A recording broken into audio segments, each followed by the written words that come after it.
Sad part is I can't not play Overwatch next fucking weekend because I needed to fucking finish the damn event. So...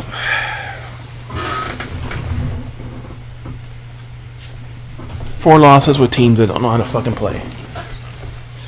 1 was mostly trying. The rest, they didn't give a shit.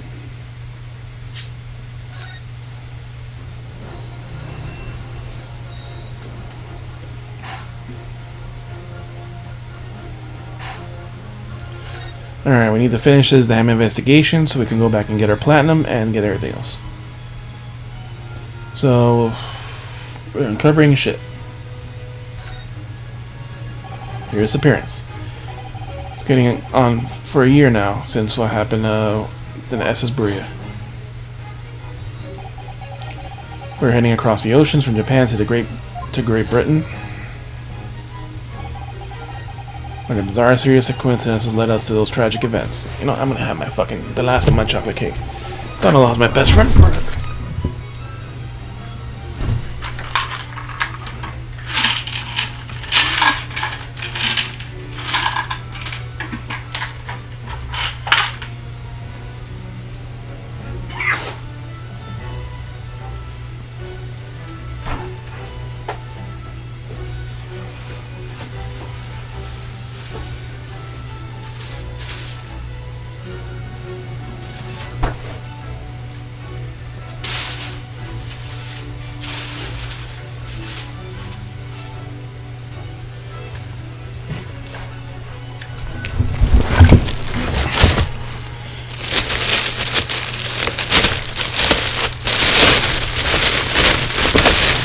Last slices of my dulce de leche cake and the flan. I lost my best friend forever. I've been unconscious for a long time. I woke, I was lying on a bed.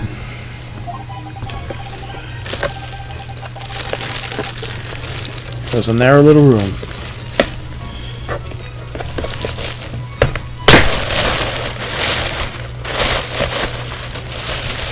There was a posy of flowers by the pillow. God, this shit's sticky.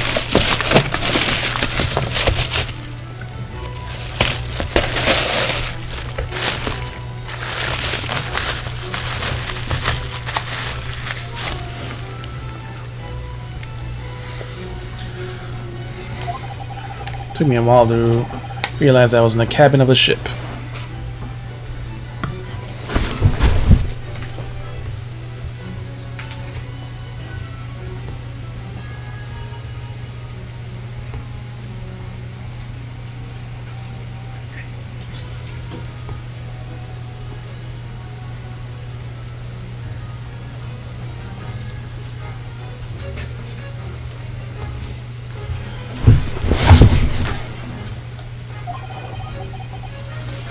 I slipped out of the room and headed up the deck.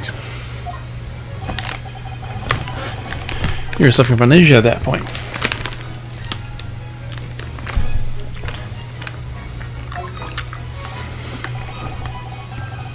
Yeah, I didn't know what had happened or where I was, just this voice in my head.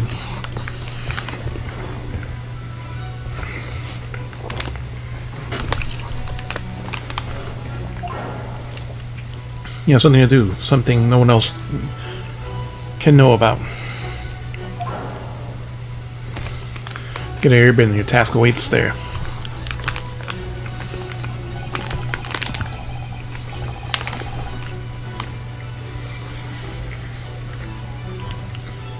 He was calling a Grenor. He compelled me relentlessly. On the deck I saw was on a huge steamship and he had docked at a large port.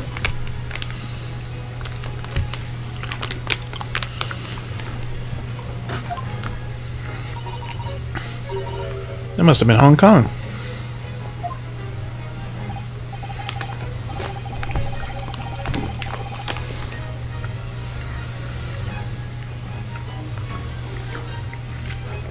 Yes, it must have been, presumably, because before we were due to carry your body off the ship.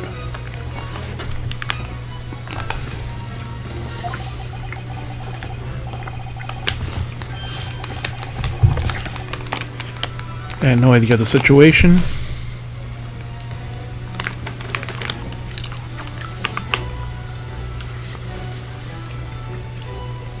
But I did have a feeling that this in some way was my last chance. See myself amongst the disembarking passengers and went ashore.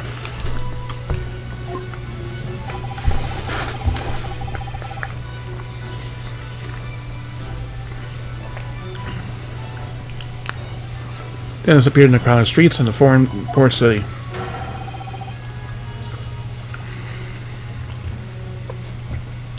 So I could plan my onward journey to Great Britain.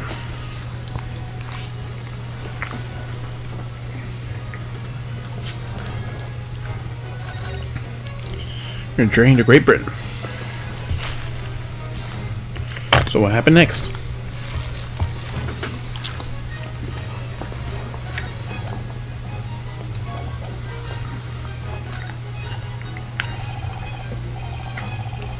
Just a year ago, with all my past memories lost to me, I was left behind in Hong Kong. Everything was foreign to me. No shit, you're in Hong Kong. The sounds, the smells. My head reeled and I was truly at a loss.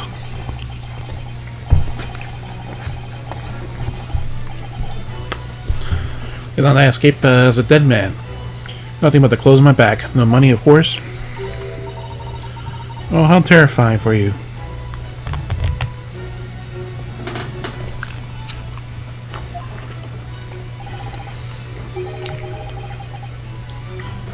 Lucky though, I had 2 feathers in my cap.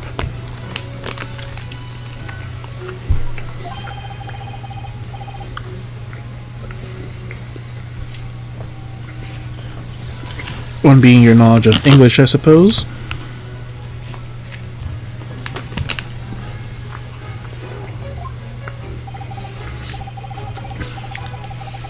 That, and on the back of that, I was able to pick up some work as a deckhand on a cargo ship.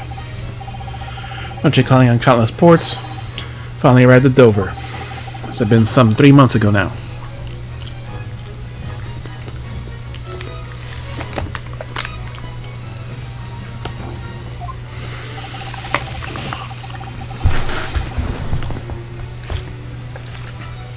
Your formidable tenacity showing itself again.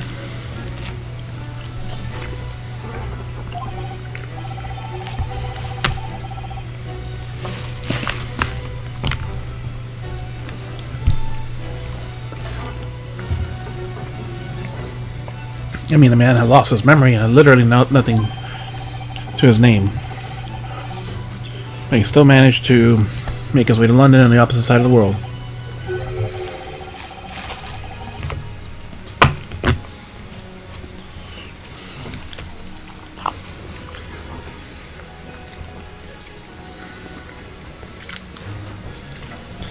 Of course, I had no idea why I had moved heaven and earth to get here at that point. So he ended up becoming Lord Van Zeek's apprentice then.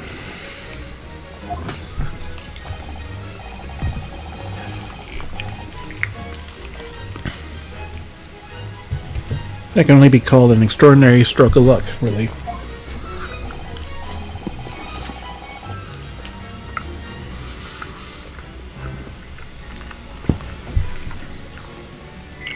You see, I stopped at the border because I had no papers.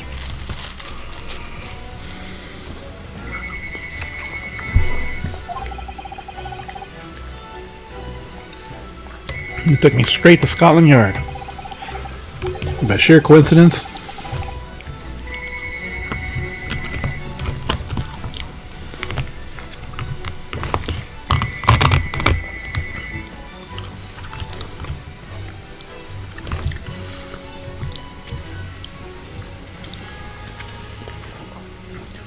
Lord Stronger was there to attend a meeting.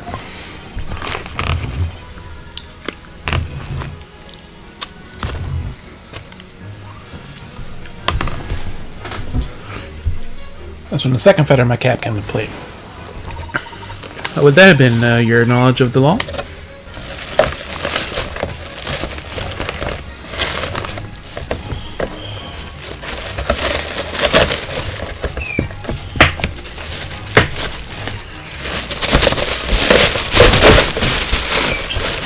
Yeah, this thing's so sticky.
Alright. Would that have been your knowledge of the law? I was forgetting voices, too. Yes, exactly. I was curious about the Easterner with intimate knowledge of British law. Intimate knowledge.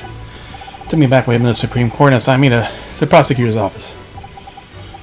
And then 9 days ago,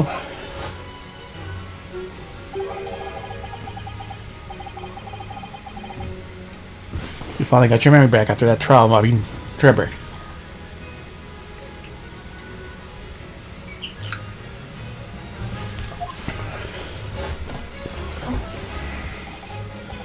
Yes, I did.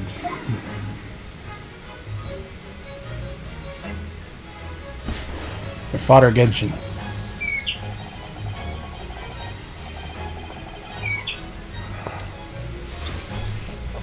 So when I first met you, you talked about your dream. Right, where was Yusuke? I'll be chosen as a visiting student and make my way to Great Britain someday. We didn't know it was why. Did you know the entire time what would happen to your father? About what happened to your father here?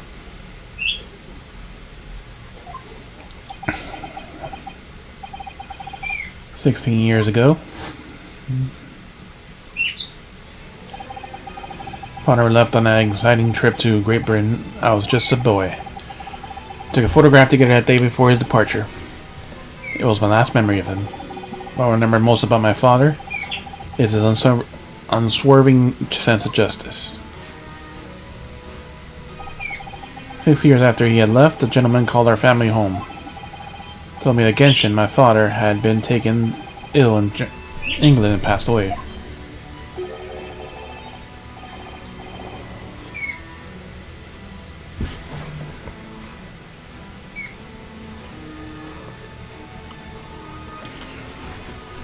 It was Professor Mikotaba, your father, Susato-san. Oh my! Ever since then, the professor was very good to me. He even helped me fund my university education at Yume. Before I burned his debt.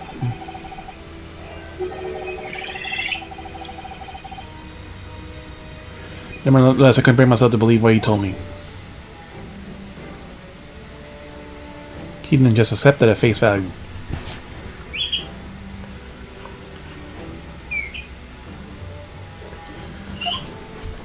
Oh. One day, a letter arrived from our house in Britain. To a house from Britain. Indication was sent her and opened it, assuming it was an old acquaintance of my father. What I read in that letter changed my entire life. What to say? Also that my father had been a mass murderer, and that the writer cursed the soggy name. Oh no! As a result of that letter, I found out what had been hidden from me all those years. A letter from Britain. Presumably the letter was sent by a relative of one of the victims. Whoever had it been, must have been a member of the judiciary. He could have been present at the closed trial. The letter revealed that my father had been sentenced to death, executed for being a killer. I'm so sorry you had to find out that way. Imagine the British government did its very best to silence whoever had sent this letter. But someone knew the truth and just couldn't bear the resentment of was going to be a problem. But still, it could have been written by anyone. Why would you believe such a thing? There was a newspaper cutting included with the letter. It was the first I ever heard of the professor and his terrible killing spree. Well, what did my father have to say about the letter? I never told him. I couldn't bring myself to show it to him. What? Why not? Because he deliberately concealed the truth from me by telling me that my father was taken by a fatal illness. It couldn't have been easy for him, and he had done it out of consideration for my feelings. So instead, I showed the letter to the judge Jikoku, the other visiting student. He faltered at the briefest of moments, and then he just laughed the letter off. But in the moment, I saw on his face, he was undeniably shocked, shaken momentarily, but recovering his poise. A year later, my bereaved mother succumbed to the strain of grief, and she too passed away.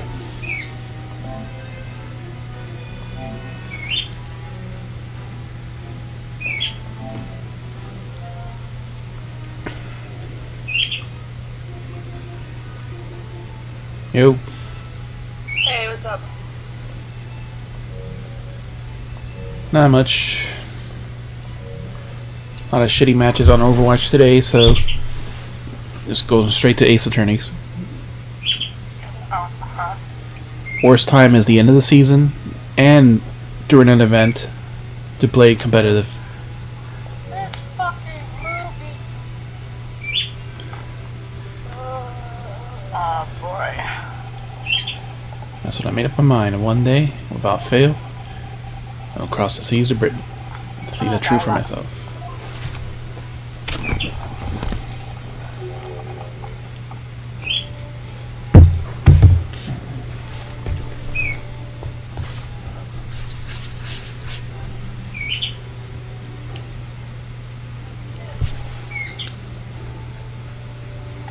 Are there tank swaps there? Drew from my father, Genshin Asagi. I won't let anyone stand in my way. Oh, Kazuma-sama.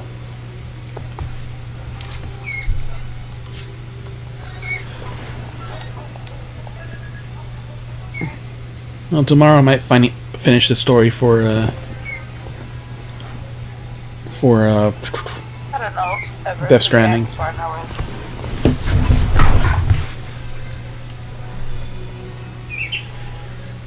Yeah, I finished like 2 million from 90, but on the 88 story, so I probably need maybe at least a day or a little bit more, so I can finish the 14 story.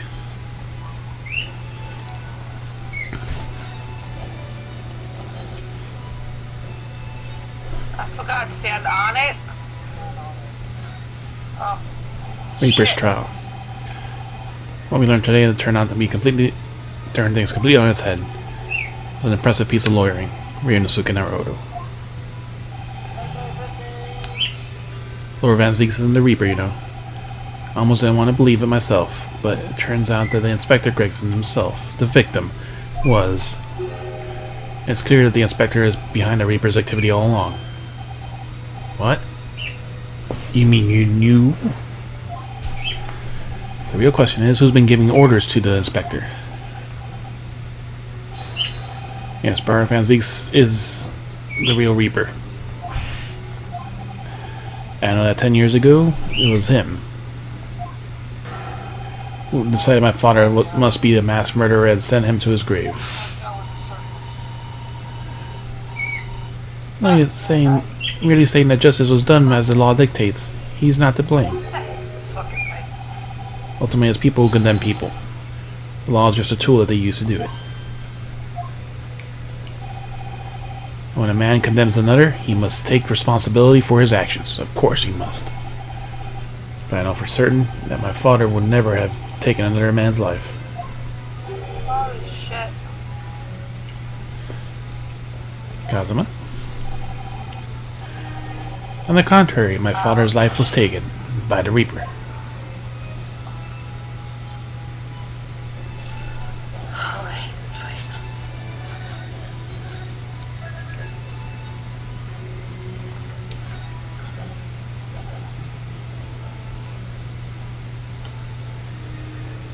Alright, so we move.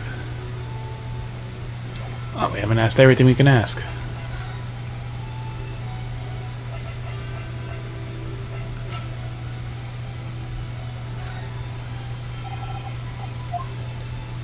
Photograph, no.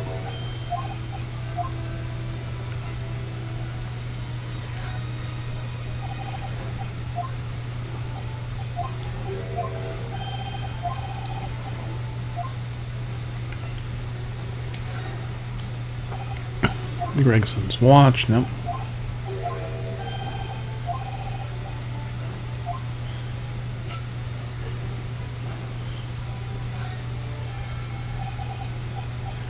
The Reaper. At last I get to take my revenge. Kazuma. Revenge isn't responsible for your father's death. He's not the Reaper. He's a defendant and deserving of a fair trial. Like my father had. It's a closed trial now, too. The exact conditions that were 10 years ago. Some ruffles, some feathers. I plan to show the man was where he really is.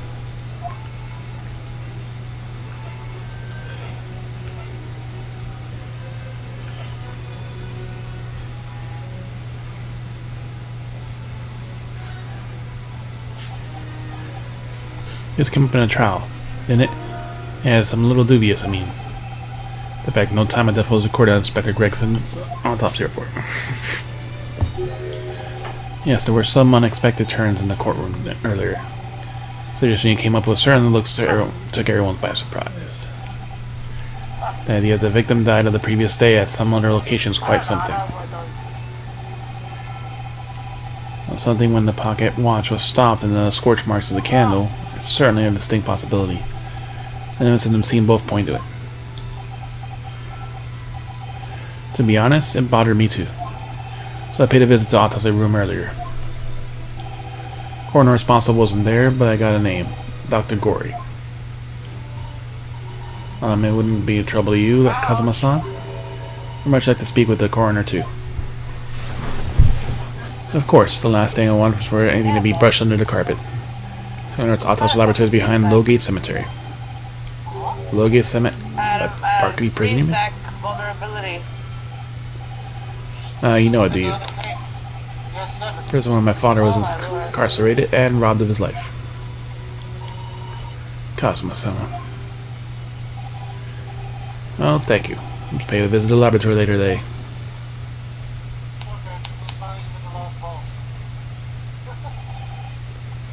You know, it's okay. I wanted to thank you. For what? For this. So they guarded the soul of the Asagi clan? That's a famous sword that has been in your family for generations. Only a slight regret is that I never got a chance to drive before you returned. Herman said to have been forged by a master swordsmith during the Sengoku Warring States period. Came from a long lineage of warriors, many of whom were expert swordsmen. Well, you're a chip off the old block, I'd say. This blade, Karma, is a symbol of the Asagi clan's honor and might. Apparently, one of my father's apprentices even took the blade's name for his surname. Really? Karma? That sounds formidable, that's for sure. 16 years ago, when my father was visiting a student here in London, he had this sword forever at his side. Which is why it means to me more than so much to me that I have it by my side again now too. And that is all thanks to you. It was an honor. What do we do during this space, I forgot? Now, I have preparations to make for tomorrow. Perhaps I said a little too much. What do we do with those? Kazuma, you're changed. I mean, it's like I haven't changed at all. They're linked.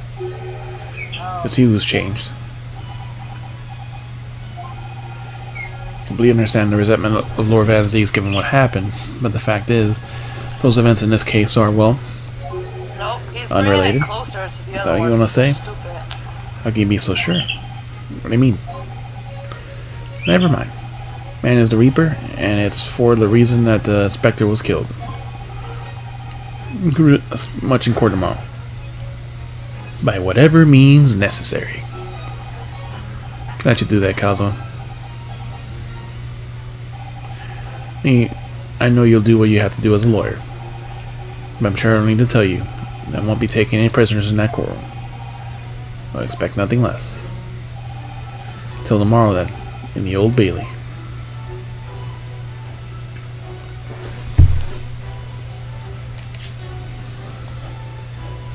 Alright, now we should be good here.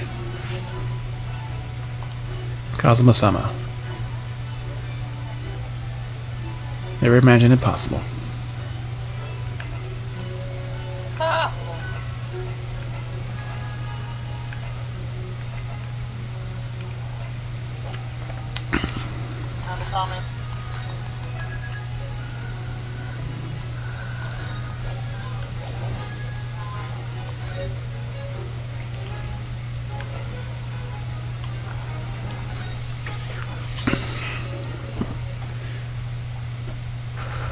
Not the gore taking her. Dr. Science place as a scalpel wielder. 2 November Forensic Laboratory. This place really is creepy, isn't it? Well, being a dead room, it's probably full of spirits in the detective. But actually, there's another pleasant scent of roses in the air. Well, being a dead room, the coroner probably needs a bold scent like that to mask the odor of death. Iris, do you think we could change the subject? Shrink, shrink, shink, shink. What was that? Shink, shink, shink. Someone's sharpening their scalpel. Dr. Gory?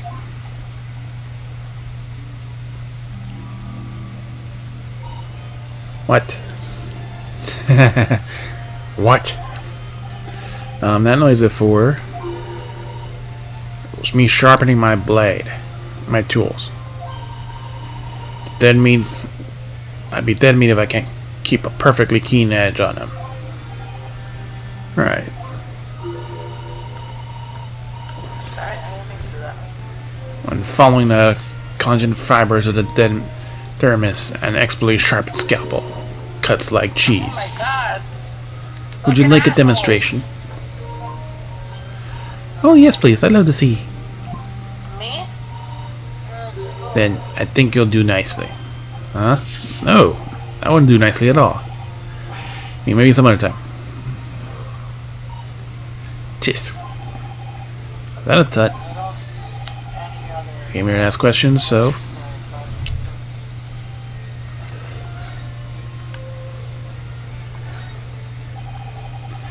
They must have sharp tools. You consider each in and isolation, it looks quite innocent. You put them side by side, they are so horribly disturbing. Maybe best not to ponder it too deeply.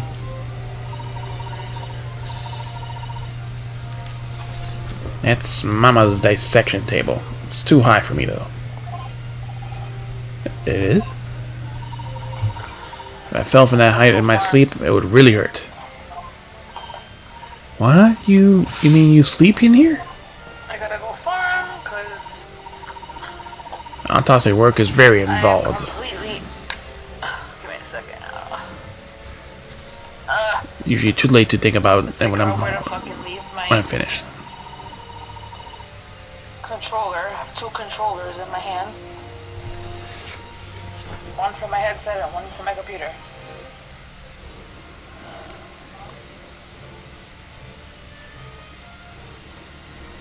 The fuck?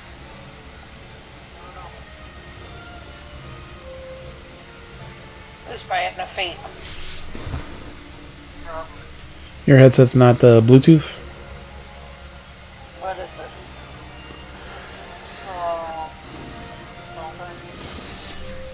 If I had bad dreams while I sleep here, I always end up falling on the floor. So I'd like to exchange that table for the lower one. Oops, not what I wanted to do. You should just go home.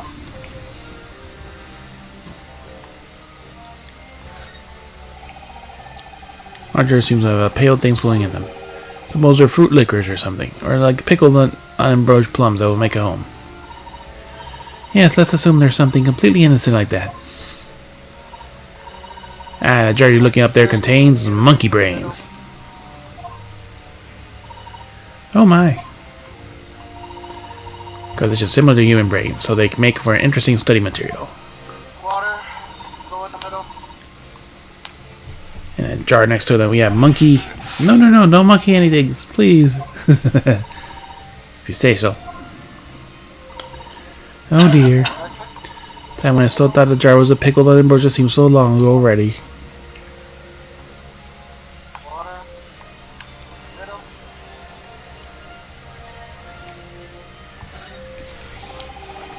Look at all these bottles and shells in the cabinets. What an assortment of chemicals. These ones here are labeled highly toxic. That's worrying because there's also things here that look like salt and pepper shakers in there. Oh yes, they are actually say salt and pepper on them. That doctor probably spends a lot of time in this room, I suppose. Perhaps she has meals here, and sometimes Fire. life goes on even when you're surrounded by death. Shit. Sides. Yeah, it was wind. What's the wind? This looks Like different than sand, before. or it's like, Of course, Miss Naruto, Miss Gory is a young maiden. Oh, fire gun. thought I saw boobs. Oh, yep, it is a maiden. She has all sorts of charming little dolls and like around her work place of work. Look. Oh yes, you're right. She is probably not so strange after all. They're how I practice. Sorry. Mom always said that I operate in this sector requires speed and accuracy. So I take out the needle and thread and stitch 3 new dolls every day. Alright. Used to make livers and kidneys and intestines, but Mama told me to make something more friendly instead. Dot dot dot. That's quite different to what I imagined. That guy, you got too many boobs.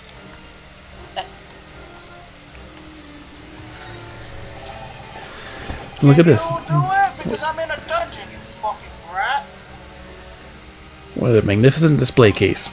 Cherry wood is polished to a high sheen, and the intricate carving is a joy to behold. Western cabinet makers sure are skilled, aren't they? It's 10 people. Pardon? It's made from the bones of 10 different people, all mixed together.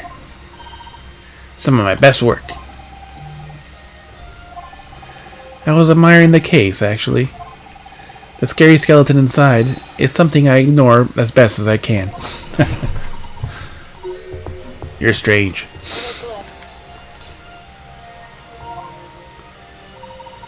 I wonder who is the strangest.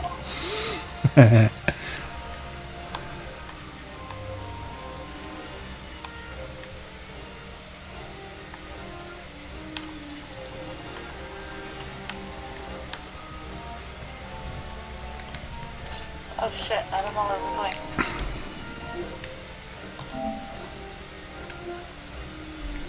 Holy shit, everybody got hit by that. I didn't.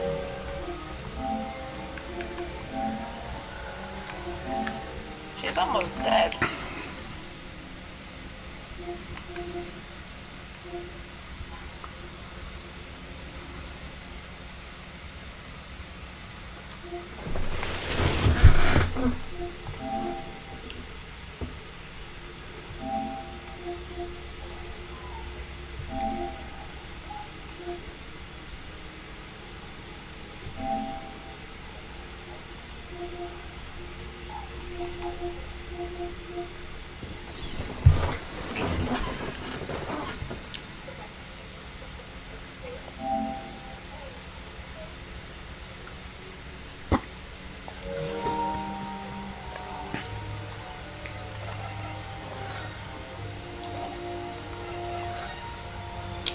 Conversation, time of death.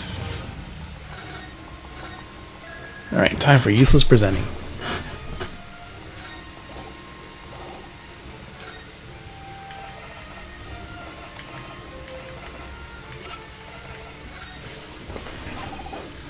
Dr. Gory, we actually came here to ask you about this. It was very good. Good? Sorry? Your skin didn't snag on my blade, and very little mess. Its joints dislocated easily, and its muscle tissue was a pleasure to work with. You can skip those details. But there's one thing in the report that caught my attention. You didn't seem to record a time of death.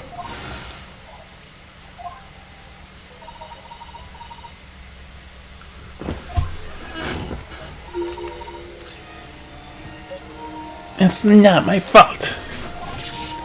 Oh, that made me jump. Then please, tell us what happened. Time of death to time of death.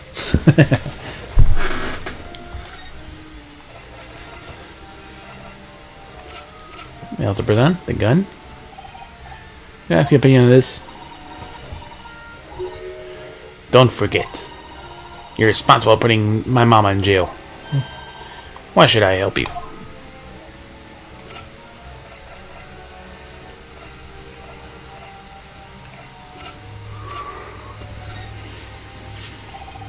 About this photograph, Dr. Gory. Who's that? Sorry.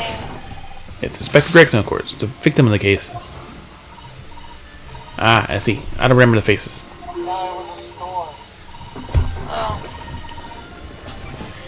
Internal organs, muscle tissues, bullet trauma. Those are the things I remember. Please try to also remember that I don't want to know anything about all that. Oh shit, what do you mean? Why did I get hit by all that? And then do other shit. So then how the fuck am I supposed to know? So she's going home and freaking night. About... How the fuck do we know? Please. That's what we're going to do.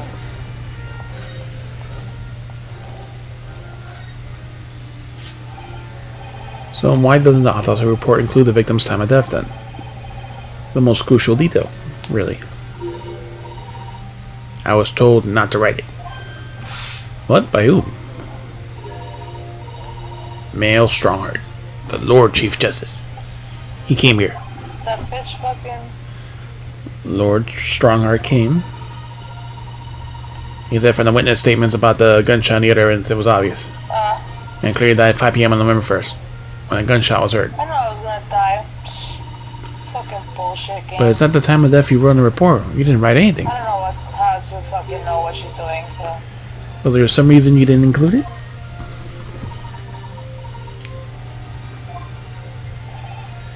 Dr. Gory. If you're hiding something under Lord Strongheart's instructions, then sooner or later you're going to do the same way. You're going to go the same way as your mother. Give it here then. Hmm? What's she scribbling so furiously? Oh boy. There. You've written. What has she written? Tell us. Indeterminate. Indeterminate. But details of the autopsy report have been updated. An accurate estimation of time of death is not possible.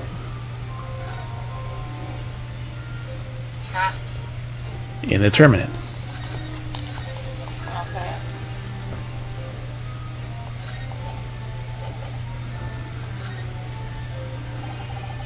What do you mean by that? Why was the time of death indeterminate?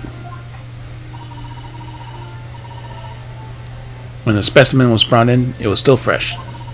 So the time of death could easily have been coincided with the gunshot we heard. Oh my god. But there was this one small discrepancy. Whatever. What discrepancy? I really fucking hate this fucking fight, man. There was some fried fish in the pocket of the specimen's coat. Of course, there's fish and chips. And that fish, that started to rot. What? If the victim liked fried fish, I assume you like to eat it before it went off. Well, yes. What are you really trying to say? It's possible that someone tried to manipulate the apparent time of death. Manipulate the... Is that even possible to do? Theoretically, if you were to chill the body in ice, you could delay the onset of putrefaction. And if the overcoat wasn't on the body at the time, then only the fish would have started to rot. Then only the fish would start to rot. With today's science, it's not yet possible to determine the body was chilled or not. This medieval science. But today's science is advanced enough to let you freeze a corpse, it seems. But surely, to chill a corpse like that would require an enormous electrical refrigerator. I imagine many households in London here are equipped with such a device. No, definitely not. Oh But maybe God, in a factory no. or some other place. I literally just raised.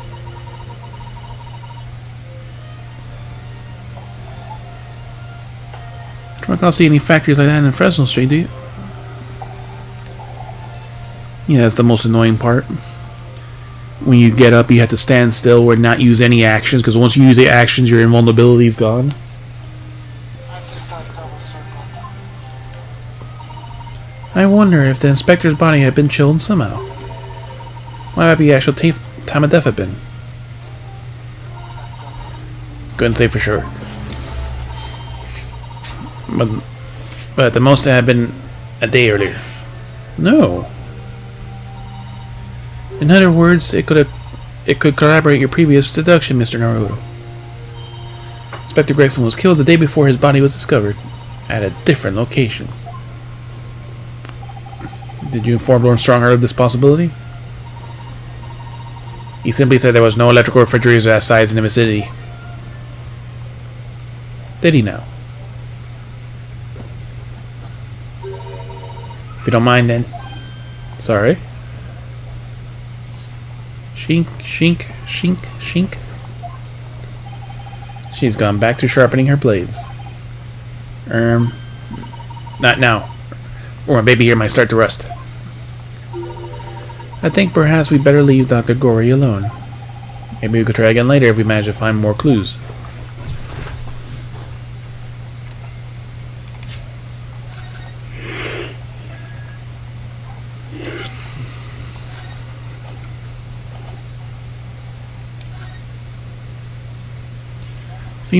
She seems immersed in her work. I think perhaps now's not the time. Got it. Mr. Vigil's hospital bed. Do you know, I don't believe we visited this place in some time.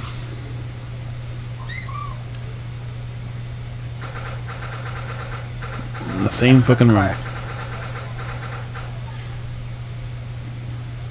Same fucking room. November 2nd, St. Sinner's Hospital, Ward 3.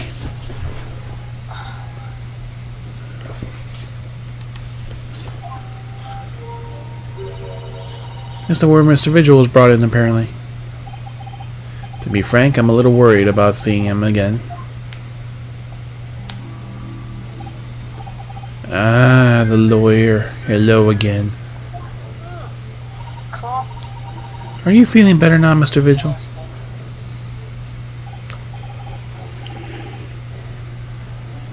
Yes, thank you. Somewhat better. Sorry that caused you to, because of me. Suppose you're a secret and force you to remember things you obviously try to forget.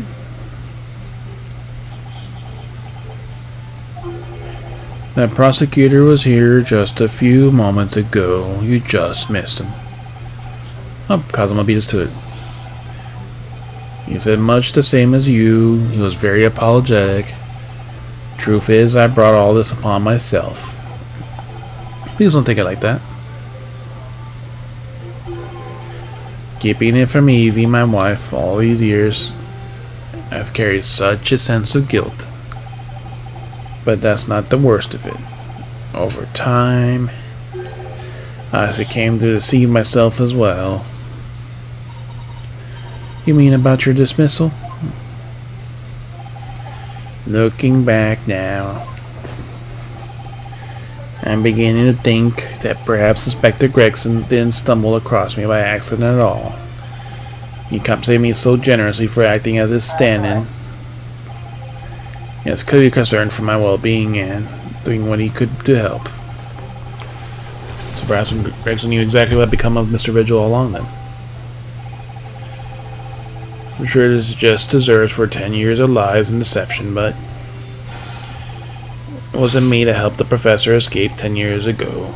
It wasn't me. I swear it's true.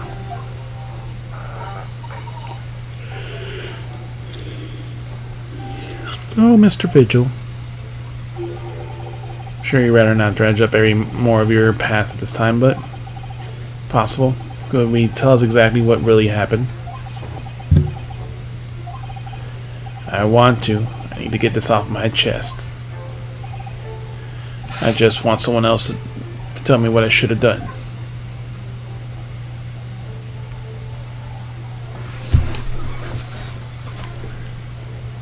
Gregson request a prison escape. Convict Asagi.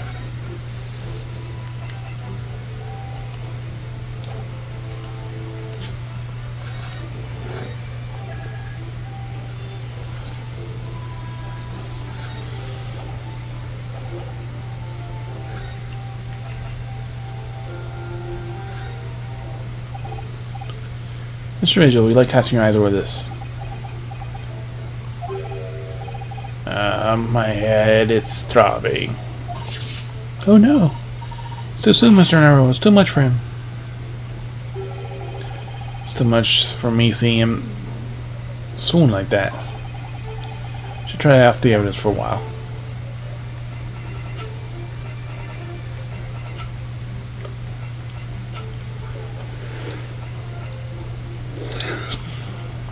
Gregson's request. Inspector Gregson was obviously engaged in a special operation of some sort. Investigating something that even Scotland Yard couldn't know about.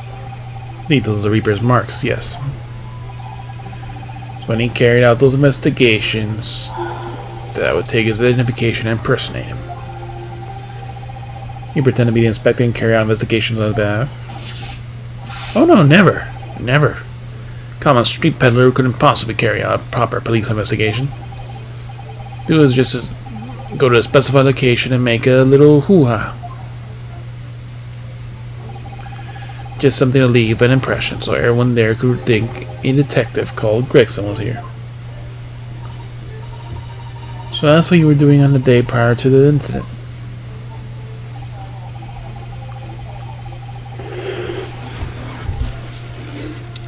Yes, he asked me to make an appearance at the park on Lime Street for the Red-Headed League event. So usual, I flashed an inspector vacation around and it was very vocal in my presence. But then you were taken prisoner by those red-headed fraudsters. Yes. So you'd always make a point of showing Gregson's vacation and generally being loud. That's what Inspector Gregson asked me to do, yes. Well, that's one way of becoming a legendary detective, I suppose. Not a good one, though.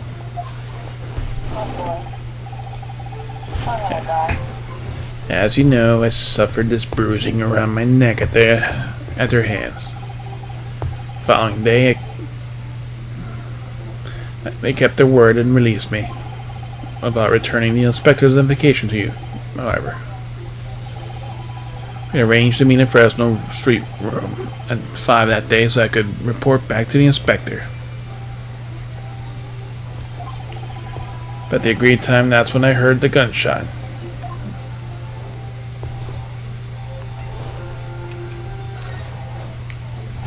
Prison escape. It was midnight on June 17th, 10 years ago. That was the time scheduled for execution.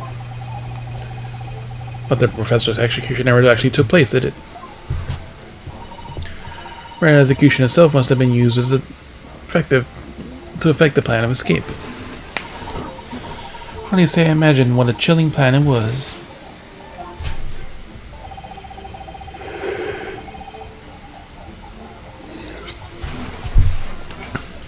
Barclay was rumored for being the highest security prison in the country. Everything that went in or out the place was searched multiple times. But there was one noticeable exception. Or rather, one noticeable loophole. Something that was never questioned. I have a feeling I know what that loophole was now. The coffins in which the bodies of executed convicts were placed, correct? Yes. Once the coroner had confirmed the death of the condemned convict, the body is taken to the coffin immediately for burial in the Low Gate Cemetery behind the prison. Chief Warder first had to sign necessary papers. And after that, no member of staff was permitted to touch the coffin containing the body again. When executions took place, only the executioner and the coroner were permitted inside the chamber. I will wait in the adjacent room for the word of the convict was dead, the condemned convict. That occasion had the confirmation. I went to the mortuary to find a lone coffin as usual. Procedure was I would sign the paperwork having checked the coffin and nail it shut. For some reason that day, the coffin was already nailed shut. No. Didn't think anything of it at the time. So the deputy must have checked the coffin and nailed it shut before I arrived. So you mean the coffin contained... Yes, I can only imagine how Soggy, having escaped execution somehow, was alive inside the coffin. The coffin was then taken out to the main gates and deposited in Lowgate Cemetery.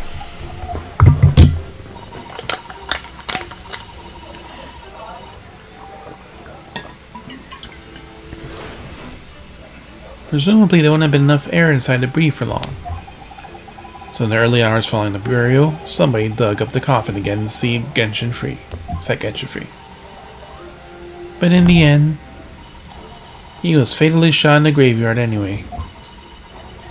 What on earth really happened in Lowgate Cemetery that night, I wonder? Afraid I don't really know. All I can say with certainty is two things. Soggy couldn't possibly have escaped without a way to help somebody working in this prison.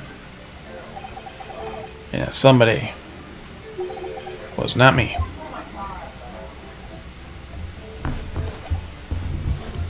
Oh, we haven't examined the room yet.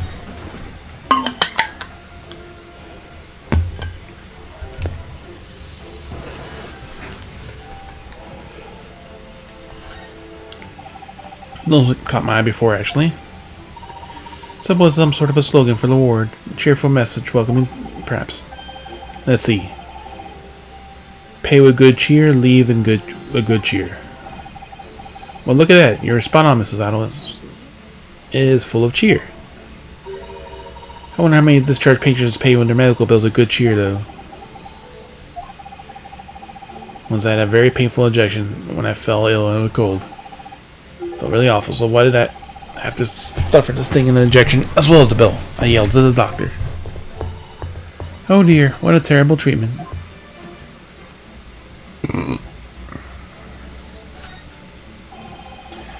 All sorts of medicines in this cabinet. Look.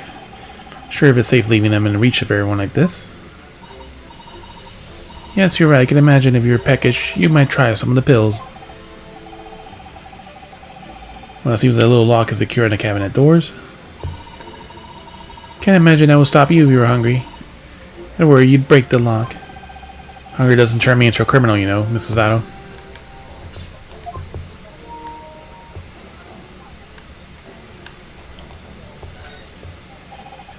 This would be the patient treatment notes. Let's see. Tendency to jump from windows. Remember to place cushion at base of wall outside. Really? Really? Aren't we a story up from the ground here? Oh dear, poor Mr. Vigil. Can't help but feeling there's a better solution to the problem than just a cushion, though. Fighting something you lost isn't always a happy experience, it turns out. Certain the truth can be a very dark business sometimes, can it? Yes, I'm afraid it can.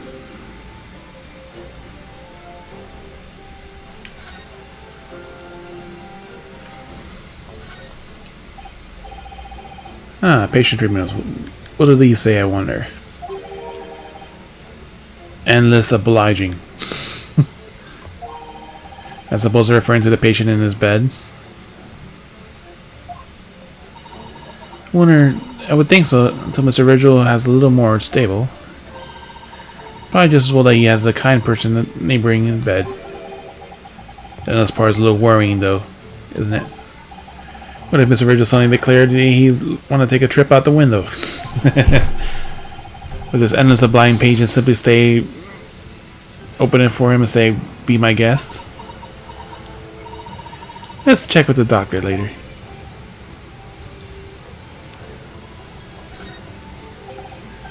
Like a pair of crutches. Before we came to Britain, I realized that they were used here as well. Imagine they're imported to Japan from Great Britain in the first place. Oh, so no one in all of Japan broke a leg before their arrival? Anyway, the sight of these things doesn't bring back good memories for me. Oh dear, did you injure yourself once and need to use some? When I was little, I thought that looked fun, so I borrowed a pair to play with. But then I slipped and sprained my ankle. I see. Then, containing powerful magic, those wooden staves. The power to heal, and the power to harm. I think a certain cheeky little boy managed to cause the harm all by himself.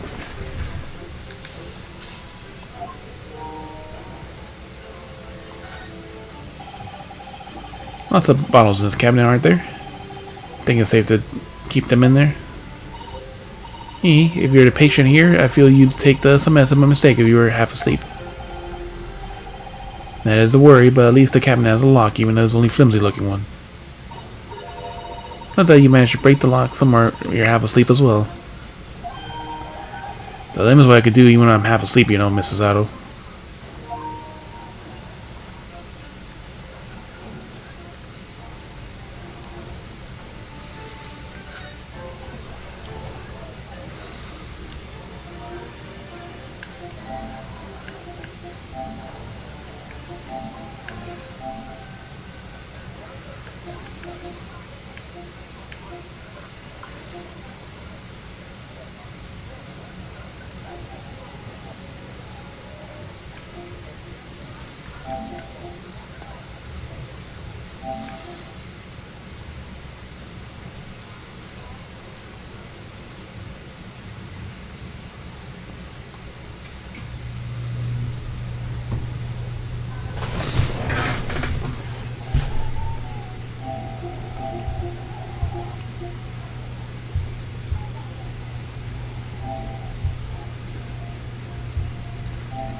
So, Rachel, do you mind cutting your eyes with this?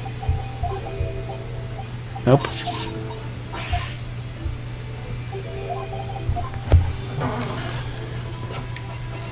We have nothing really impertinent to show him.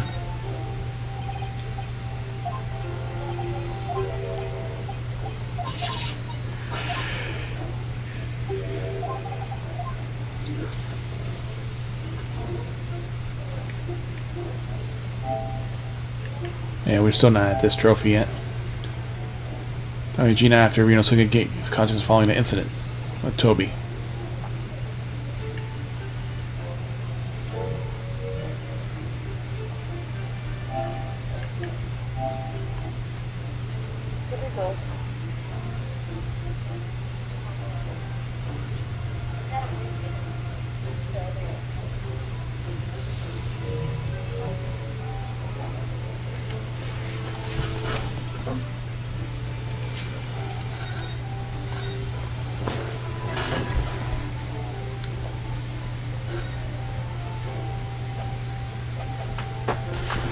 No.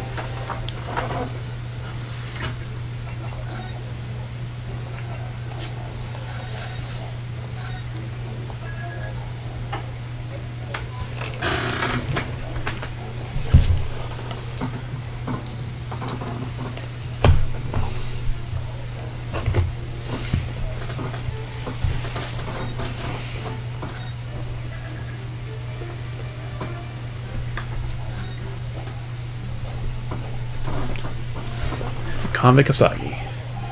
Unless you knew the man in. The professor, I mean. Genshin Asagi. Yeah, I remember him well, in fact. Would you mind telling us what you know? Well, having been condemned to death as he was, and any contact I had with the man was short, obviously. After the trial, he was carried out behind closed doors, only by the elite members of the judiciary. They called for his execution to be carried out at the earliest possible opportunity. The outcome of the trial was set from the beginning, wasn't it?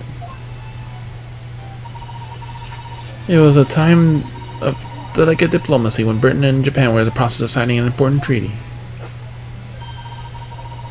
It meant that potentially a destabilizing case had to be dealt with swiftly and discreetly. The man had less than a week in total. And I was the chief, oversaw a short stay in the cells until his final hour, being struck deeply by his noble character and incredible resilience. What do you mean exactly? He was a killer of many men, and he was always quiet and polite. He was a gentleman and a man of intellect. That's it, right? In fact, I couldn't bring myself to believe what he'd done, so I asked him one day, "Those 5 aristocrats whose lives were taken, were you really responsible?" "I'm guilty of the unforgivable crime of ending a nutter's human life, yes." Then the following day, the closed trial took place, and the verdict was no surprise. Guilty. At night, when he was brought back to his cell, I saw something unusual. Something unusual? What? The last will and testament of Genshin Asagi. Asagi's will.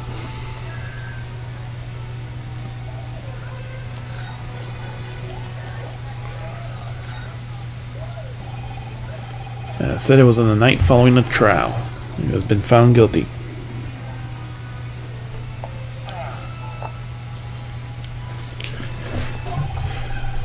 I was doing rounds of the cells when I looked at Asagi's. Noticed that he seemed to have a sheet of paper in his hand. His last will and testament, then, presumably. As soon as he noticed me, he hurried and shoved it behind his back. "But why did you find it so unusual? Don't for a man to pen a will when he knows his death is nigh?" "Yes, that's true, but there was a special conditions to Asagi's incarceration, you see." "What sort of conditions?" "Well, even though he was held in cell the same for condemned inmates, he was allowed to keep his personal effects of him, with one exception." "Really?" "He was allowed his things. Certainly is unusual, certainly. Of course, he has been convicted of killing 5 members of the aristocracy. But at the same time, he was a guest in the country from the Empire of Japan. The powers that be were determined that his final day shouldn't be needlessly uncomfortable." "What was the exception you mentioned to the personal effects that he was allowed?" I'm absolutely gonna go and watch TV while I fucking grind, because if not, I will fall asleep. Because I just fell asleep during that fucking raid.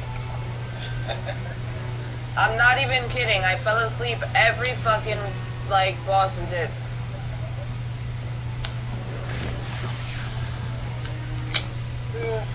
That was the point. He wasn't permitted to have writing materials. The Witcher yet? No, I don't want to watch this Nope. Why? because I don't want to watch it. Oh my god, dude, the fucking show is so good. Specifically, no pens and papers.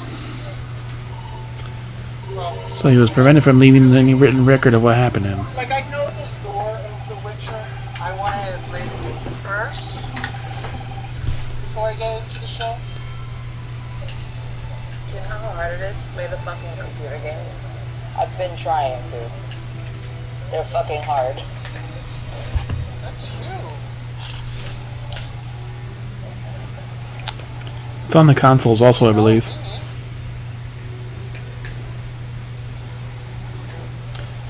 Yes, that was being the long and short of it. I have no idea where he obtained that paper. Any writing material should have been confiscated from upon his incarceration. Immortal Phoenix Rise.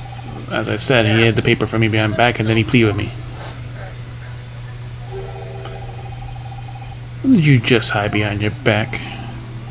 Please, please, turn a blind eye. This is my lifeline. But you know it's against the rules. The only person who's seen. You could just agree to keep it quiet. Alright then, but what's on that paper?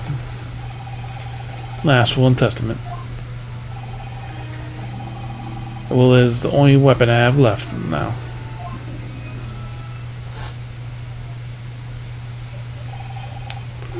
How can a will be a weapon? So I decided to pretend I said nothing. Let him keep his will.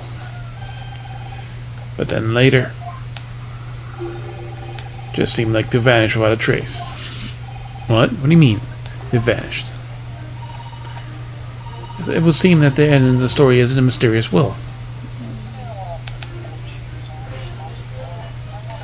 The will's disappearance.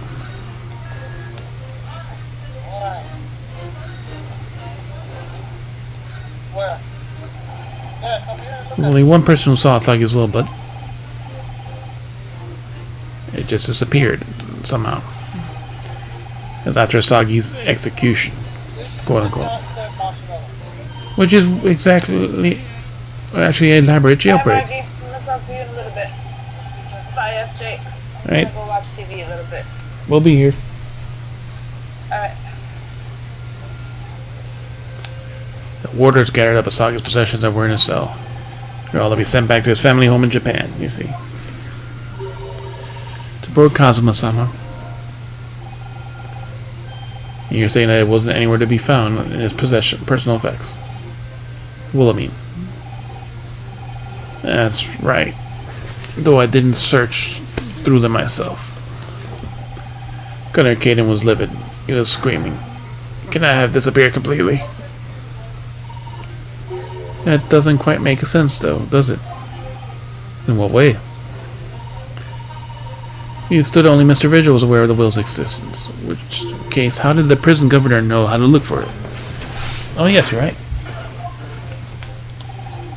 I really don't know how he knew. It certainly seemed as though he was the will's existence from the onset. Only he didn't refer to it as a will. He said what it was. The Soggy Papers. The Asagi Papers. Can't really tell you anything of the subsequent events. Because, well, of what happened. Your dismissal. And the way you blocked it from your memory. No.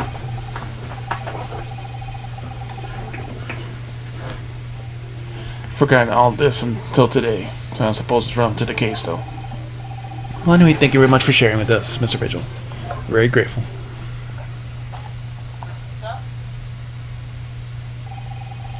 Afraid there's really little more I could tell you. You, my wife Evie will be here shortly, so I don't hope to be rude, but no, not at all. Thank you again. What will become of you now? Well, impersonating a police officer is a criminal offense, of course. Imagine once I'm fully recovered, I shall be arrested. I'm so sorry. Don't be, please. That was all for my own doing. I always knew that this day would come. Well, I wish you well. Goodbye, Mr. Vigil.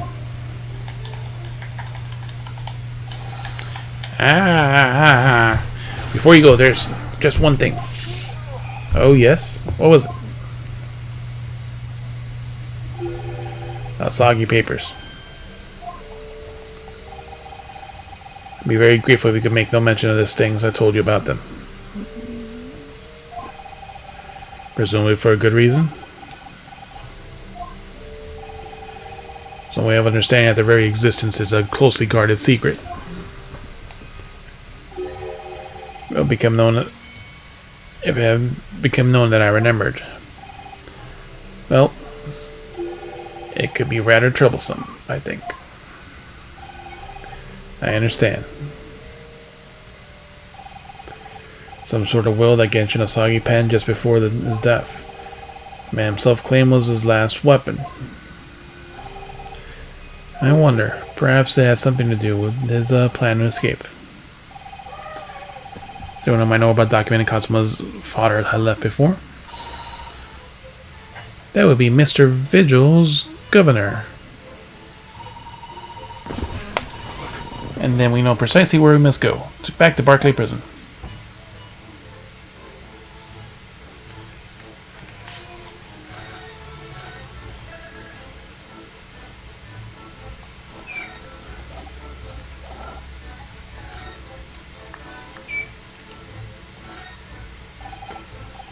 Well, at least he seems to be on the mend. You know, his disguise of Mr. Gossip was really quite masterful, wasn't it? Couldn't remember anything except that floppy lip. Imagine even his wife would have recognized him. Perhaps. But he hasn't taken it quite so far.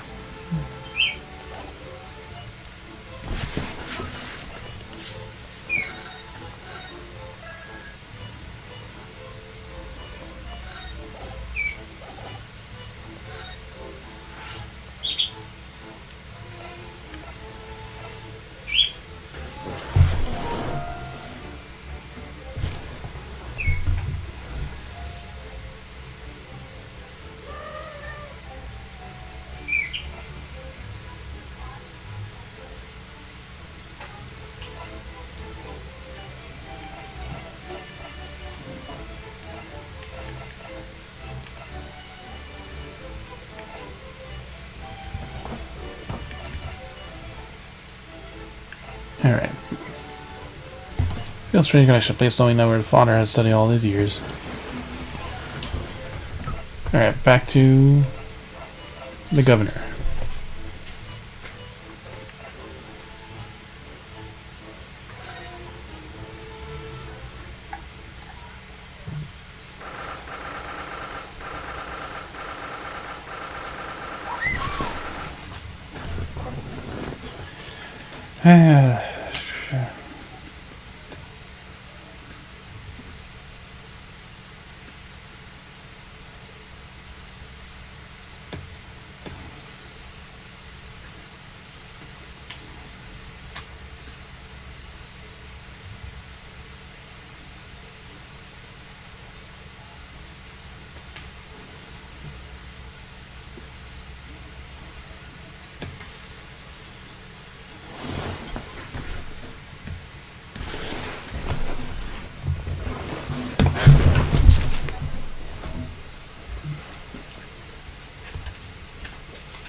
I guess my friend wants to play Overwatch, so I'll be back in a little bit. If I don't join the chat, I'm busy with something. Alright. I'll probably be back in a few hours.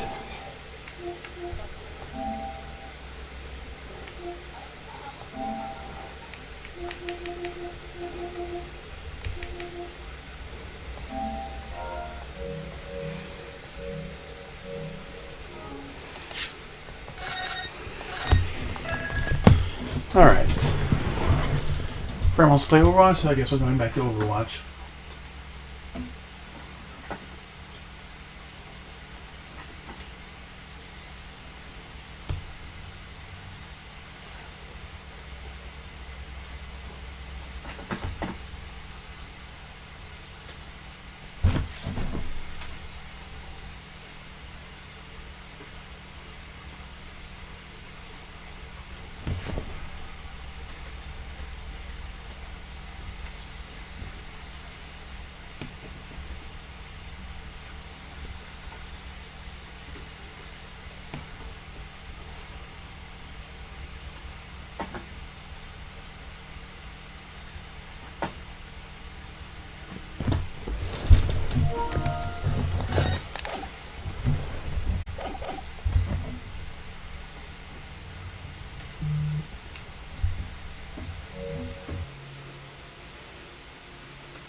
Oh, down.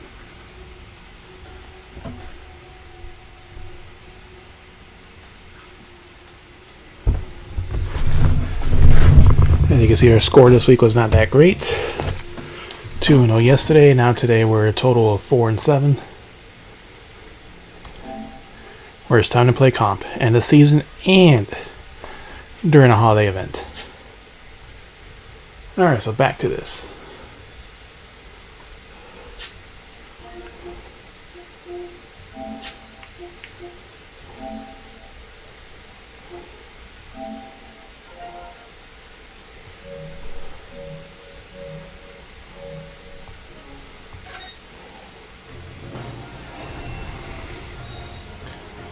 That's right where we left off.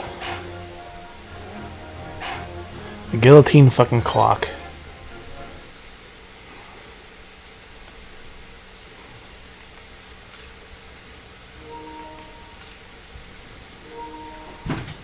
Hope. November 2nd. Barclay Prison. Governor's Office. Look. Back again, Hodgel. Yes, hello. Heard about your investigations. I just read the report just now. You found him, eh? Vigil. Yeah, luckily. Well, anywho.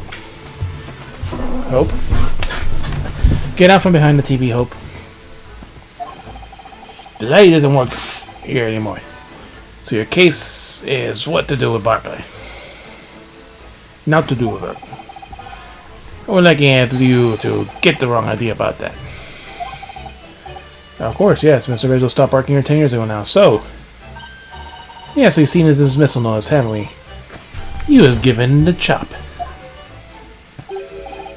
Hey, come here. You can very good. So how about a wee biscuit handcuff biscuit? Oh, they really are like little handcuffs. As hard as irons too.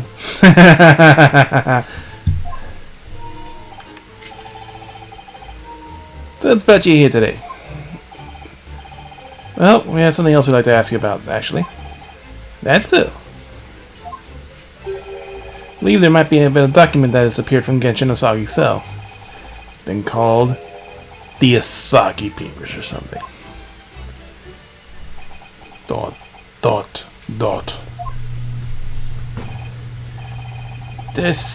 There no say.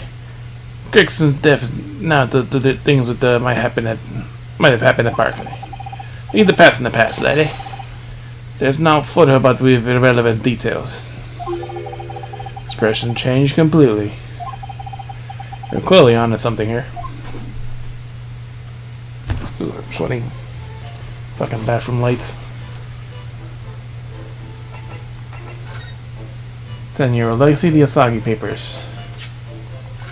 We don't have any particular evidence to present on him, though.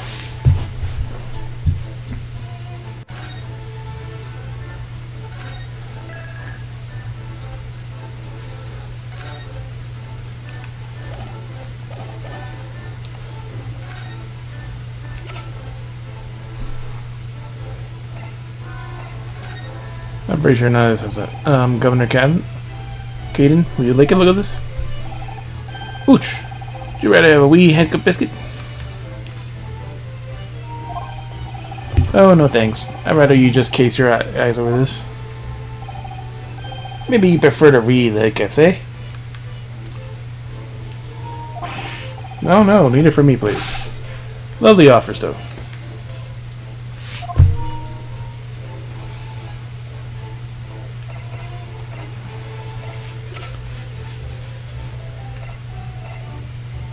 Gregson. Not that one. Look at the autopsy report now.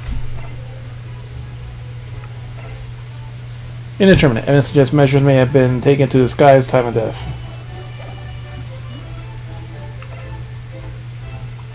They froze the body, but not the code.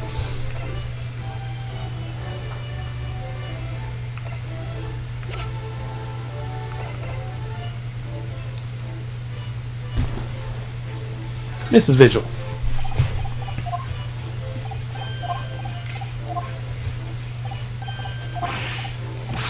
They're as hard as iron, too.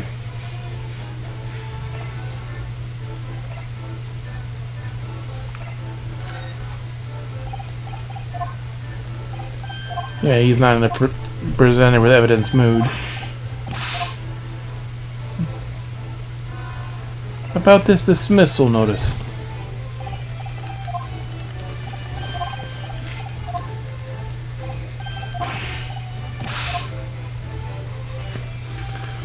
Alright.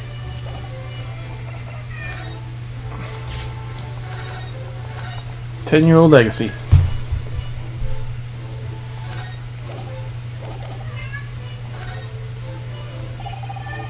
Emitter botched execution. And the whole miserable escape.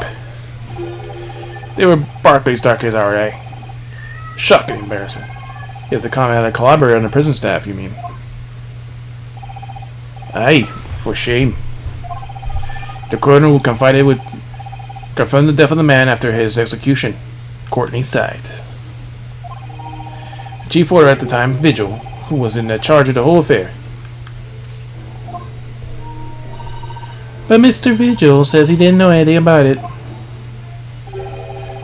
Ask who would say it.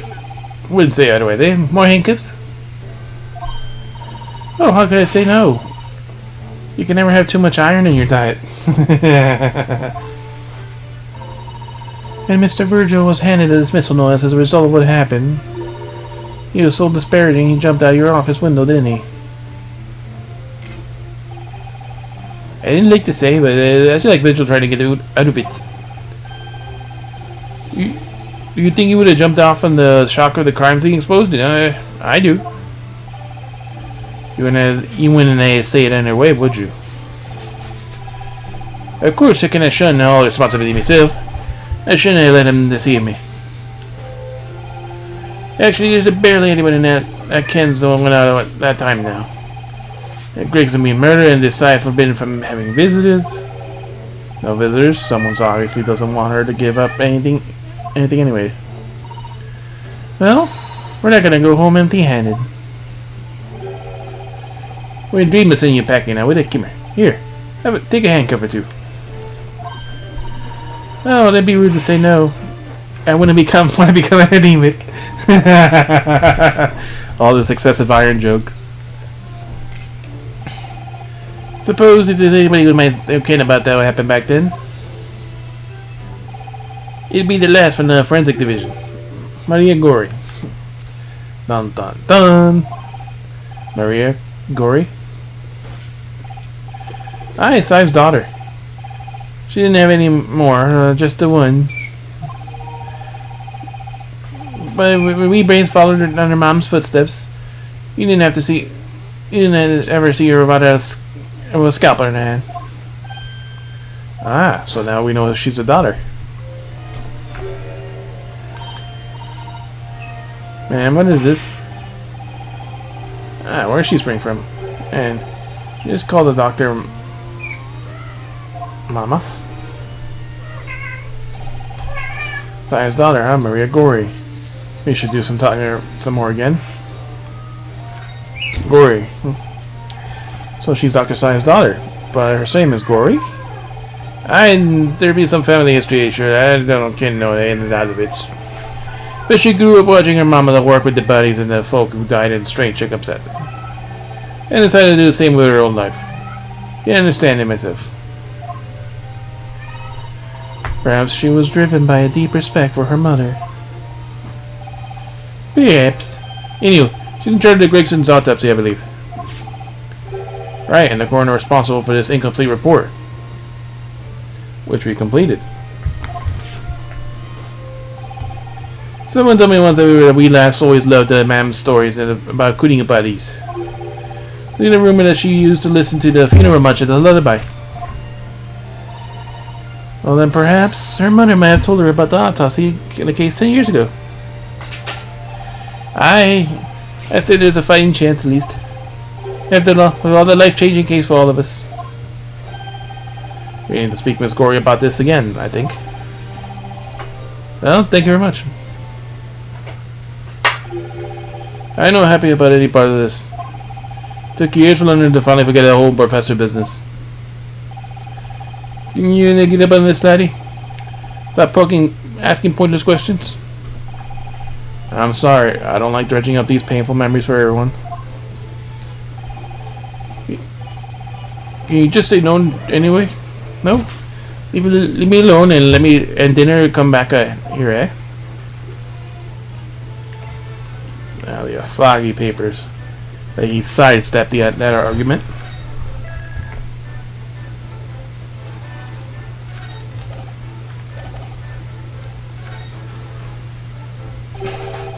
How'd you come to getting about that, lady? There's not many folk even in another prison who have heard of those papers. Ah, well, I can't tell. Mr. Vigil told me. I'm afraid our sources must remain confidential, sir. We've been led to believe that the papers are actually a last will and testament. Is that right? Professor Genshin Asagi's. Doot. Aye, that's right. You're well informed, Jimmy. Oh, is that the end of the silent treatment, huh? Then after the convict execution, it mysteriously vanished from his cell, didn't it? Heavens, though, you're off to half-cocked there. I think you didn't quite get the facts straight. It was there in the cell, exactly where it should have been. Oh, not what we heard elsewhere. Let's just have a wee look at it around here. I'm sure I can find it.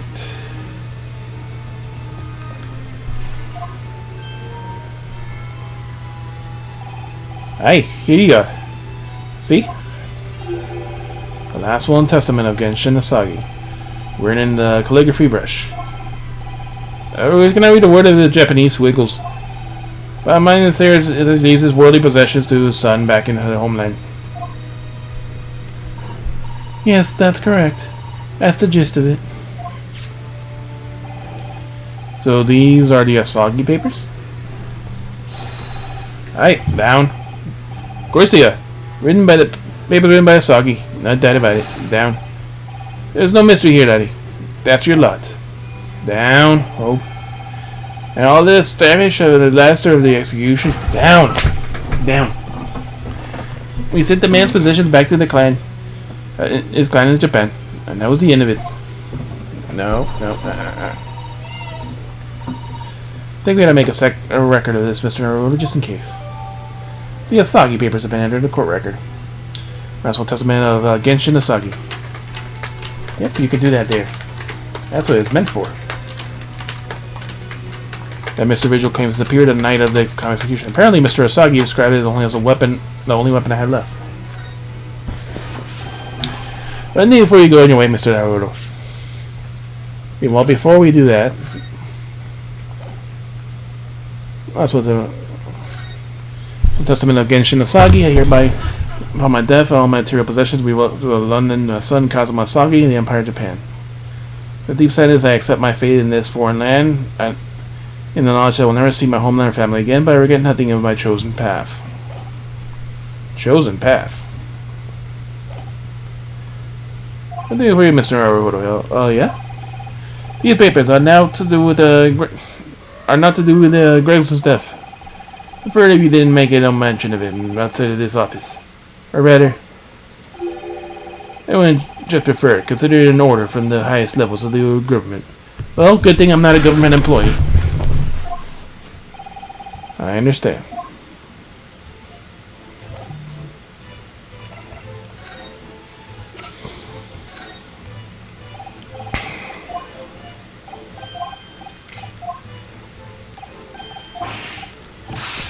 Yeah, he's not an evidence man.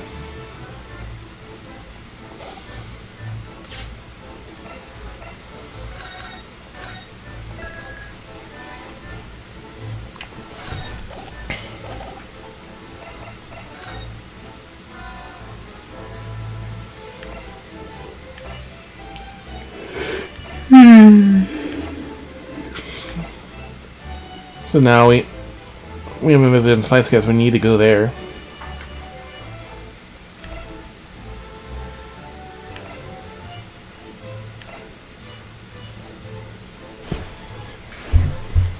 We don't need to go there, but Let's go here anyways.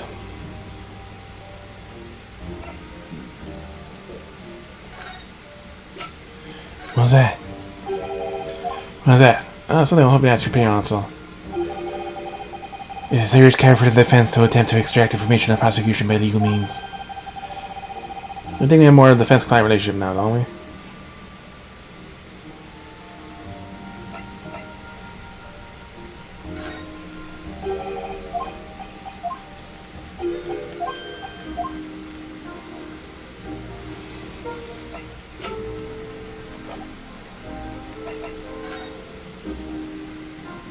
Oh yeah, he was not there. He was at the hospital. I was thinking he was there.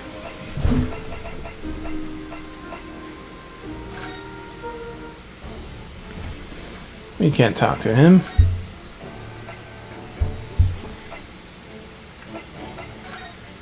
Forensic laboratory time.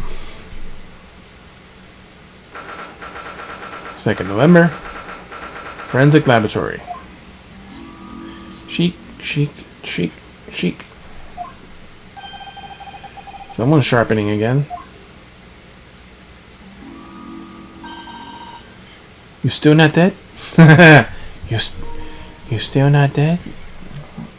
You're still not dead? I forgot what voice I had for her. You still not dead? Anyway, I don't have anything more to tell you, but about that specimen. Well, good thing we're not asking. Actually, we're not here about to ask you about Inspector Gregson. We're talking about your mother, Dr. Sive. Something the governor of Barclay prison mentioned. So that she was responsible for confirming the death of Professor N after his execution.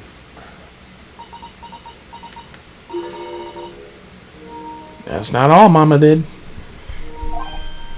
Sorry. Hi, Mama. Carried out the autopsy of Clint Van Zeeks as well. What? Really? The brother Lord Van Zeeks, the professor's final victim. The carrying out autopsy of a member of the was completely unthinkable back then. Detective in charge of the investigation insisted it was miraculously authorized. That being Inspector Gregson, of course. Quite the accomplishment for one man.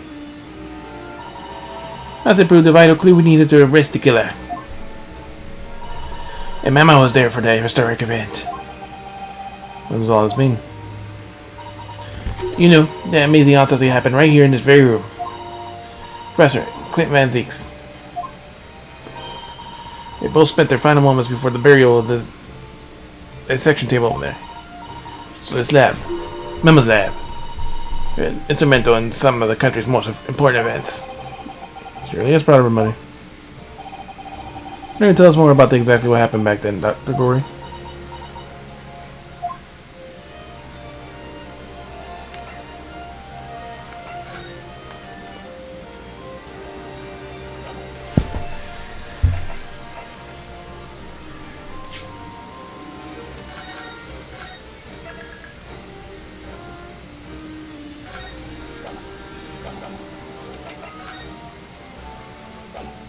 Remembering the death, Clint's autopsy.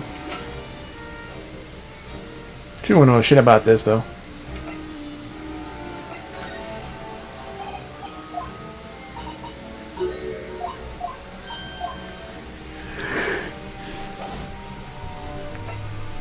You're the reason Mama's in jail.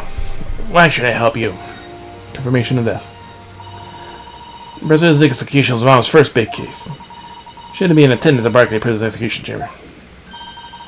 And signed a certificate confirming the convict's death. I was the best coroner in the world, you know? I was so proud of her. But the execution didn't actually take place. No, we're still Mama actually helped at the jailbreak.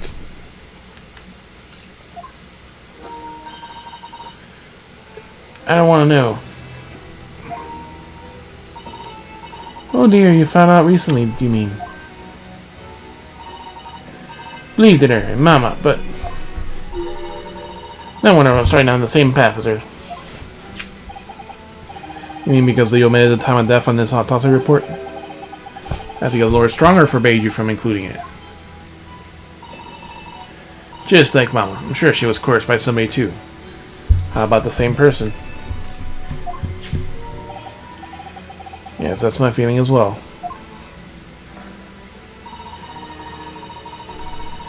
There's no doubt that there was a powerful force at play 10 years ago. Execution could have been staged without a lot of people in the prison knowing about it. Obviously, the prison governor must have been in on it as well. The big man with the little handcuffs, according to what he told us. You know, strict by the chief order. He says he knew nothing about it. Of course he said that. I'd say the same thing. Because who was behind the jailbreaker all those years ago? Clint's autopsy. Mentioned the option of Clint Van Zeeks. At the time when carried out an autopsy on murder victims was very unusual. Still not practiced as observed in our country even now. That's how backwater it is. Tonight it was the professor's final victim, and the autopsy was performed. Emma was present, though only as a secondary assistant. Presenting the procedure was called Dr. John H. Wilson. Oh, she mentioned the name. That's right, my daddy. She's gonna find out. She's gonna find out. There was one other person present, the primary assistant. Visiting a student from the Far East. Dun dun dun. Daddy dearest. Wait, visiting a student?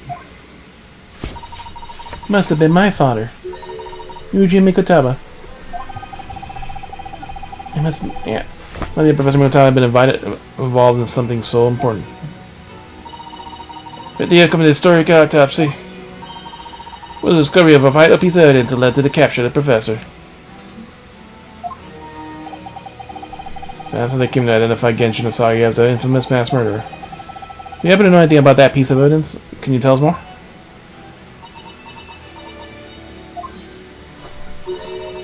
Would you like to see the records for yourself? Would that be alright? It's the point of keeping records, people don't look at them. They fall in a V for back of the cupboards. The other records are the last decade. Thank you. Let's see, Van Zeeks. That's strange. What, Mr. Naruhodo?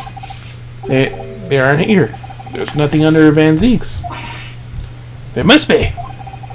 Perhaps someone took him away. No one's allowed to take documents related to the case out of this room. But you're right, they're gone. Well, when was the last time you looked at them? You remember? It was, oh yeah, I remember now. 2 years ago. Consulting detective came around one day, saying they'd like to see the records. Uh-huh, we know the one detective. Oh. You don't mean... Herlock Sholmes was his name. You get down, I knew that was coming. Uh-huh. You think he stole the records? Oh no, surely not. Iris, that can't be right, can it? That. Iris? Well, we know what's locked in that cabinet now in that living room. Bruno. I hope you don't mind, but... What is it, Iris? Just remember something very important I have to do. We're following this bitch home. I'm gonna leave you now. Oh? It's very sudden, Iris. Well, we'll come with you then. Oh, no, there's no need. Bruno, you and Bruno can take your time here. Bye for now then, good luck. She's going home. Wait a minute, little girl. Me? I remember now. You've been here before, haven't you? You have, Iris? Yes, 2 years ago, when that detective came. You were with him, weren't you? You were a living specimen then, too. That's the way it usually works, yes, so... She was the one that took it. One of them. Both of them. Was I? I really don't remember. Was I? I really don't remember. Anyway, sorry. The mustache. Wait, Iris. I brew a pot for you when you get home. She has a shit. What's the matter with her? She's been behaving really strangely all of a sudden. Dr. John H. Wilson. She didn't mention it. His death. Well, in that case, we won't keep you any longer either. It's been quite a while since I had any visitors. This is real fun.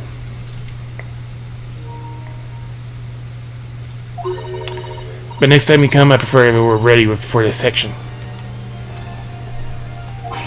I can't make any promises, sorry. It's a bit strange that the records of the Clint Van Zeek's autopsy have disappeared. But I think we've asked all we have to ask now. Here.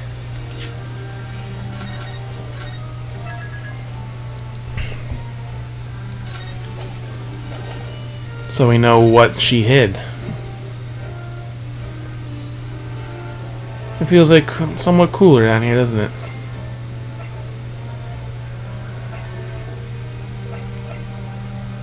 Maybe because it's paid for some time now. You gotta go to Fresno Street.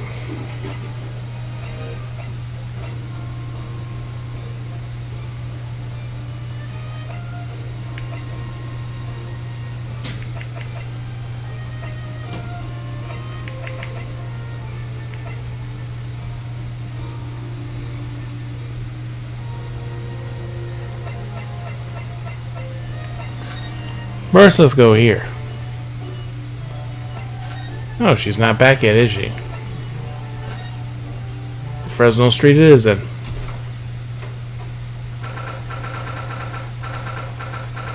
Hey, they have a chest on the floor.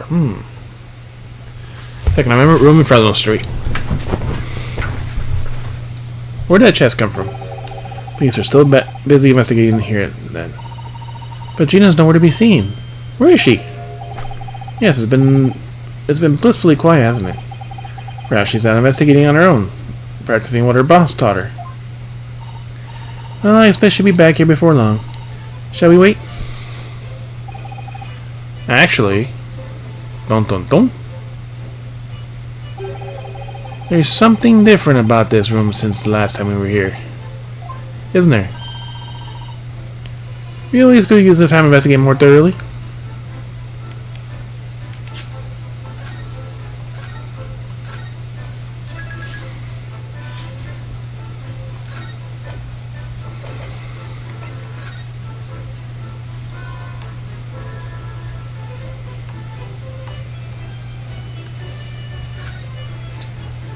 Nothing new elsewhere, so...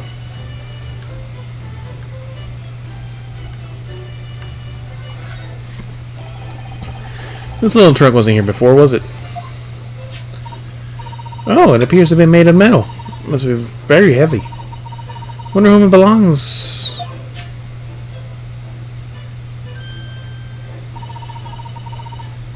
There's some initials on the outside. Look, TG. Tobias Gregson. And there's blood on it. Let's ask some policemen to know how they came to be here. Wait! What do you think you're doing? Wait, what do you think you're doing? It's my trunk, that is. Hands off. No, it's not. Gina!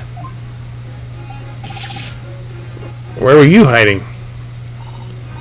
I don't know. Leave it to someone attendant for a few seconds. Every Tom, Dick, and Harry's got a greedy eyes on it. Just a wild guess, Gina, but... What? Spit out, Otto. It's fair to say that you only own this trunk since this morning's trial. What? What are you trying to say? Come on, the trunk goes with me everywhere. That's all he has. Where you been the last year? Trying to incur your wrath, mainly. TG, Tobias Gregson, so it's not yours. Hey, what'd you do with it?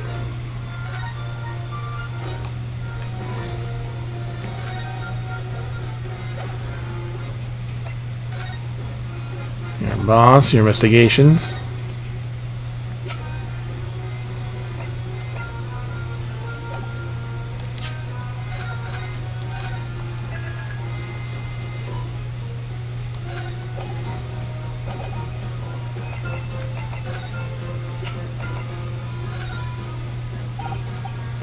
What do you make of this? What is it, evidence? Or something ought to happen, have you? No. Not exactly. I ain't been long enough in the job to get all this deducting business yet. So to get the person who did this from the boss.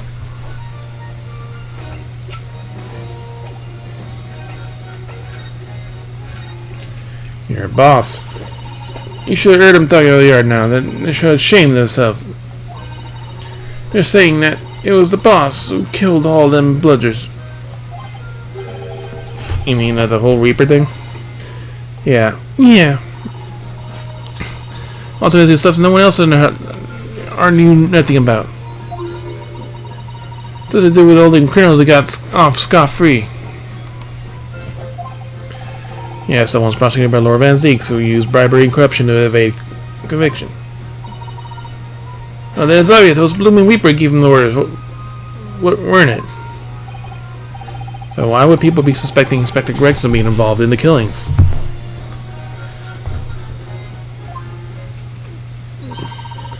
There's a notebook in his office. Oh no. This doesn't sound good. It had details about all the crimes that had been pegged as Reaper's work. What? What? No, did you see it, Gina? Did you see that notebook? They wouldn't flaming let me. Because I'm just an apprentice, apparently. But I was the one who found it. It was my boss. That's right. Pretty miffed about it, so I took it. I sneaked a peek at it with what it said anyways. Oh, that's our Gina. Let's take your notebook. So you managed to see what was written in Gregson's notebook anyway, didn't you? Well, see, it's my job to read what he wrote. And what have you written? What had he written? What had he written, Gina? Dates, times, places, names. Long list of them. These are about the bludgers supposedly have been done by the Reaper. But there could be an explanation for that. There's a record of simple investigations of the Reaper's activities. Exactly. That's what I said. That's the first thing you think, right? And it happens, it was full of names I recognized anyways.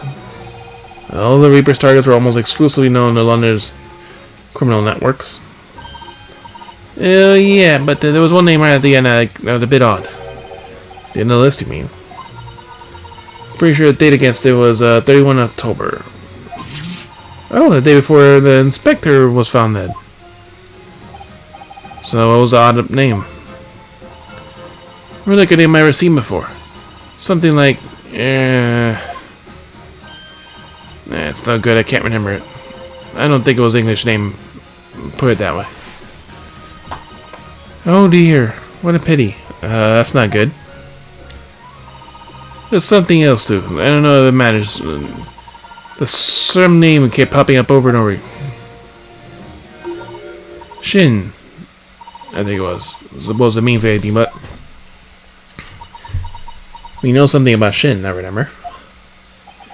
Not that. Did you say Shin? Asashin. What? Hey, what? What does it mean? Something? Well, Razik's knew the name too. And you mentioned her as well. The woman who actually did the deeds. And now you finally have her name appear in Gregson's secret notebook. Your investigations.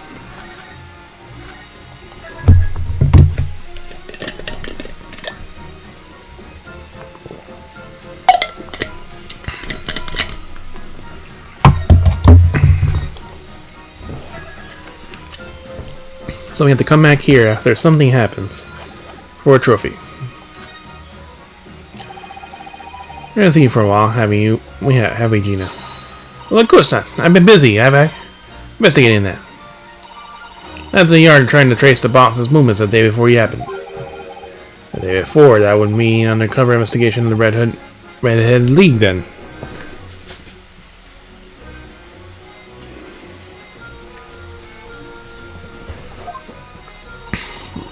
Only the boss didn't go, did he?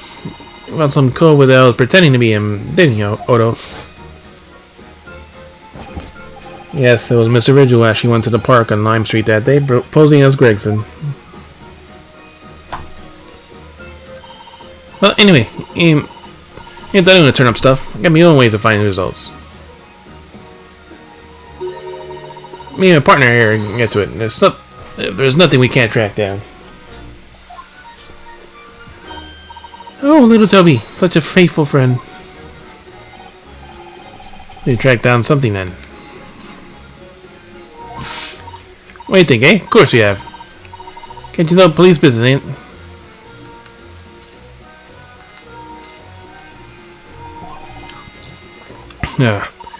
Anyway, the point is, if you got library need help, you know who to turn to, right?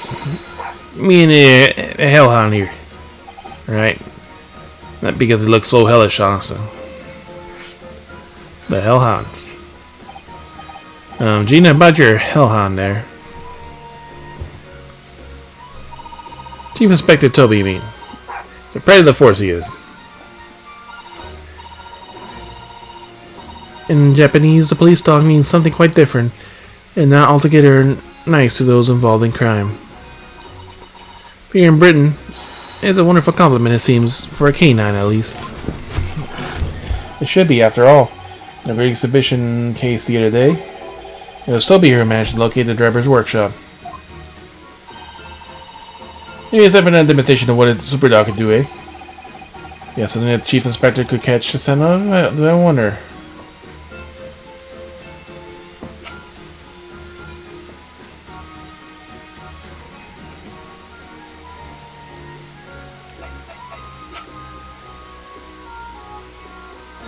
The hairpiece.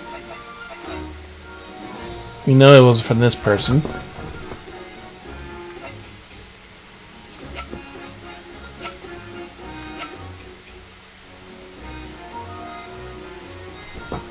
Well, the gun. Find out who owns this gun. Well, Chief Inspector Toby, you wouldn't mind having a sniff of this.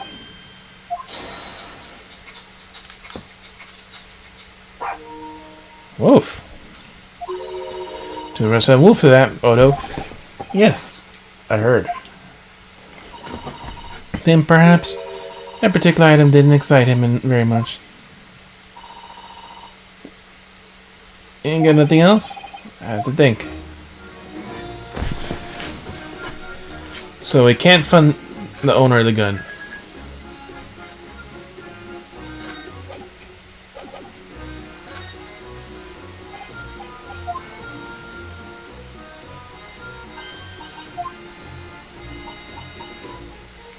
Trying to trace the inspector's movements, so...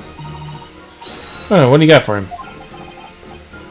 Well, we do have his pocket watch that he always carried. Inspector Toby, you wouldn't mind having a sniff at this.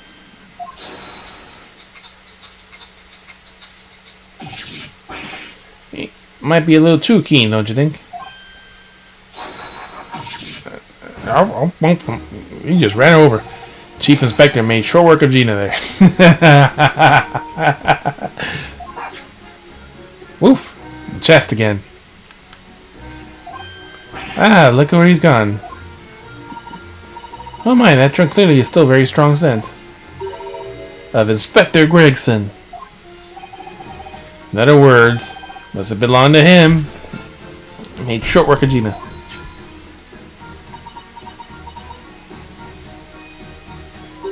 Alright, it's a fair cop, I suppose. You got away with it, too. One for your meddling kids.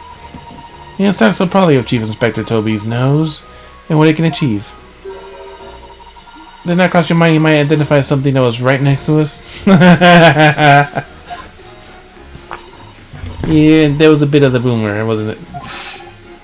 That's enough now then, Gina. Eh? I think it's time you told us the truth about that trunk.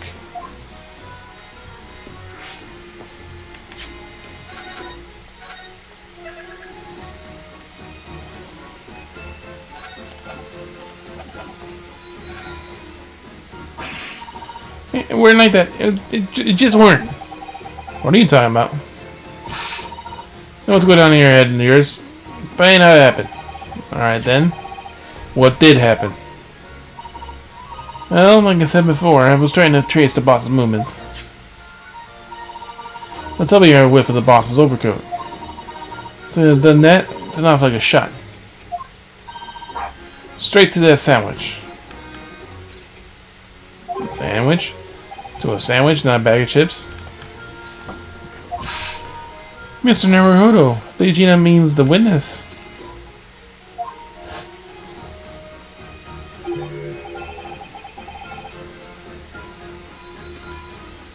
Oh, I forgot about that sandwich. Mr. Beppo. Yeah, in between the wooden boards, the boss's trunk. Dun dun dun. You mean when he heard the sound of the gunshot and piled in here? Exactly. Not different scene. Goodness. Me and Chief is better give that sandwich a good grilling, you know, and what he said? I think it might be fetch a good price, and that chap wouldn't be needing it anymore, so... That's all I did, nothing more. Nothing less. Why don't you, Adam and Eve, check a cheek of it, eh? Stealing a dead boss's stuff to flog. So Miss Venus wasn't the only one to meddle with the scene of the crime, then. How could they? So anyway, that's how it happened. Pretty decent trunk, I figure. I might have make some use of it. Something wrong with it, eh? Well, maybe you, Mr. Sandwich, should try it. Answer that question together. Let's open that trunk. I think perhaps that trunk should be turned over to the police, don't you? What are you talking about? I am the police. Not really. Gina, if you wouldn't mind, we can examine it. Maybe. Yeah, alright then. Do what you want with it. Thank you. We shall make a detailed record in our examination of evidence. Gregson's trunk. Enter the court record. Inspector Gregson's metal traveling trunk that had been removed from the scene and so recovered by Gina. Before we go further,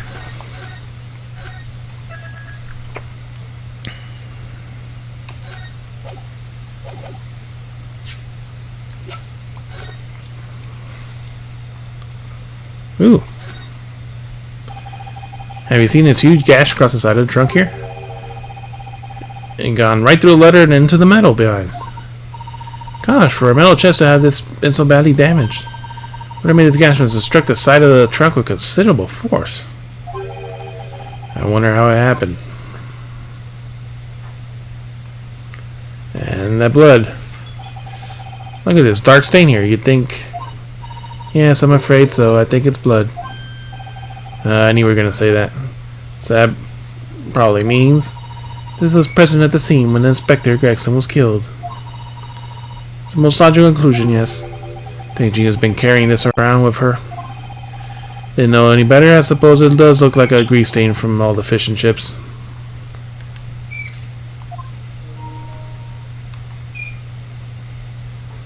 Alright, let's open it now.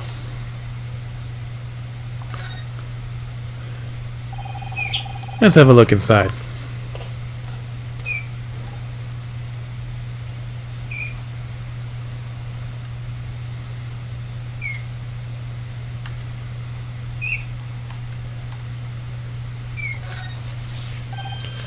Look, there's something inside. Oh, let's see. It appears to be a passport for them to travel overseas. Was Inspector Gregson about to go off and travel abroad? Yeah, remember he was going to go to France. Perhaps the date of departure might tell us something. It was... Oh. What was it? Travel for 31st October. Just one day before the incident. What? Really? Passport. Has been a court record. Passport documenting that Inspector Gregson possessed. It was issued for travel to France the day before his body was discovered. Gregson went to France the day before his body was discovered?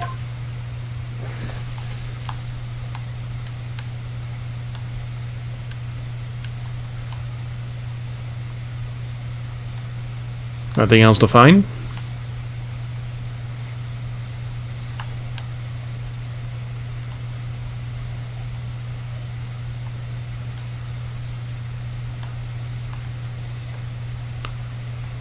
Where does it say TB? Or TG rather, Tobias Gregson.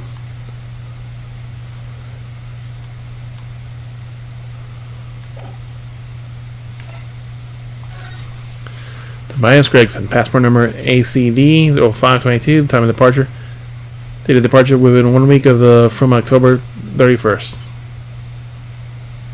Destination, Port of Dunkirk, France. Purpose, travel policeman. To a packet and one other person to travel. Ooh, he was gonna bring Gina.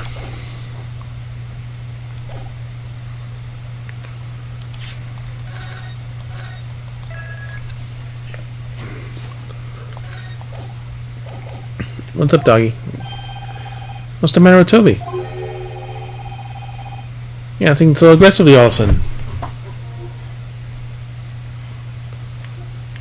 Best Tracy chips in town.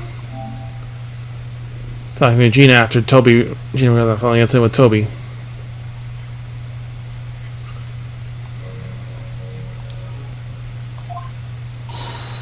Mr. Naruto, be careful. Must be in the trunk.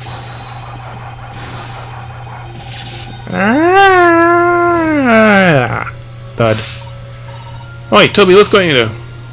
You're gonna lick his face off. Mr. Naruto! Mr. Naruto! Gina, quickly! Hail the carriage! Really? It's just a dog licking. 2nd November, 4:57 p.m. Naruto's Legal Consultancy.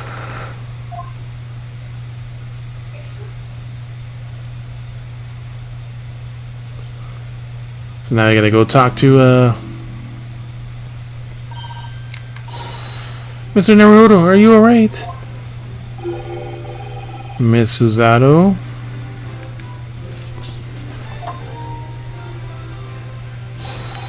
Yeah, Countess Lass. Best of relief, my dear fellow. After all, to drop that after a mere licking by a small terrier. Most unseemly.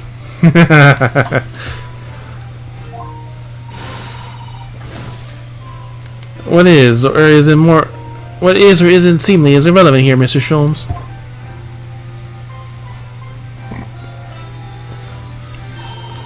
So I'm glad there's no lasting damage. How are you feeling? I'm fine, thank you. Did you bring me back here? Oh, what's this on my head? A bandage?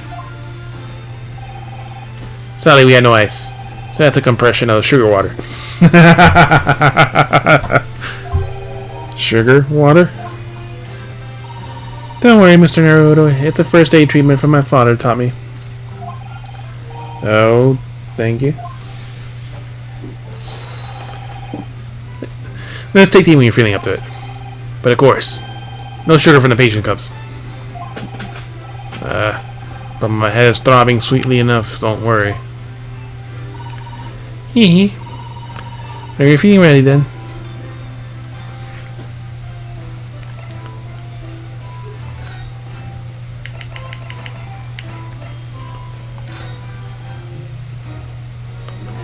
Gina? There you are.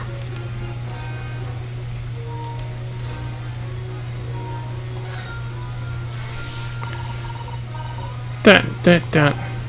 Gina, I'm really sorry. What? Why are you apologizing? Staff, ain't it? Yes, a year ago the cops couldn't go have a fallout cured. We gotta have police, haven't we? To catch the blurgers. Let's let us go about our business in peace. Wait, sorry? I don't think I have heard this properly. He said he was gonna teach me everything I need to know to be a detective. All you had to go showing for me was the best flaming fish and chip shops were.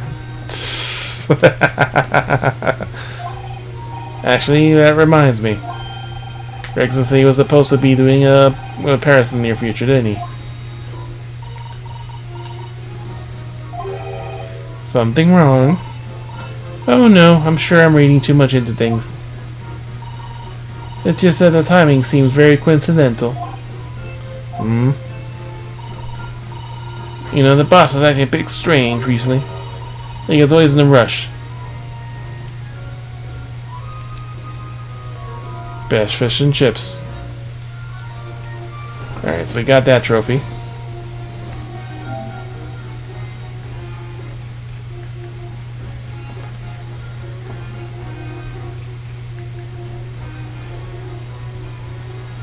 So we have the ladder one, Iris's board.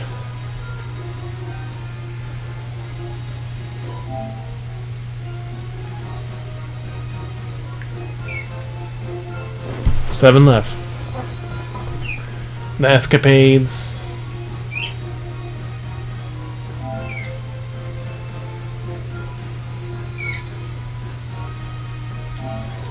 And the platinum.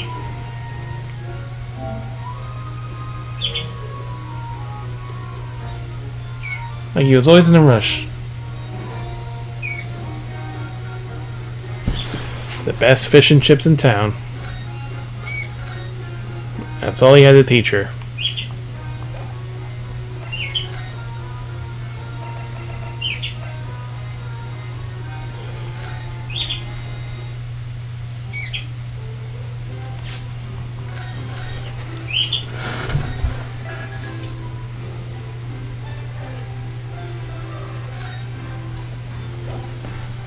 Yes. I want to pull up the full list before I forget.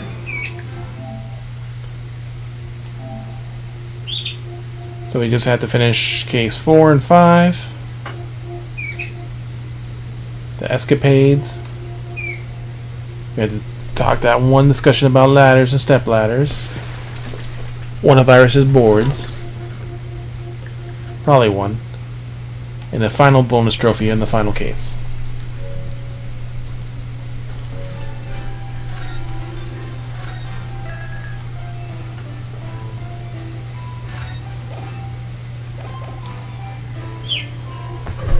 Let's swap this out.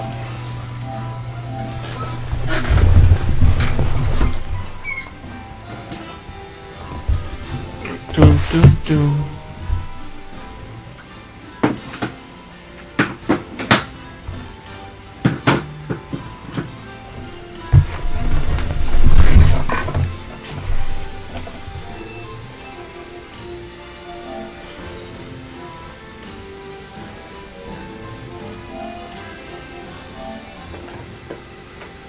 Pass test.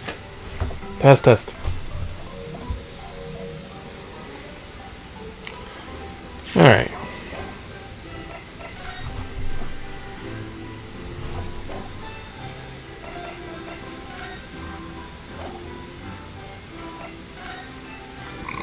What do you want, Sholmes? Thank you for your concern, Mr. Sholmes. My dear fellow, think nothing of it. Let's say I was quite startled. I heard that you'd been attacked by a dog. For a moment, I feared an infamous murder of so many. I come back from the dead. You mean the professor? Fortunately, I see your prize throne is unscathed. The stiff, turned-up collar of yours obviously afforded you some welcome protection. Was I that close to death? All I really remember is the dog licking my face over and over and over again. Well, if you wish to avoid such troubles in the future, a little mustard spread on the cheeks will do the trick. I think dogs will eat just about anything. I should think that it should balance the sweetness of your bandage rather splendidly. Damn it, Holmes. Sholmes. You're right, Mr. Neverwood. It's very unusual to find ourselves in the middle of investigations. It just occurred to me that I've forgotten something when we left this morning. Please don't worry, as long as you continue to investigate thoroughly, you won't go far wrong. Yes, of course. Let's get back to work. We have to go downstairs now, don't we? Iris is getting her...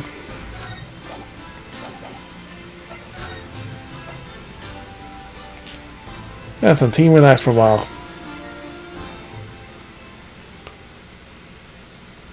Yep.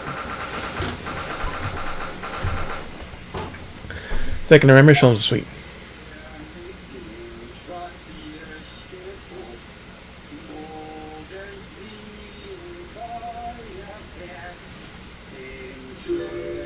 The fuck is going on here now?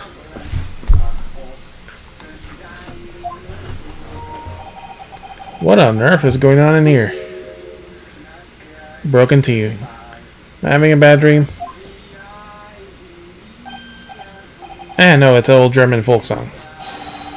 Rather fine rendition, I think. That's the least of my concerns. Iris.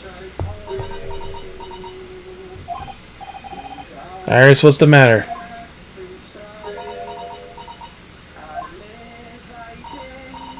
Now, who's this sprawling, that relaxed gentleman over there?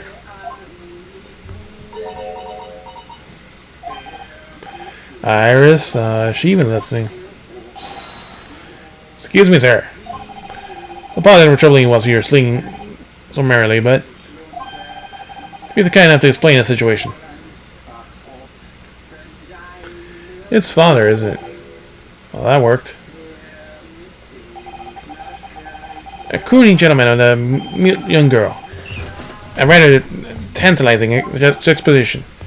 And one that appears to have incited the gods of deduction with me to find their voices too. Mr. Sholmes, do you mean? Oh, great. Something we have to fix. He's gonna get it completely fucking wrong.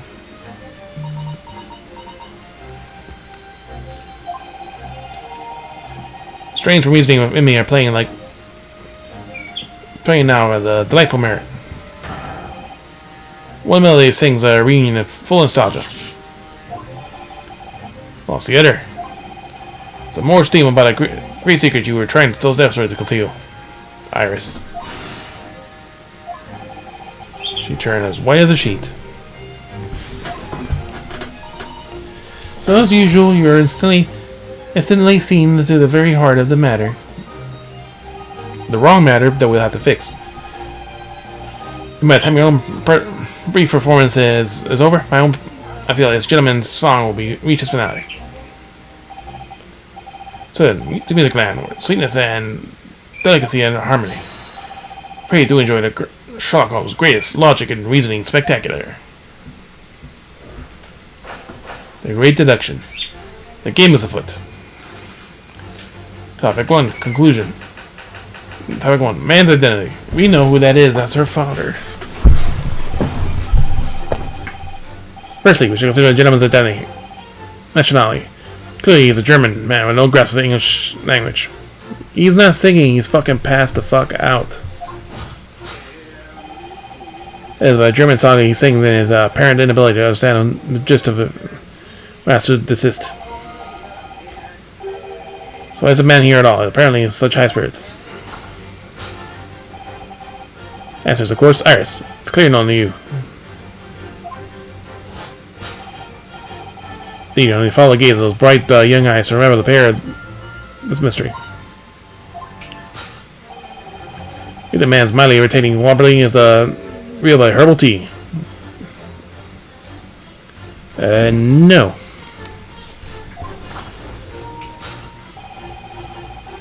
I was a German for that guest a cup of your latest herbal blend. The delectable flavor has made the man's spirit soar.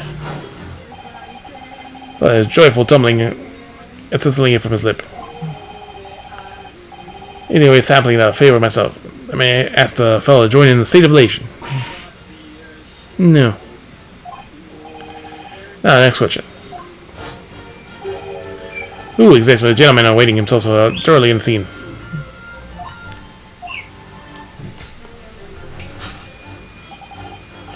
That happens a number of years ago. Certain gentleman of German origin engage my services in solving a particular delicate case. Required retrieval letters sent to an acquaintance of mine have known to be proven problematic. Hey pal, that's the voice he should be having. In order to conceal his identity, noble identity, he had to arrive at my house as the mask.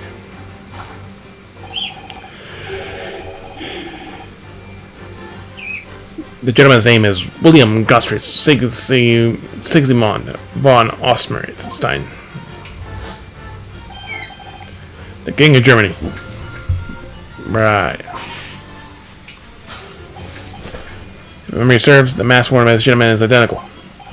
Yes, there could be no question. The mask belongs to the King of Germany.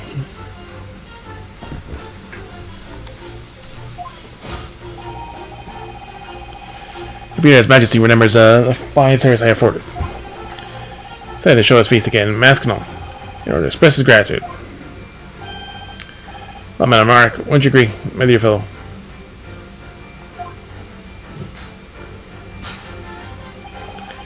The identity of the mask misery of former client, the King of Germany. His son is currently in London as well, enjoying the wonders of the great exhibition. Dumbass. As identity, the King of Germany.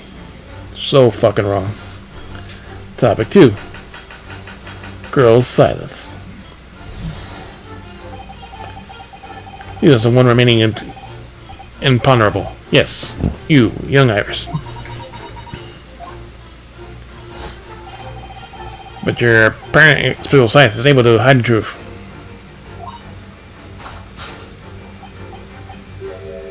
The reason your muteness is concealed in that knapsack.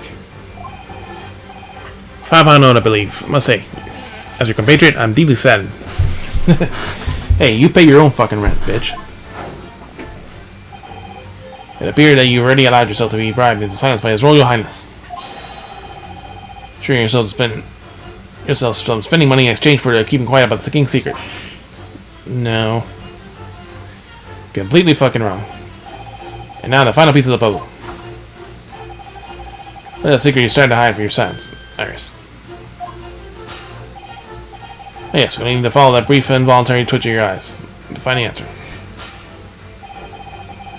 Yeah, it's gone this coffee with that coffee cup.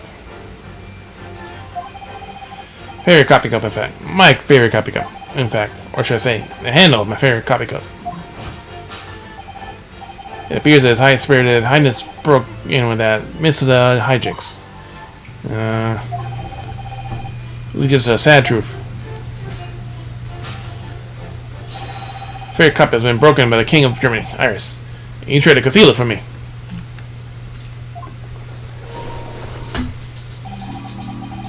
I shall have the bill sent to via government channels to the German royal family for his replacements. Girl silence. Throw out the coffee cup.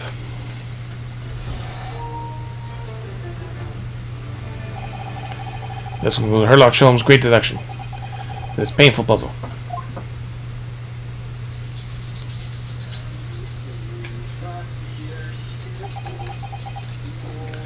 Dot dot dot. Dot dot dot. Richard silence as well. That fellow's jovial warbling is rings my ears, does it not?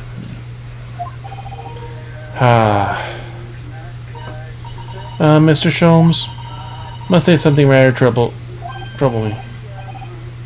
Pray, Mrs. Otto, do tell. His Royal Highness is not him. Doesn't appear to have me moved the muscle since you arrived. You haven't said a word either, Iris.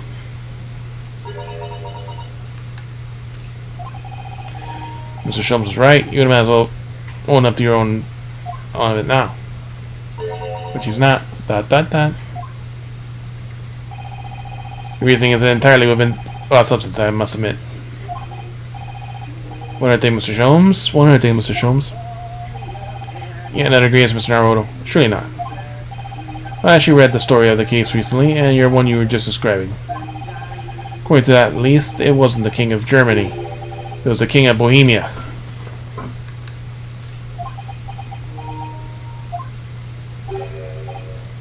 Goodness, was it? Yes, that's quite true.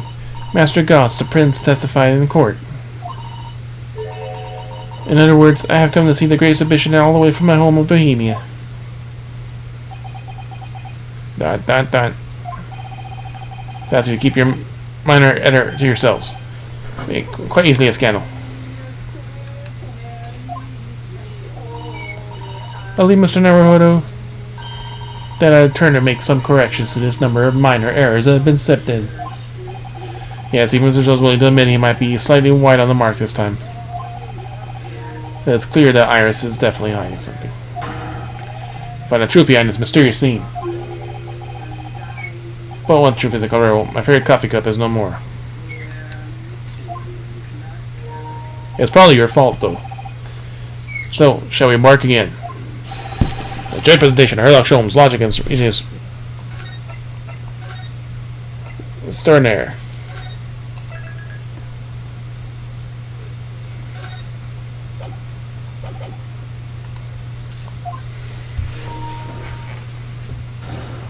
Course correction. Hold it, Mr. Sholmes. Man's identity, King of Germany. Firstly, concerning the German nationality, clearly the German grasps no English, no grasp of the English language. And then by the German manic song, he accepted as apparently inability to understand when asked to assist. So why is the man here at all, in such an apparent high spirits? Answer, of course, is Iris is clearly known to you. You need to follow the gaze of that bright young eye so I unravel a particular part of the mystery. Reason for this man mildly irritating warbling is herbal tea. So that's some mix of herbs that urge you to sing? I really doubt it.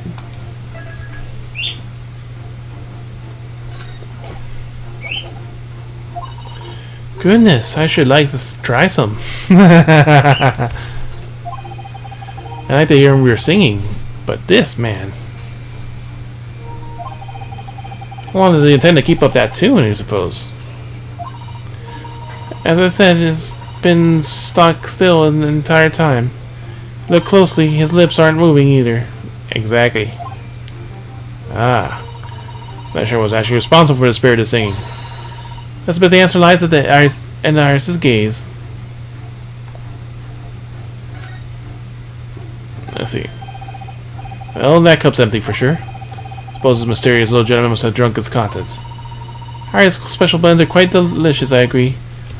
They always make my heart sing. I understand wanting to vocalize my feelings, certainly. That, Mr. Norwood, you should often interrupt in your boisterous laughter when drinking Iris tea. I do. I take some lighter laughter lessons in Societal-san in the near future.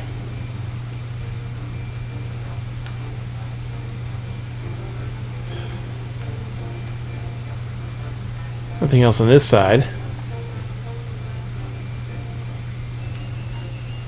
That's what's making the noise. The mask is why it's making it. We know this mask.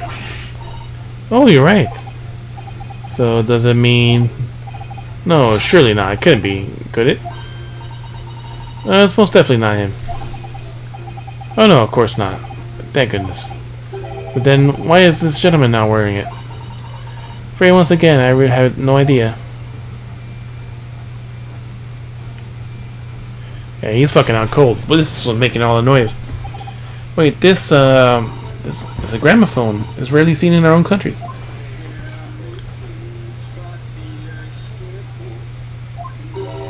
The sound certainly appears to be coming from the horn. But singing machines, that can't be right. Science and technology are changing the world rapidly, Mr. Naruhodo. This... What's right is changing too. Too much for my brain. At least we found our answer.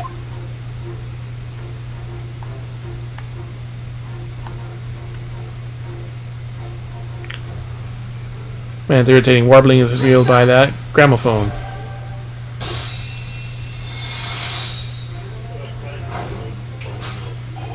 Reason for the man's mildly irritating warbling is revealed by the gramophone. Indeed, for no well-bred gentleman could break into an obscure folk song when making a social call. In other words, this gentleman isn't singing at all. In fact, it appears that the fellow is unconscious. You finally figured it the fuck out.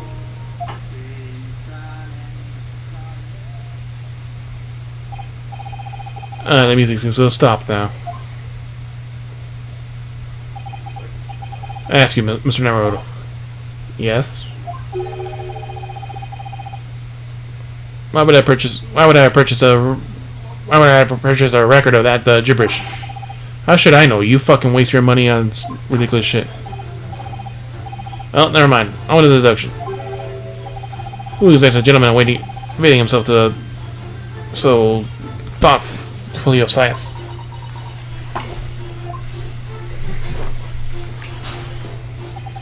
And so happens a number of years ago. Certain gentleman of German origin engaged my service in solving a particularly delicate case. Query retrieval letters once sent to an acquaintance I have proved problematic. Or concealed his normal identity. He also arrived at the office, my office, with a mask. No. Two things. Wilfred Gostrick, Siegfried von Ostmark, King of Germany. Down. Germany serves. The mask is worn by the German. Yes, there can be no question. The mask belongs to the King of Germany. Though you've already established that it was actually the King of Bohemia. Down.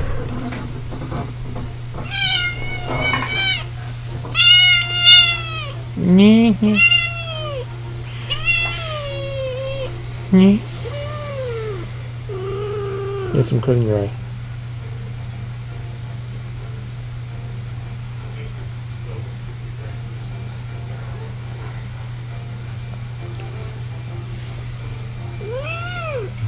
You?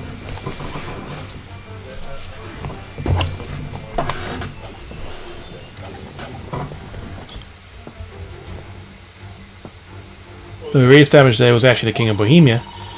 It seems Mr. Sheldon intends to persist in the Germany theory for some reason. Come to think of it, the young prince was wearing a mask as well, was he? Master Gods, the boy who you had in tears? Don't remind me or anyone else. You suppose all members of Australia, mainland Europe wear masks? I'm sure they do. Well, probably anyway. Point is, the mask doesn't belong to any king. No, he's right.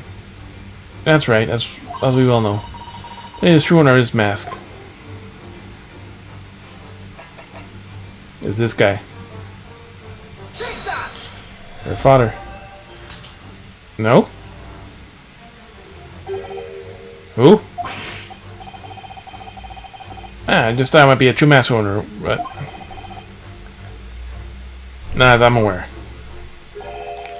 Remind me, who are you again? Sorry.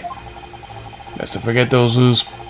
I do my best for those who speculate hamper my logic and reasoning.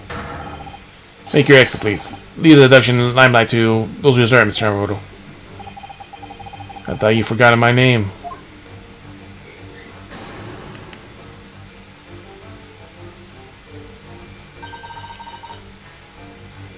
We of all people should know that mask. It's been on the coffee table here for some time now. I came to be there and realized I don't know, actually. Let's not worry about that little detail for now.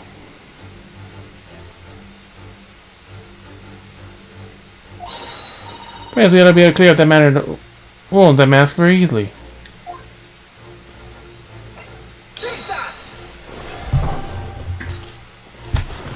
Fuck it. Who? You.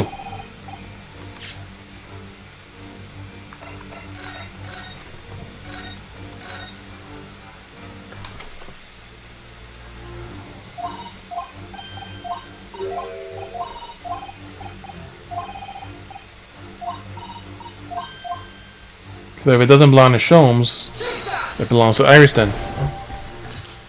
No?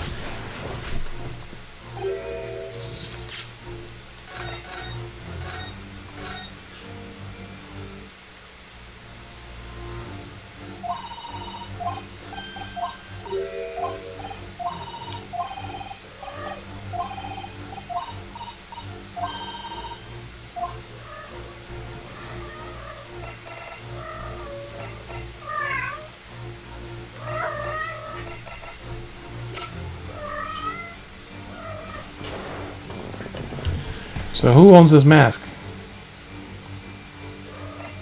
Oh, right. It's Cosmo's mask.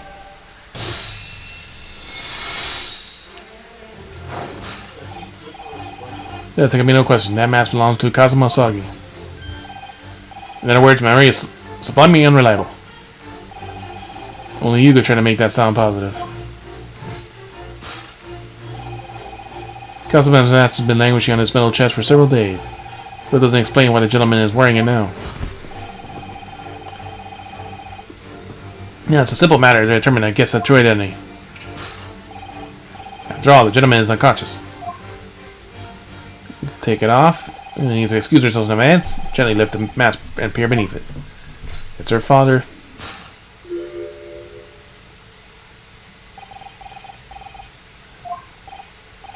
I don't believe it. Ah, father! Father! I'm afraid, Mrs. Addo, you made a mistake. No, I think not, Mr. Sholmes. Anyway, it appears our logic and reasoning has once again revealed the truth. Serious visitor. Is my unconscious father Eugene Mikutaba? Logic and reasoning, or just looking around saying?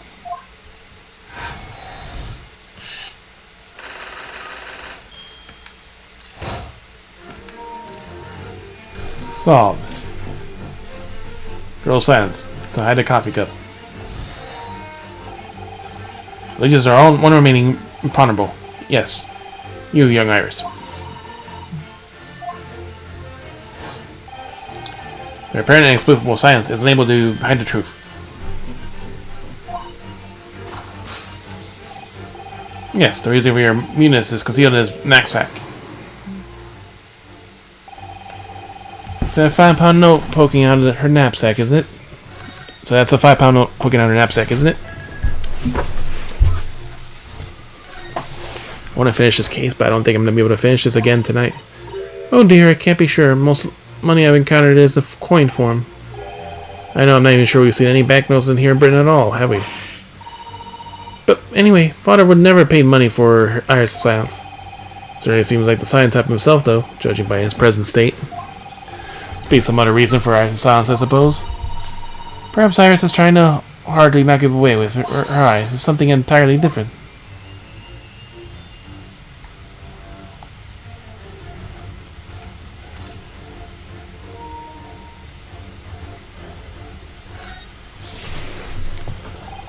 Now I think about it, Iris always wears a little bag on her back, doesn't she?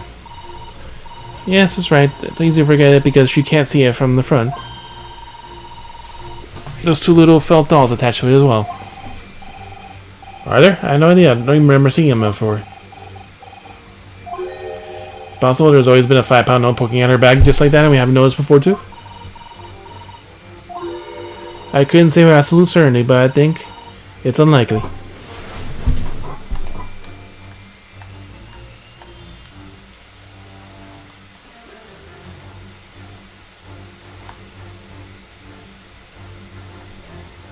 The metal chest. The metal chest, and it's open. The metal chest contains important documents, isn't it? Yes, details of cases Mr. Sholmes has worked on over the years. Written up by Iris' father, if I remember correctly. Iris says the chest keep locked at all times, and she's never shown it me inside. But its contents are available to her, I suppose. Entirely irreplaceable. But look at it now. The catch is unlocked for once. So it is. That's hard to ignore. Very. Seen the chest unlocked before and all the time I've been here in Baker Street.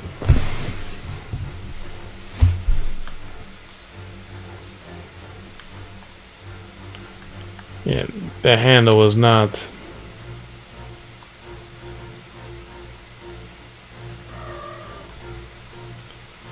There's nothing else to look at.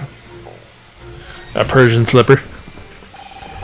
Slipper features the adventures of Sherlock Sholmes, doesn't it? It does. When I first saw it on the mantelpiece, I was very near fainting with excitement. Iris does keep Doesn't Iris keep her 11 Z's in there? Yes, that part was never mentioned in the stories. You can swap it for a Japanese equivalent of a slipper for fun. In other words, I wouldn't get the shoe. But then it would be impossible to hide anything inside. Which matters because...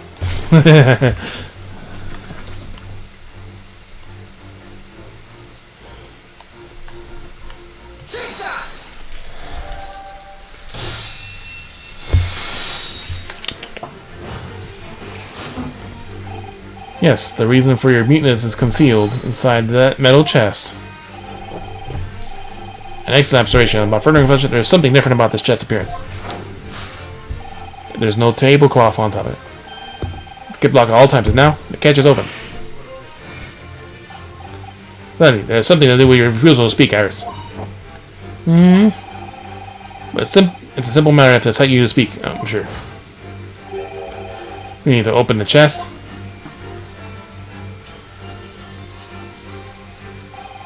Here we go. No! Really don't!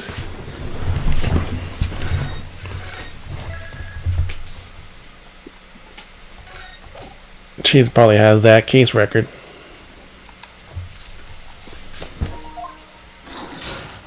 Bunk!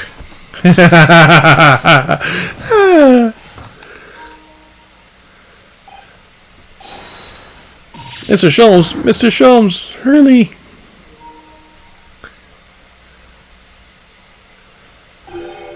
He's dead.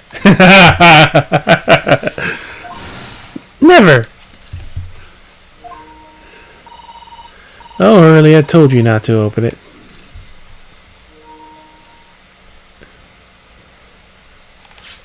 We're making a separate save right there.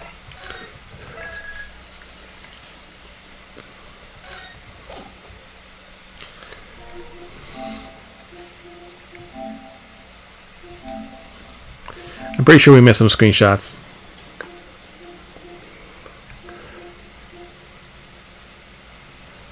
Early no. Dunk. Dunk. Dunk.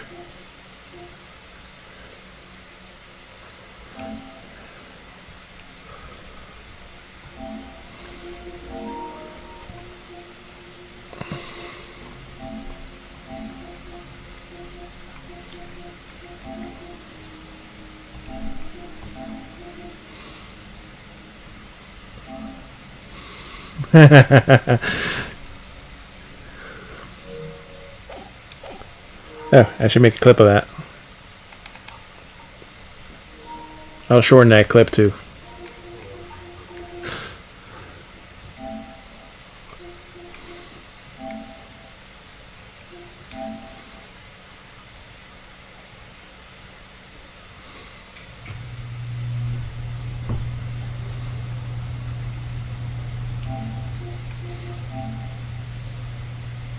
And then we're going to trim it.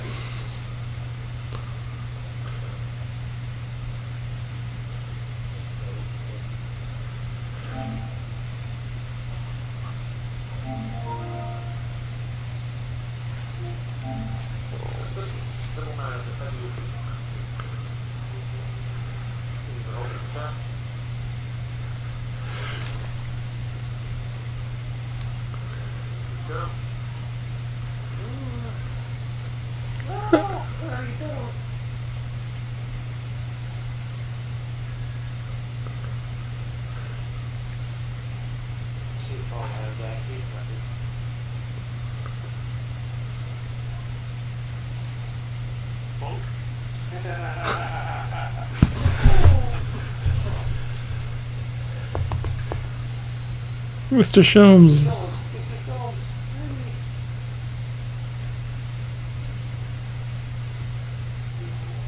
He's dead.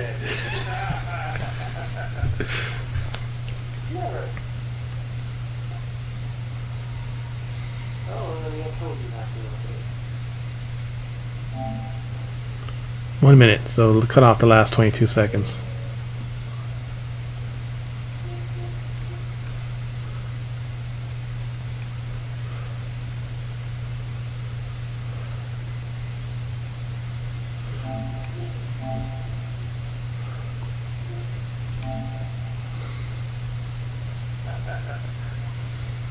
Never. Oh, I told you not to open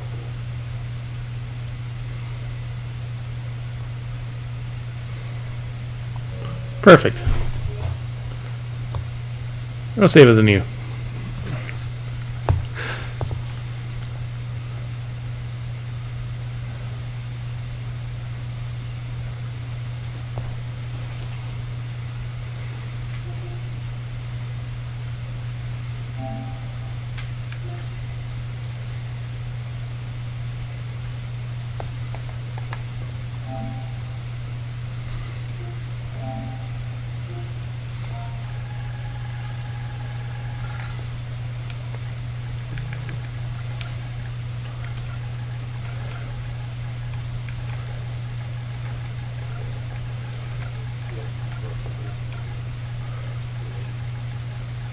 A Herlock Sholmes moment.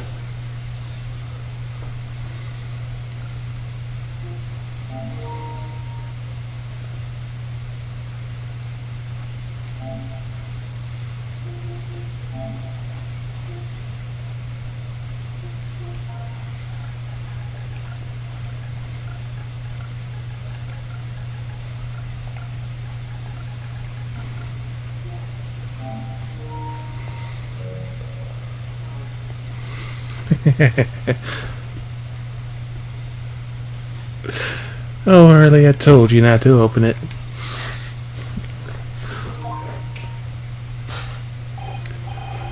Ah, so you found your voice now, Iris. In other words, what just happened here clearly reveals the truth. Yes, the reason for your silence until now is... There's something different about the dance of deduction you perform with Mr. Sholmes, isn't it?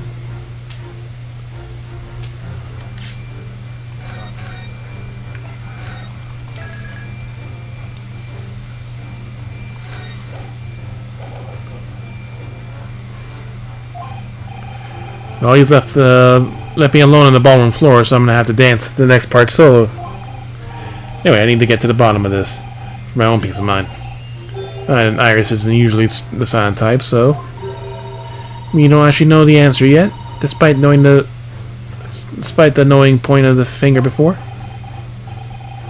Mrs. Otto, sometimes a man needs to point his finger first and think later. Oh well, if you say so. I think we better examine Iris more closely and try to rescue the situation then.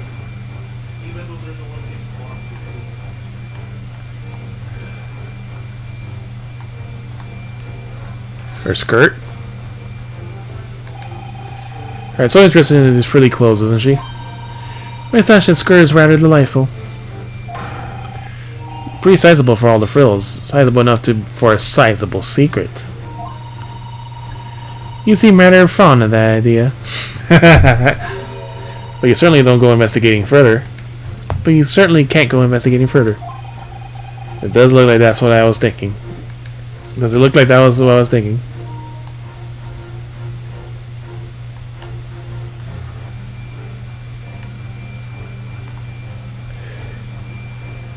Her NASA, yeah, the key. Hey, I didn't notice that. Yeah, that's for her goggles. Oh, there's the two dolls. For some reason, Aztec is really standing out as a suspicious today. Oh, is it? Quite sizable enough for a little sizable secret, what did they say? Perhaps it is, but we don't certainly open enough to look inside without Iris' permission. No, you're right. Who knows what might pop out in punches.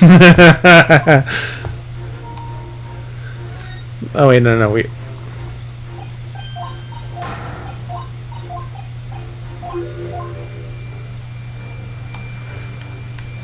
The key. That's the key she's holding. That's the key she's holding. Look, sure it wasn't in her hands before, was it? No, you're quite right. It appeared as if by magic. That's strange. A big old iron key. Where did it materialize from? Her backpack. The key. Yes, the real reason for your silence until now is this. That key behind your back. Ah. Mr. Sholmes was thrown into the air before.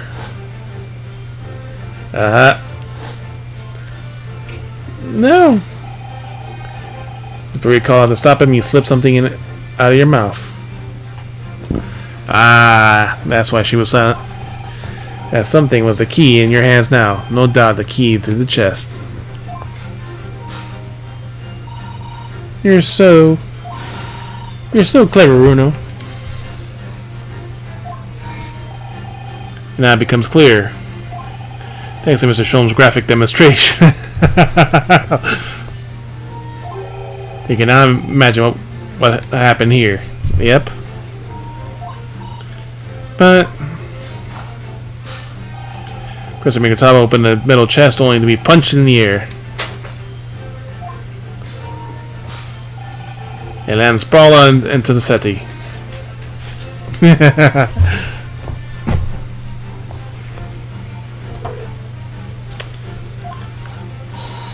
But wait, that doesn't explain all the facts.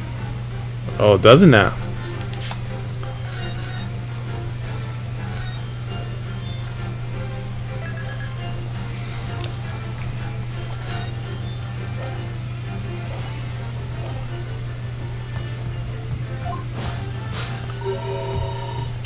What about the Sky Chef or the cup of tea? Above all, and above all, why would he be wearing Cosmo's mask? It probably fell on his face. Well, for those curious details, I think we got only one explanation. I can't believe a miracle took place in the room. Isn't that right, Iris? Consider how the room was arranged through the whole painful experience took place. Professor Mikotaba opened the chest, completely aware of what waited him inside. It flung into the air just as he was, only to land neatly on his face when it fell back down. Teacup's journey through the air ended up with it caught in the unconscious professor's finger.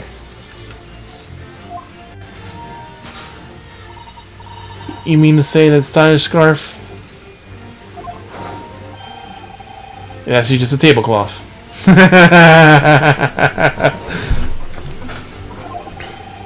Great deduction. Detective's office, after all plays some miraculous deductions.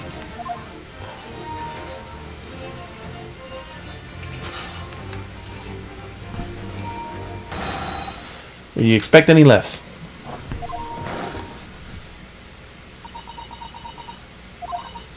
Yes, you're right. It happened exactly as you said. Brilliant, Runo. This concludes Ryunosuke Naruhodo's great deduction of this punchy puzzle. Hey, case 2. So then why don't I make us a fresh pot of tea for us?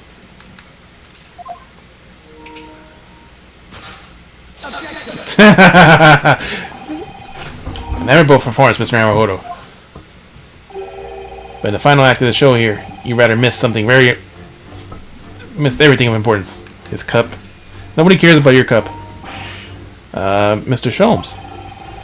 Did you catch your mind back at my earlier deduction?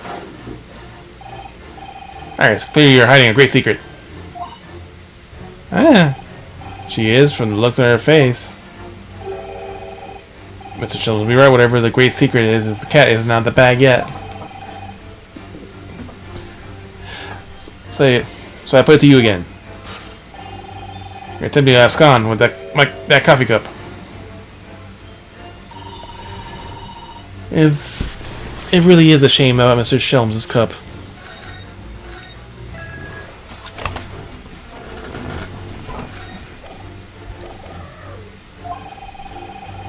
Must have been a smash when Professor Mikotaba opened the chest. Oh dear, so many things seem to have been broken here. The deduction has taken a different direction. Iris doesn't seem to be trying to hide the broken cup anymore. The great secret is still something else. That's where observation skills will work here. You're attempting to abscond with that coffee cup. It's probably underneath Sholmes' favorite cup. Or what's left of it. It's just a handle. As he hurled into the air with the Professor Mikotaba. Well, yeah, Ben, this cup had caught his finger before he hit the floor. Yes, but anyway, whatever Iris is trying to hide, it's clearly not this handle. Oh. Scratch right there. Right here.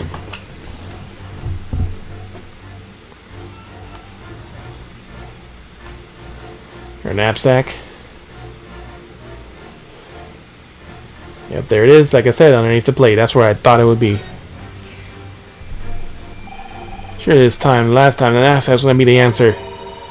Not really sure why you're so intent on showing Iris' back to complicit in these events. Because it's sizable. It's sizable enough to carry things around, Mr. Naruhodo. That's what bags are for.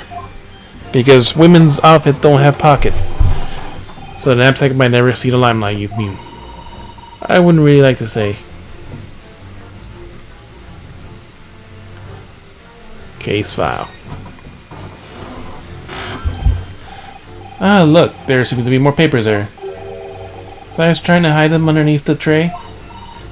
Insignia, Mr. Naruto. That's the official Scotland Yard's document. What? But why would Iris have? We must ask her. The Scotland Yard document? Like the one missing?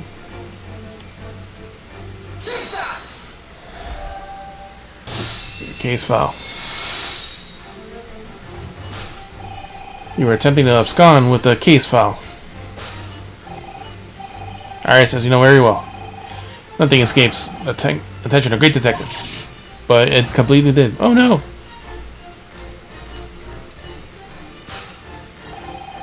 We visited Scotland Yard's autopsy laboratory earlier today.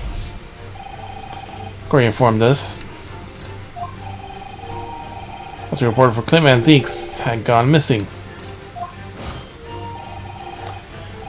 Clint Van Zeeks? Ah, yes, I do seem to recall. Some years ago I asked to see the report in which question. You were with me, weren't you, Iris? That's not for you.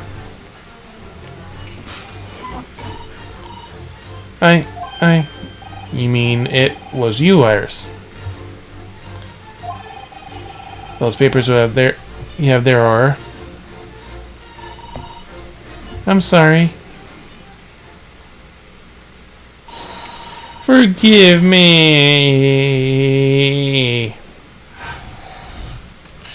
Girl, silence. To hide the case file.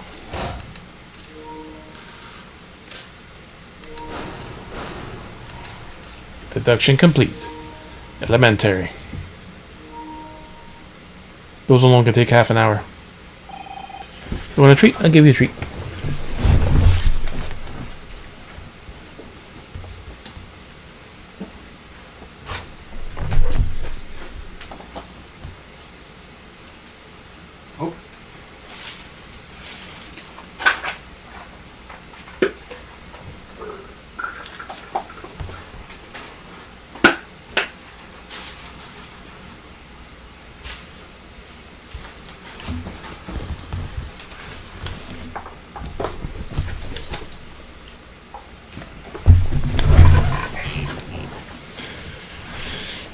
In truth,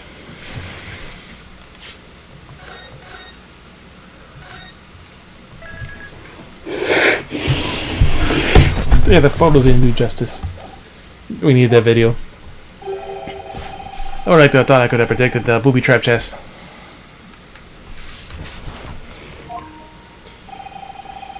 That caught me completely off guard. I was really delayed because of the Herlock Sholmes. They could have decapitated you, alright.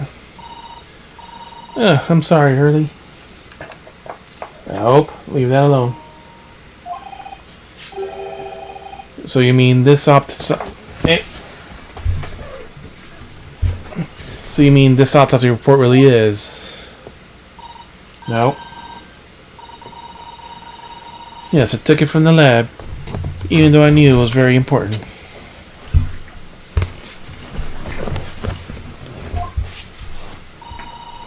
Is there something that troubled you, Iris? Dr. John H. Wilson. Now it's something that troubled me. Something I'd been looking for. When I saw this report, when I saw this writing, the writing in it. Her dad. I knew it was Daddy's. Hope. Scratch right here, Hope. Scratch this. They're writing. Your father's writing. What do you really mean?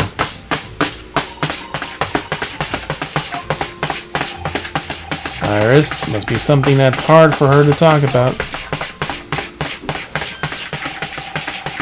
Forgive me for interrupting, my dear fellows. Mr. Sholmes, what is it?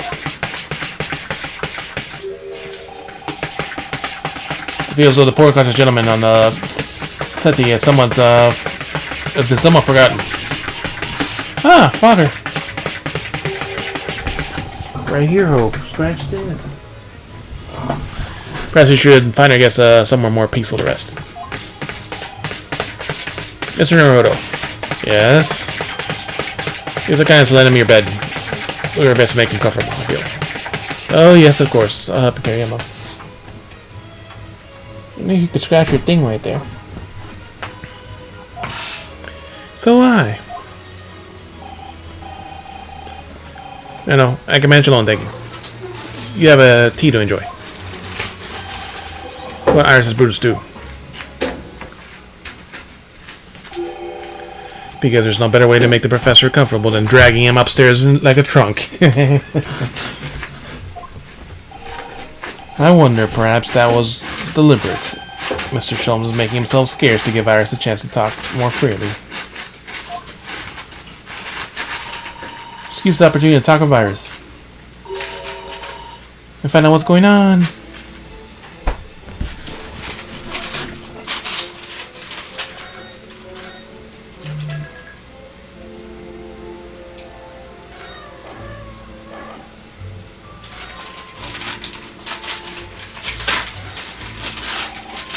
Eyes around the big chest and table. Is that where she keeps her important papers? It is. Need more care. I saw Mr. Sholmes kick it. I suppose something wasn't frustrating. She didn't even sweep the furniture, though. Was it damaged? My chest was fine, but Mr. Sholmes was doubled up on the floor almost 10 minutes. Oh dear. That is a painful tale. Yep. And nothing new on the board.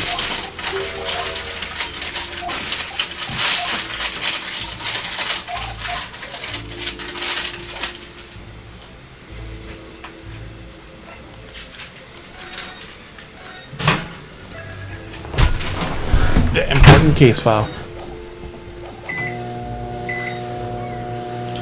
Your daddy. Are we finally going to tell her? Would you like to tell us about it, Iris, about your father?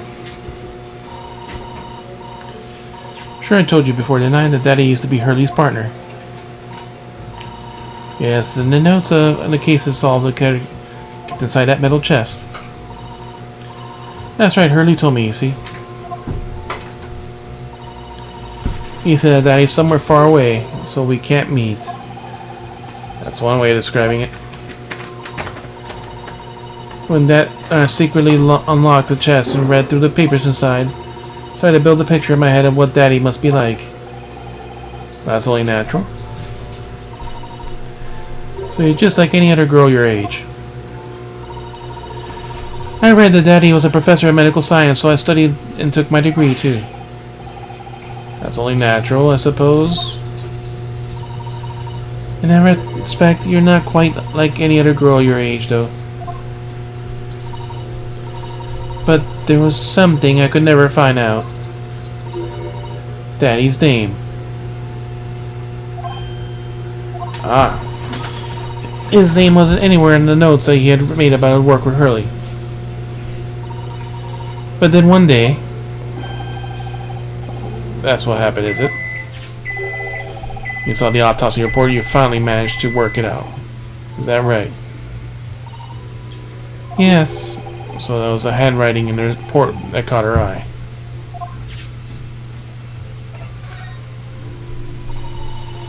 I saw that writing in the report, I could hardly believe it. I know that handwriting, I thought to myself. Because it's the same as the writing you've seen on your father's case notes. Exactly. The symptoms are compared the two properly, but I need to see them side by side. As a doctor in the laboratory, but I was told I couldn't take the report away. Even worse, I was told that it was the first and last time I was allowed to even look at that there. So yes, I had to steal it. When I compared the autopsy report with the case file notes I had here, there was no doubt. The handwriting was exactly the same. And the signature of the coroner at the bottom of the autopsy report. What are you doing?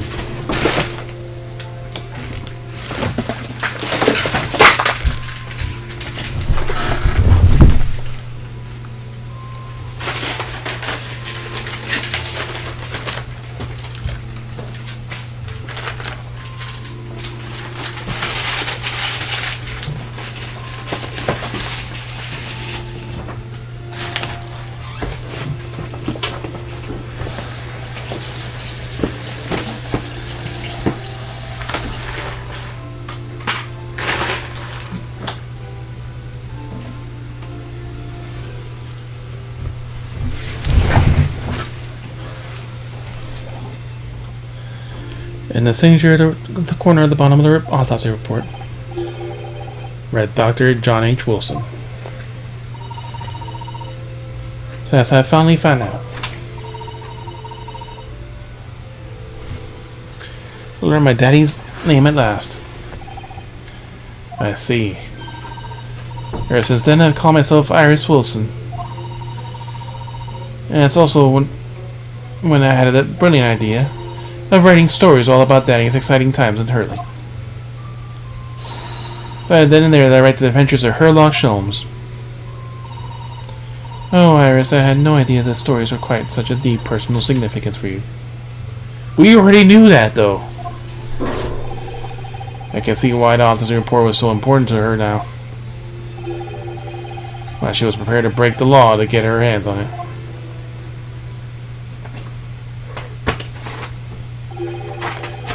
I must apologize, Iris. It's really all my fault. Really? Made a promise, you see, that until the time was right, I'd keep the details of your father's a secret. I know, I've been very naughty. Take the autopsy report back to the Gory and apologize, I promise. Yes, we'll go together, I think. Nope. Let's look at it first. Then let me look at it after until you get until you need it. We get there. See the autopsy report. Show the victim of the infamous professor. Authored by Dr. John H. Wilson. Clint's autopsy report has been entered in the record. Hope. Autopsy report. Coroner, John H. Wilson. Victim, Clint Van Zeeks, male. Age 33, British nationality. Death, 31st May between 9 p.m. and midnight. Observation. Death was a single stab wound to the heart. Other superficial external wounds indicative of a duel. Additional notes. Recent scarlet ink stains visible on the little and ring fingers on the right hand, but no document and corresponding ink was found. Top autopsy findings. Vital evidence recovered from the victim's stomach during autopsy. Granted to Inspector Gregson for partitioning so daunting procedure. So something in the stomach, but we don't know what it was. No internal trauma noted anywhere on the body.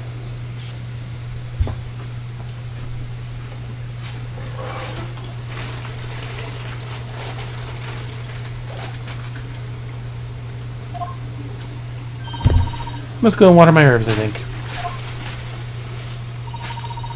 I'll see you all later.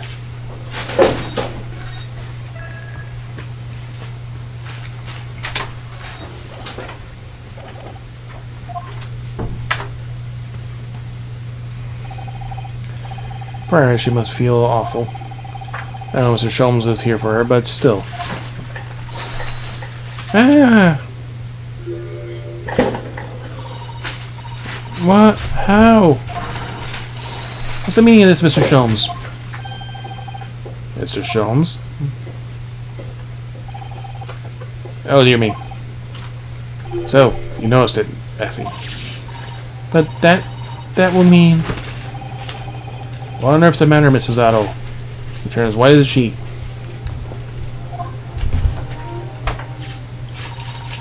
It's his autopsy report, Mr. Naruhodo. The one from 10 years ago. The writing isn't Dr. Wilson's at all. Huh? What do you mean? How do you possibly know that? Because I know this writing very well. This writing is my father's. What? What? Professor Mikotaba's.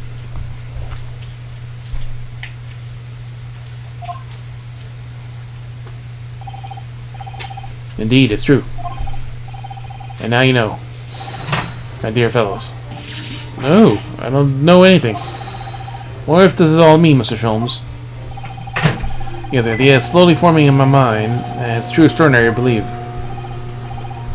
Please, you have to explain.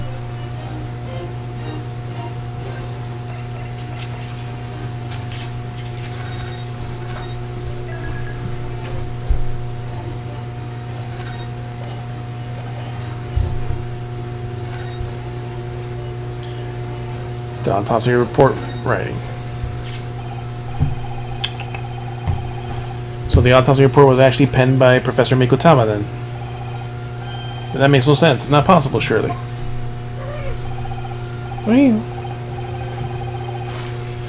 Not possible, my dear fellow. Pray take a deep breath and think again. Yes, you're right. In some ways, it actually makes a great deal of sense. It does? 10 years ago, this is when Father returned to Japan after his extended study tour in Britain. Prior to his return, or was Dr. Mikotaba engaged? Ah, of course. He was assistant at Dr. Wilson's laboratory, learning about the forensic science. As an assistant, he would have aided in the dissertation work, making detailed notes, which will be assembled in the full autopsy report. Once the work was complete, the head coroner would check to put his signature on the document. In other words, the only writing Dr. Wilson's in the report would be his signature at the end. I see. Sorry, I just got the wrong end of the stick, you mean? She saw that and assumed the whole report had been written by Dr. John H. Wilson. Which is very understandable, of course. What a complicated situation. Details of the autopsy report have been updated. It's signed by Dr. John H. Wilson, who carried out the procedure, though Professor Mikotaba actually penned the report.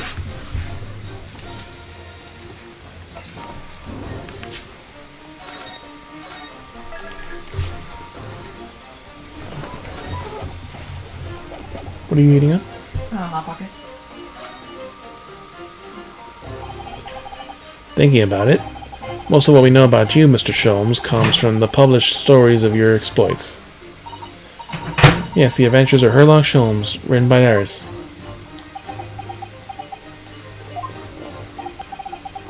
I really have no way of knowing what's fact and what's fiction. Most troubling for you, my dear fellow, I'm sure. So, about this supposed partner of yours, that he really exists or not. Aye, come straight to the point, I see. And please come straight to the answer. I believe Eris explained it in one of her latest installments. It was a trusted comrade. Only person I could have called a friend. This partner of yours truly make a record all your cases. And his notes really stored inside that metal chest. Absolutely, my dear madam. Absolutely. So, where's your partner now? We already met. You see? He lives on the other side of the world.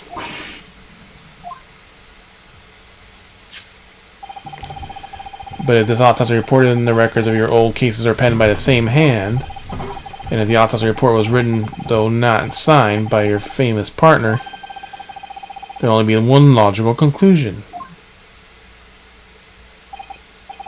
Pray, impress me. Your partner would have to be Yujin Mikotaba.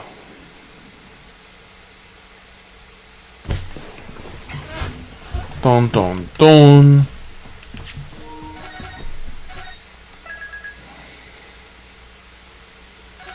Now that's a revelation. In other words, Miss Susato's father.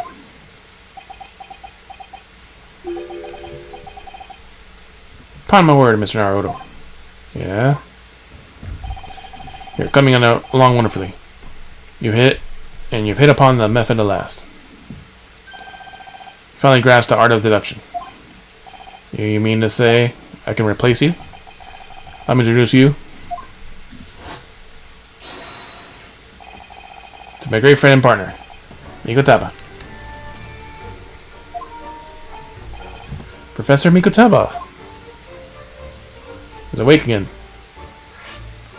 Sholmes and Mikotaba. Now, this is a massive revelation.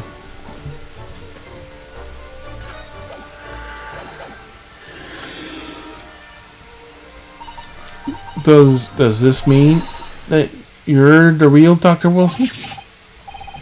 No. I'm still my old self. Yuji Mikotaba, your father. I don't want to do a voice for him. Oh, of course. It's obviously too much for Susato's son to take in.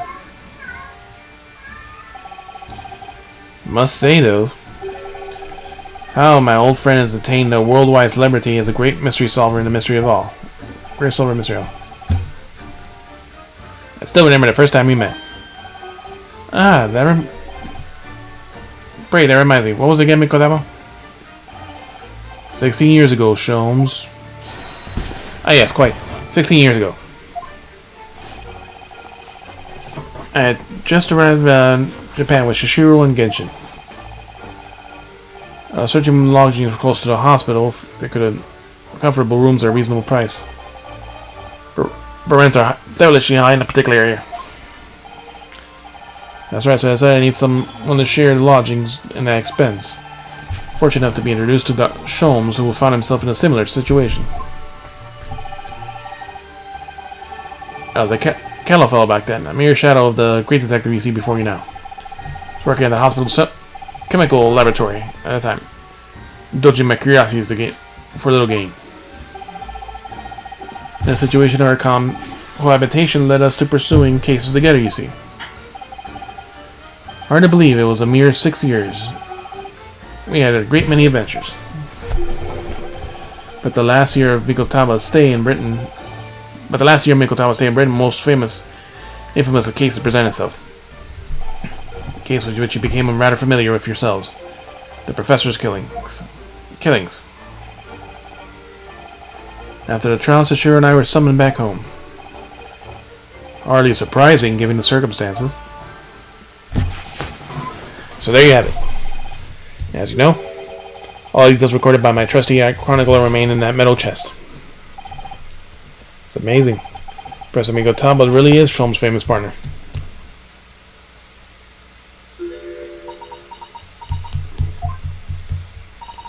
Father. Goodness, my dear, what a cutting look.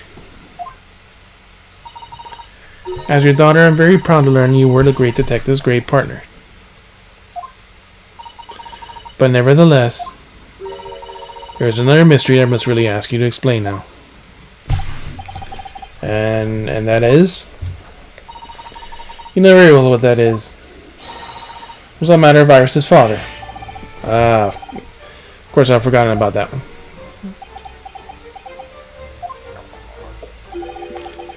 I should have seen this coming, I suppose.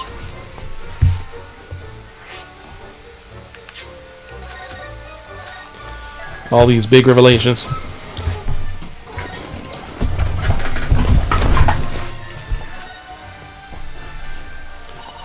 Iris told us all the notes of the Great Detective Adventures are in the metal chest. Were written by her father. Isn't that correct, Mr. Sholmes? That is indeed what I told the young Iris. Is he your father? But if you're Mr. Sholmes' partner, father, then you wrote all those notes, then Iris' father must be you. Ah.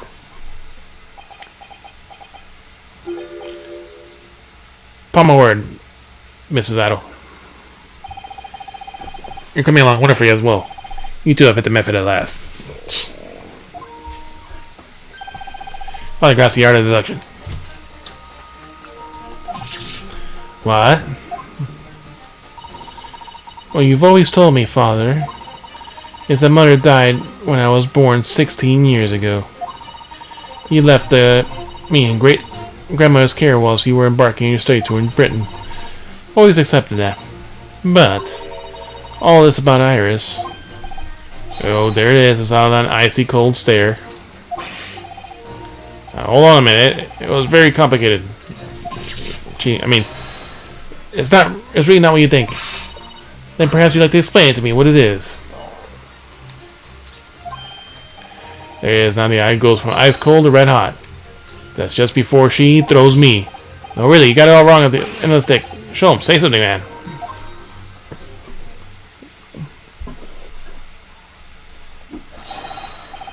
It's quite enough, my fiery fellows. Mr. Sholmes, when did he get all dressed up? As I don't intend to interrupt this exploration of the past. You can tell by I have urgent matter that requires a short excursion. But it's very late, Mr. Sholmes.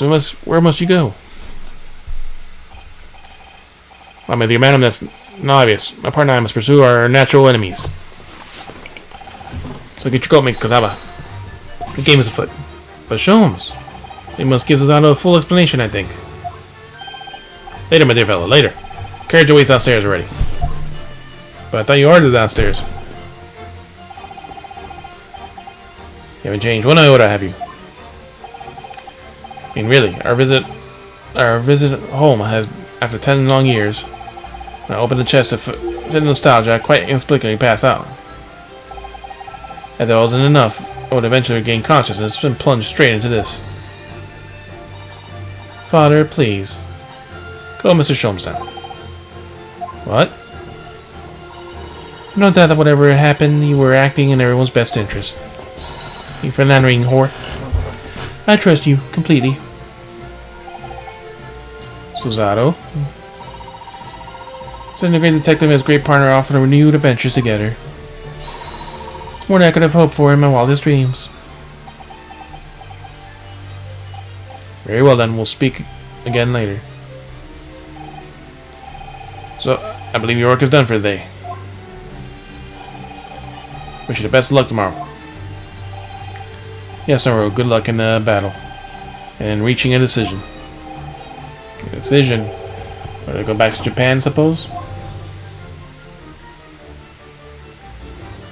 So much happened that day that I barely knew what to do with myself.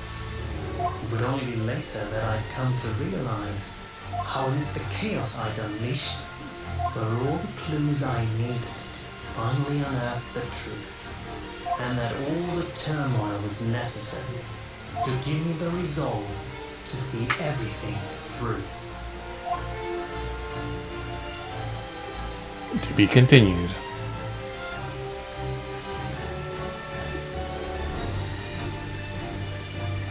Oh! Legendary pair. 80% of total trophies. Only 20% have gotten that far. The final bonus case.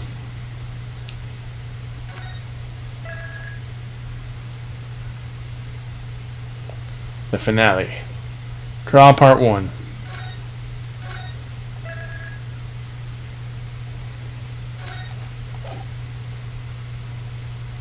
Resolve Ryunosuke and Naruhodo. Telling you from the start of this episode, if I could choose one to choose, like, the final chapter. The resolve of Ryunosuke and Naruhodo.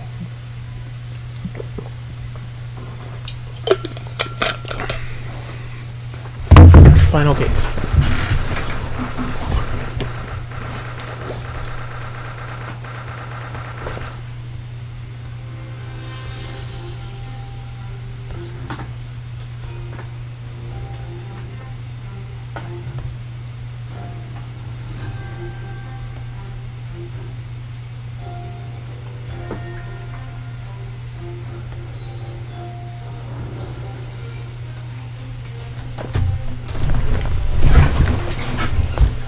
We still have 2 hours, 3 maybe, but I still don't think we're gonna finish today.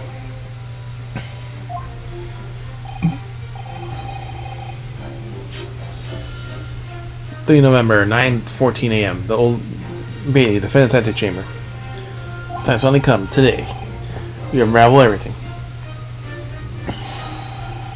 We'll be cutting on your support for more than ever today, Mrs. Saddle. Mrs. Saddle, wake up. Ah. See, more assault with a deadly weapon. Oh no, what's the matter, Mr. Naruto? And it's at least 9 times we owe her a punch in the face for equality purposes. Nothing, I was just saying I'll be relying on your support today, but, well, I guess I don't need it now. So sorry, of course, I know I'll be rather incompetent at times, but I shan't let you down. Would you mind helping me to my feet then? Oh dear, I'm so very, very sorry.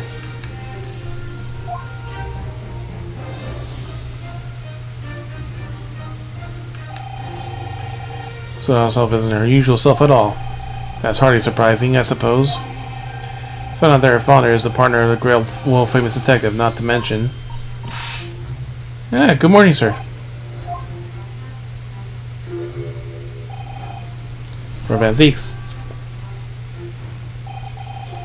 Thank you for all your efforts yesterday. What? Did I hear that correctly? What? Oh, no, nothing. Just, I hope we can clear things up today.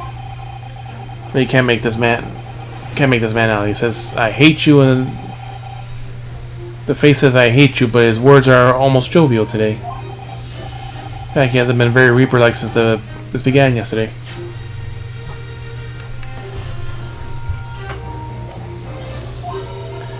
Lorenzi is the Reaper, Mr. Naruhodo. Good point. The Reaper. I suppose in hindsight, I shouldn't have allowed that misconception to go unchallenged. Huh? It was my tacit acceptance of that pseudonym. My failure to stop the Reaper becomes something more than a mere legend. That led to all this. But you're not to blame for that, Lord Veziks. Strongheart is. It's only because a serious crime in Capital Punishment dropped out so sharply the people started calling you that. That's why you didn't say anything, is it? Well, that's what you claimed. To be frank, I'm not sure that was the sole reason. What do you mean? There's a rumor at the time that the Reaper was really a ghost of my late brother.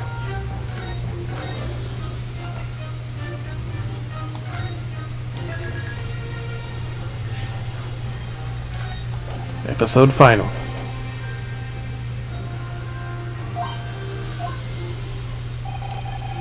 They have been slain by the evil killer. Cleanse restless spirit returned as some sort of demigod to wield the deadly blade of justice, which I, by dint of the law, could not. Yeah, so you've heard that story too. When I had lost him, I felt as though I lost my guiding light. I didn't know where to go or what to do. And so, in some small way, I wonder if perhaps the rumors made me feel this absence a little less keenly.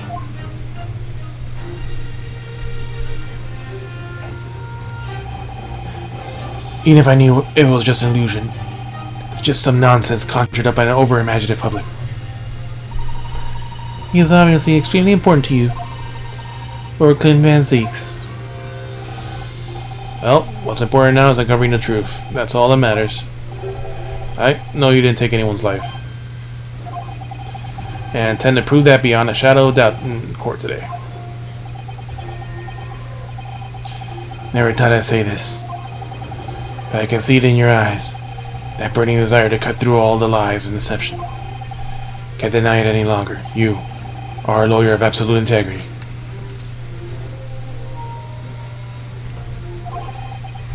Thank you. Sit down. Now tell me, why do I detect the scent of expensive tea leaves in the air? Oh, Iris, when did you get here? Oh. Oh. I hope down. I brought one of my special blends. Hurley loves it. He says it helps him clear his head. I thank you. Down. Oh, he. That's really the first and last time I ever seen a sight like this. Down. You seem different today, Iris. Oh? Sort of subdued, I suppose. I am not. What happened yesterday, obviously, was still playing on her mind a lot. She's clearly very troubled about having stolen that autopsy report from Dr. Sai's laboratory. Alright then, good luck to you both. I have to make a move now. Oh, you're not staying? I thought you want to watch today's proceedings. Well, I'd like to cheer you on, obviously. But I got lots to get ready. Yeah, ready for what? Oh, yes. Would you take this? Is that one of your little dolls that you usually angle from your knapsack? Yes, it's a lucky charm. A little Hurley that I made once.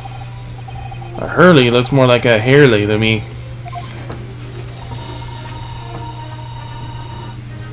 If for some reason you completely run out of options in trial today, then just put this little Hurley's ears as hard as you possibly can. Pull his ears. Explosive? That's right. It'll bring you the good luck. I think you might need it. Alright, lucky charm. Has been entered court record. Little doll of Mr. Schultz in hair form. It's been told to tell you the years that I run out of options in today's trial. You think all we need is luck?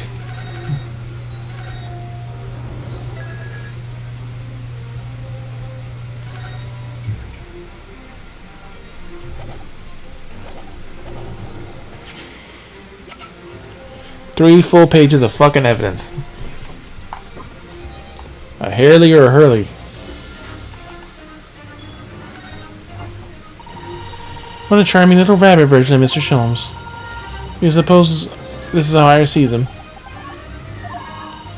Are you alright, Mr. Naruhodo? Your eyes are regrettably boring into the poor doll's ears. Oh, sorry, I was just wondering. What do you suppose will happen if we were to tug his ears with all my might right now? I'm sure that we'll find out when the time is right. To a proper gentleman, you must learn stoic patience. But I want to know. It's too early.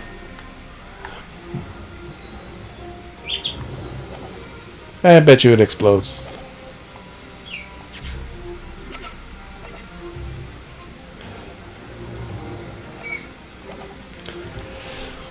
I bet you it fucking explodes.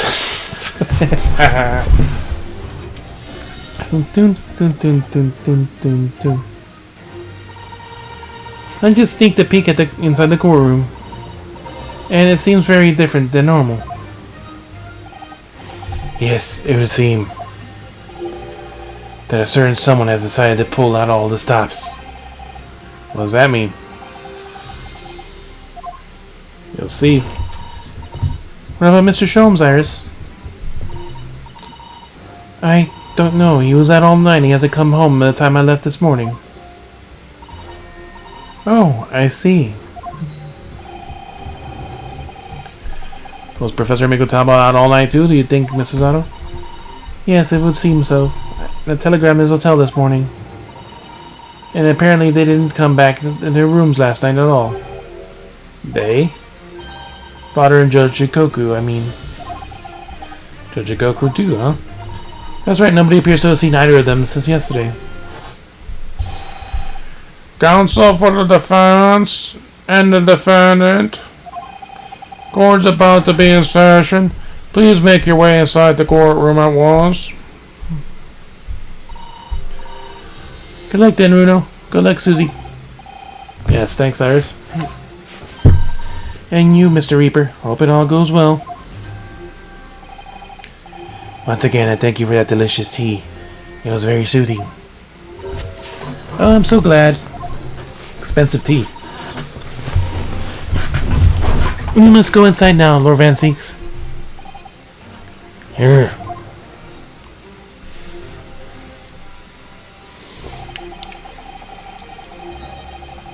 Lord Van Seeks has always been a formidable prosecutor I've had to lock horns with. We already know what... I already know what the beginning of this trial is going to be. That's how my brother started. But not today. Today I battle with another in pursuit of the truth. My best friend, Kazuma Sagi. Trust more than anyone else in the world. And thank you whoever has been here and lurking. It's always appreciated. If you want to show who you are, you can always exclamation lurk. Now that I understand what drew me back here to Britain all those months ago, I know exactly what destiny had in store for me. It's been leading up to this day, to this one trial. Damn it, I skipped the last part.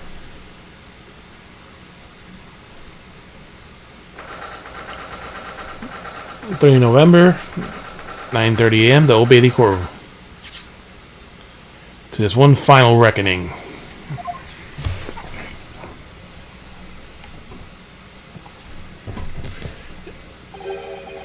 It feels even more oppressive in here than it did yesterday. The cold stares piercing at me like knives from all sides today. Ah, Mr. Naruto, look. Lord Strongheart. Kazuma must have known beforehand. The ramifications of this trial now extend far beyond the murder of one Scotland Yard inspector. In fact, events that have come to light that threaten to rock the very foundation of this country's legal system. The escape of a condemned criminal on the night of his execution, a subsequent unlawful shooting of a man. The revelation that our prison staff must be complicit in the jailbreak. Britain is currently hosting influential members of the judiciary from countries all around the world. It is imperative that I uncover the truth on these proceedings to avoid international embarrassment. That is his voice? So, no, by royal decree. No. By royal decree, this will continue to be a closed trial. And one over which I, male Strongheart, shall exercise total and unequivocal authority.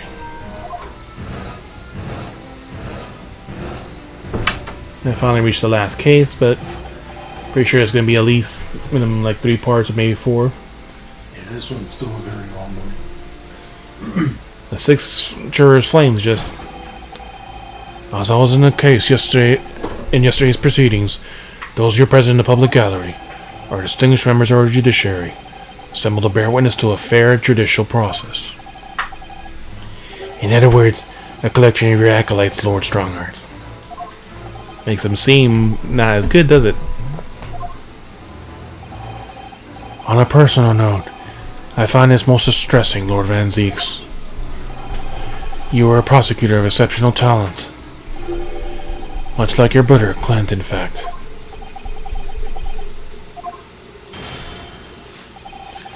In the name of Her Majesty the Queen, I hereby declare this court to be in session. Since it is not the same judge, we already have a voice for him. For the trial of Baron Van Zeeks, who officially stands accused of murder. And he has all his grandstanding. Counsels of the prosecution and defense, are you in full readiness to proceed? The defense is ready, my lord. As is the prosecution. Yesterday's proceedings brought to light a shocking and disturbing fact. There was the side of the victim, Inspector Tobias Gregson, that was unknown to his superiors at Scotland Yard. Yes, he was carrying on operations in secret, which Scotland Yard knew nothing about. And those clandestine operations, he had an accomplice. Mr. Daily Vigil, who would have been given the inspector's identification and present himself around the capital in order to establish credible alibis for Gregson.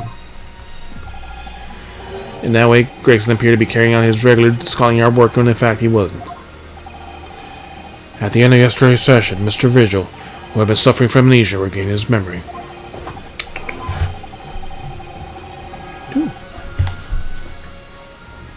It would appear he buried his memories a time deep inside himself as a means of self-preservation. We can not scratch the couch. No. Because whilst he was engaged as chief warder of Berkeley Prison, he had abetted into the convict's escape. Mr. Vigil is currently recuperating sinners. It's coming from enough signed statement to give his movements a day prior to the incident. No scratching the couch. No. All I did was push you. When a scratch this. He is formally admitted to posing as Gregson whilst investigating the Red-Headed League.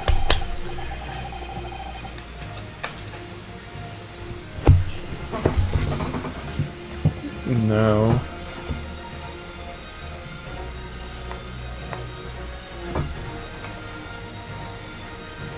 Hope.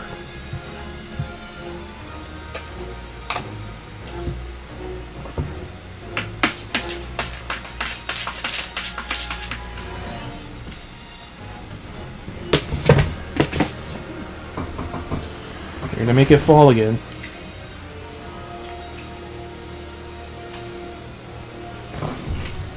Not get behind the couch. No. Which brings us to the critical issue of the victim's time of death. The defense yesterday proposed a suggestion that he may have been killed a day earlier. This is based largely on the discovery that the victim's pocket watch had not been won. Prosecution has something to report on that subject, my lord. Really? Go ahead, Prosecutor Asagi. I met once with the coroner yesterday to discuss the issue. She confirmed that the defense suggestion could not be ruled out. It's entirely possible Inspector Gregson was killed on the 31st October, the day before his body was discovered. Do not fucking bite. Do that again, you go in your box. Do that again.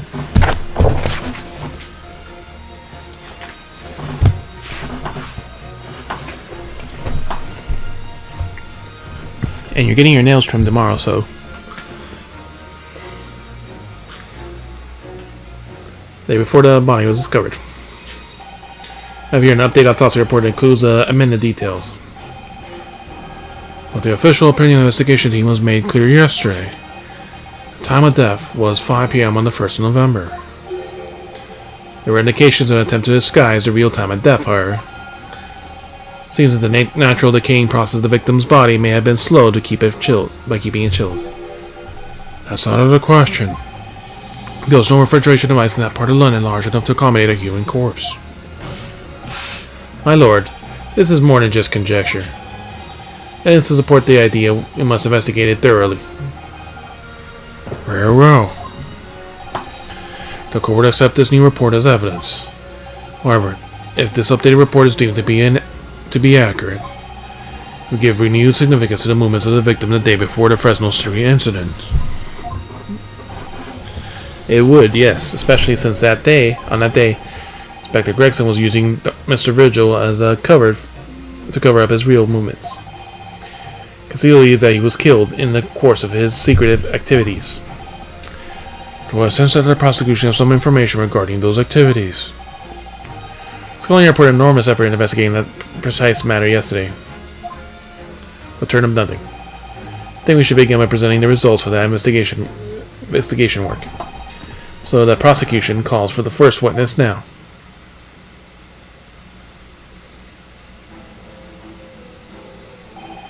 State your name and occupation for the court.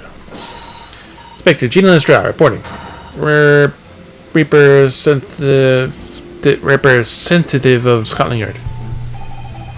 A self-conferred rank, but I never mind. Gina, again? What's your problem, Odo? What's with that Gina again look, eh? Ah. That boss meant the world to me. And he did more to me than anyone else did. Oh, Inspector Grexer, you mean? He got me back. He got me out the back of slums in the East End and took me in under his wing. Taught me all life can have a purpose. And that's why the best person is standing here and speaking for him. Oh, Gina.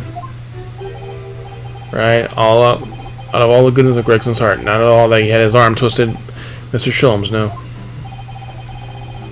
What's relevant to these proceedings is that the outcome of Scotland Yard's investigations yesterday has revealed that the victim was carrying out some assignment that police knew nothing about. Very troubling. That face, or a strong heart in you.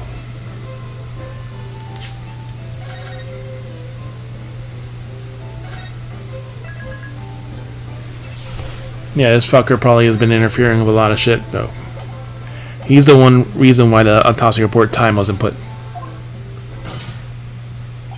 So, Inspector Lestrade, let's hear exactly what it says in that report. Come on up, sir.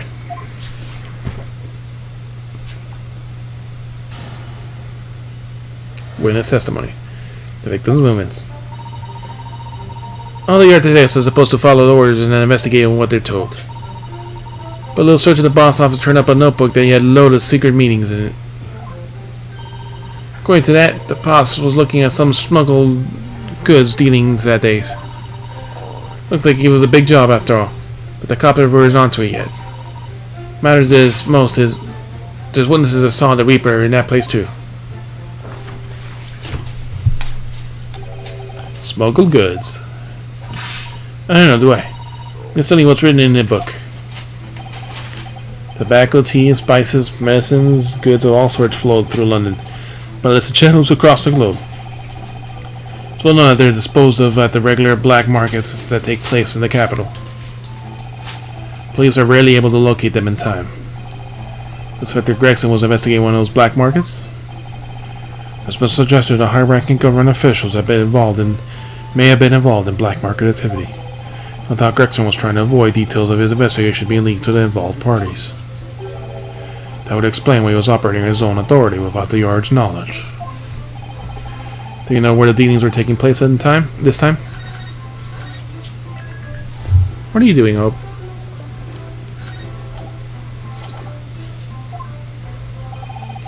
In a particular room of an certainly exclusive London gentleman's club. And that day in question, the accused is known to have been there. That's the conclusion of Scotland Yard's investigation into the matter. That can't be, we haven't heard anything of this. Members of that club itself testified to it. There's no question.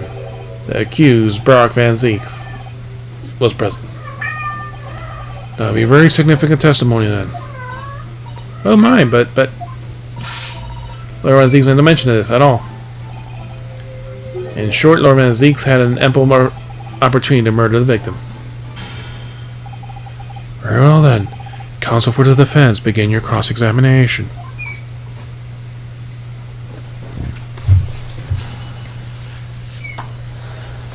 The victim's movements. All the yard detectives are supposed to follow orders and investigate what they're told.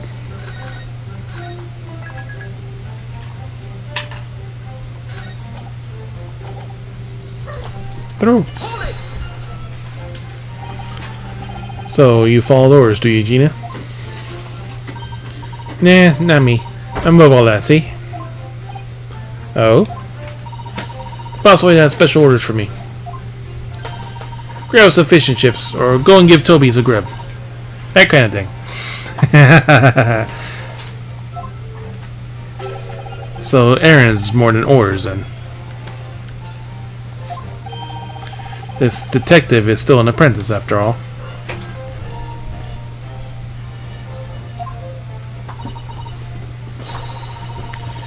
Well, this apprentice ain't to sit around and wait to be told to do, even less by the boss.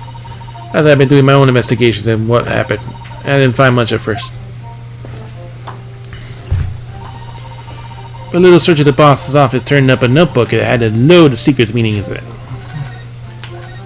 We'll submit that into the court record now by pressing.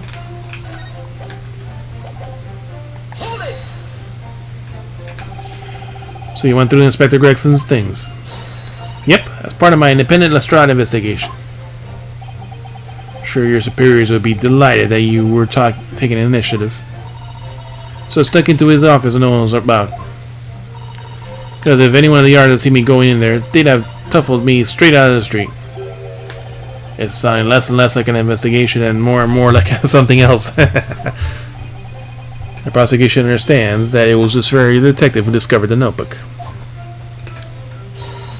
You got that right. Nothing gets us past Inspector Lestrade and her trusty assistant, Chief Inspector Toby. If I'd have hidden in one of the desk drawers, they had a false bottom. That's impressive. I went in and hid myself and no one else would find me, and I could have a butcher's at what was written inside it. Anyone in the yard found me out, they'd have turfed me straight onto the street. You need plenty of thought now, ain't it? If it weren't for me, it would never have been found out. Going on, but to that, the boss is looking smuggled goods stealing that day.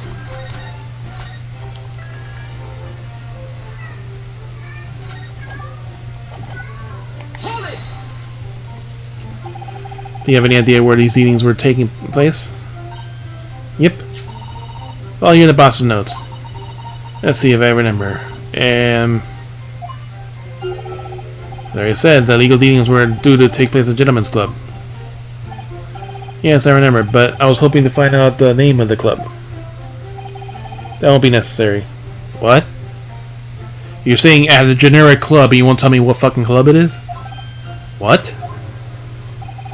It's conceivable that the club might be used again by the smugglers in the future. Therefore, the prosecution is asked not to reveal the name of the prosecutors in these proceedings. Don't know what the fuss is about. It's right here. All I gotta do is read it out. And I could too. And I got this reading game buttoned up now. Yeah, show you what I could do. Come on, what's the arm? Judge hasn't signaled his objection yet. I could try to find out. What should I do? I insist. This is probably important.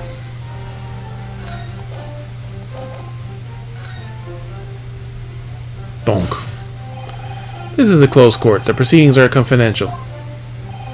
There shouldn't be any possibility of the information being leaked. As I explained, there is some possibility of politicians being involved in this affair.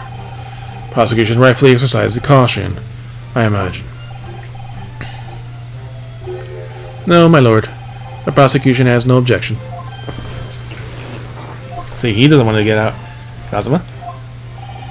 There is no question that Inspector Gregson was looking into these black market dealings. However, it's not yet been established that he was on the particular trail of a day in question. The defense requires to know the club's name. The prosecution has no intention of being obstructive. Right then. She's gonna get her nails trimmed tomorrow and her vaccines. I get to show off my reading skills. Trying to smuggle goods was going to happen at a gentleman's club called the Groose.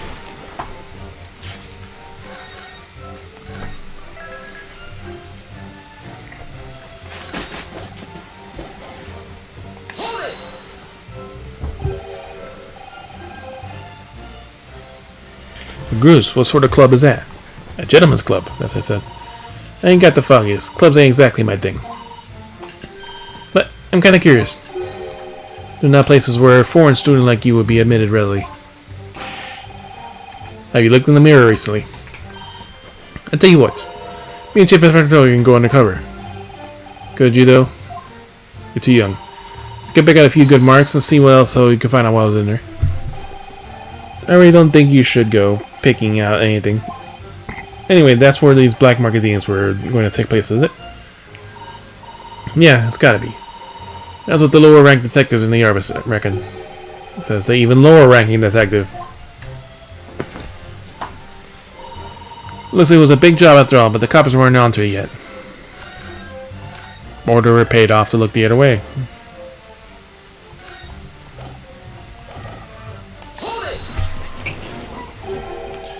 So how had the Inspector Gregson come up about finding out about it in that case? That's the question, ain't it? But I'm just an apprentice, so... And why didn't he inform Scotland Yard of his findings? Yeah, that's what I was asking myself. Because, you know, I'm just an apprentice. When it suits you, yes. Anyway, the point is, something went off in that club, no question. Can you say for certain, though, surely? What matters if there's witnesses who saw the Reaper in that place, too?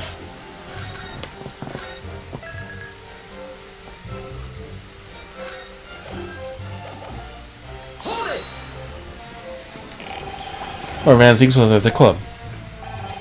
He was. Detectives who visited the club yesterday make inquiries that confirmed it. Some members are reported seeing the accused being admitted to the room in question as a guest. Looks like there was no disputing that he was there then. Unless Lord Van Zieks says no, he was not. Oh, you know Lord Van Zieks was investigating Gregson too, don't we? Perhaps he had discovered the inspector's secret notebook. Was that to the club, you mean? Maybe. Presumably then, there is also eyewitnesses who can testify that Gregson was there. Nope. None have been identified at this time. No. So, they don't know Gregson was there, but they knew that he was? That sounds suspicious. All-important victim wasn't seen at this mysterious club. Wait, why? You have to get Inspector Lestrade out here, eh? So that's all I've got to work with. Gina's not holding back with an ice-cold stare of hers, is she? You don't think it's... I don't really know what to make of this. Whereas he's told us investigating Inspector Gregson, but he never mentioned that he met an inspector the day before the incident. You don't think Lord Van Zieks could have been lying to us, do you?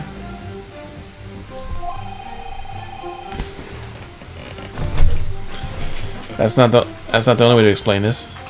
Oh? If the Lord Van Zieks told us is true, then there must be a mistake in the testimony somewhere. You mean that there was details we've yet to uncover? Exactly. Like the club's name. A clue, perhaps, that even Gina has not noticed. What we gotta look at here?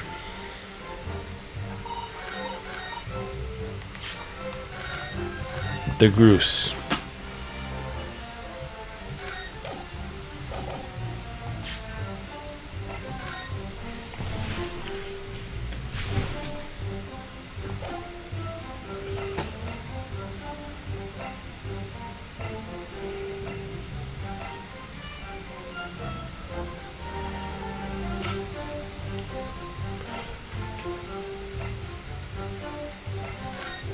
This doesn't have any identifying markings.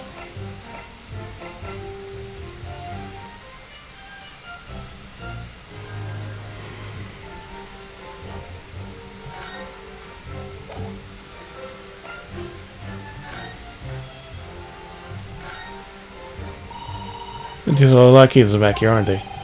10 years ago in the age, look. They appear to be this newspaper cutting. League advertising. Here, the hairpiece.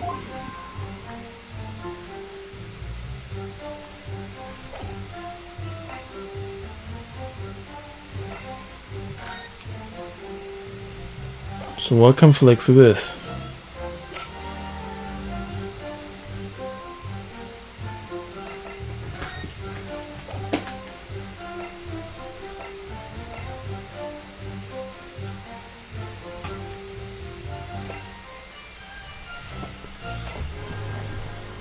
He was not there at all.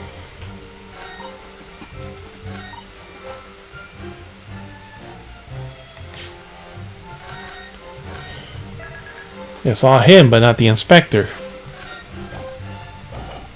Because the inspector wasn't there. Wrong spot. Last statement seems a little questionable to me. What do you think, my lord? I see no inconsistency there, do you? You could span the Straits of Dover with those wide eyes, Consul. Be gone from the island forever, I hope. Want me to fill the English Channel with tears?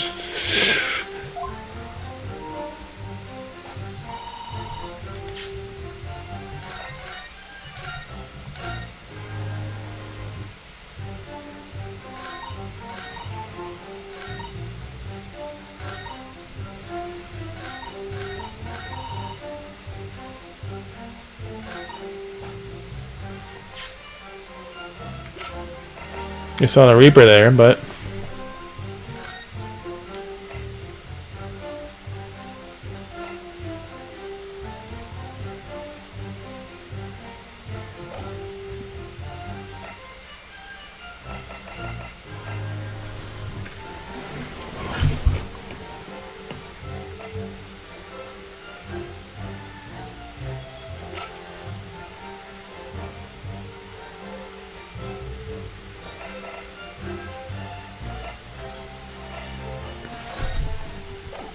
what could explain the Groose?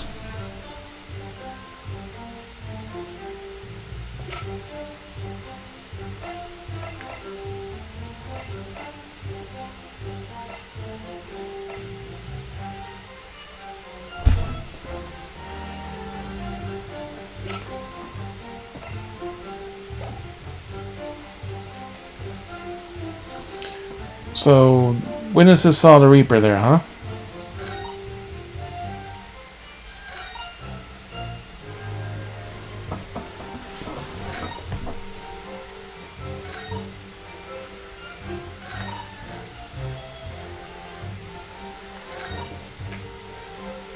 One good's dealing with happen at a gentleman's club in the Groose.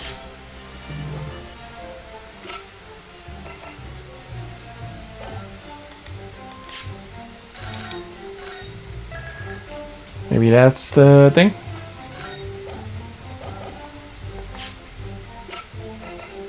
Objection! Nope. Same as a little question for you, I think, my lord.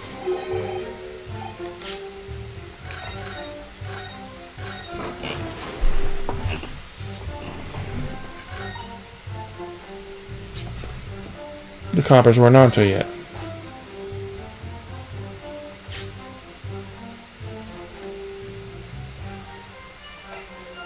How did they see the Reaper?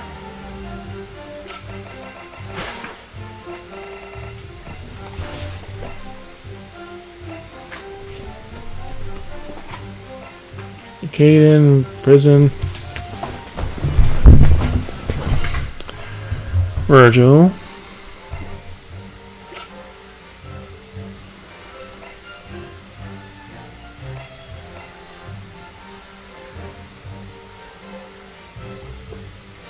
Time of death is not possible.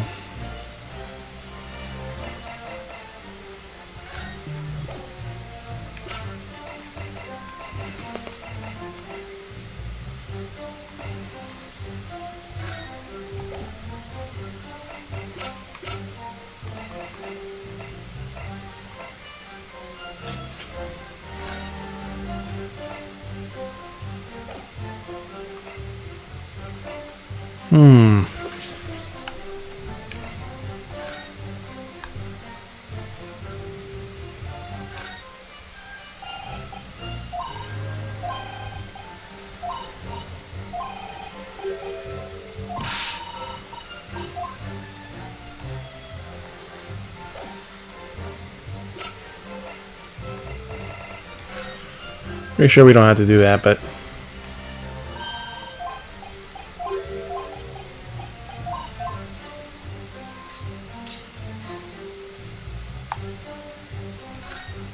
the key comes out his ass.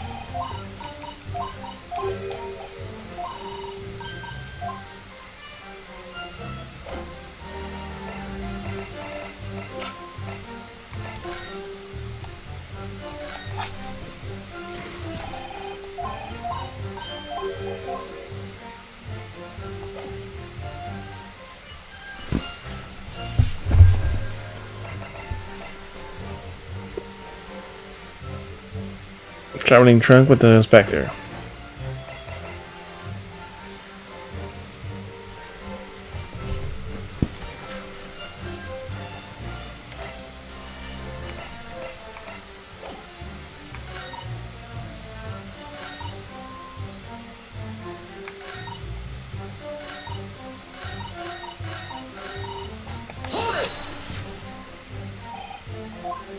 Or as he's at the club.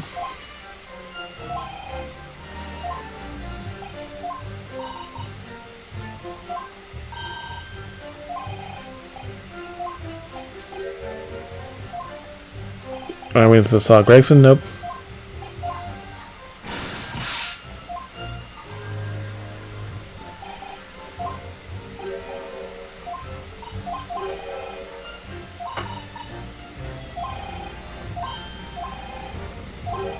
They thought they were mistaken in her testimony.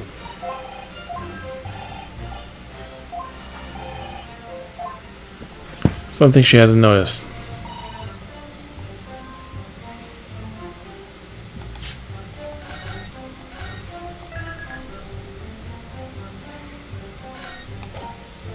Ah, it's that first one. Is that where we gotta put the... No?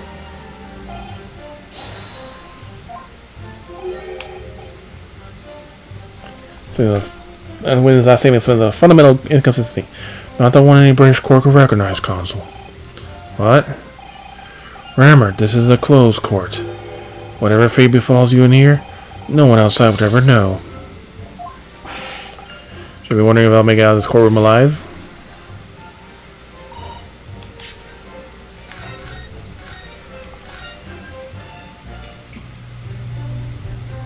Look at the toll.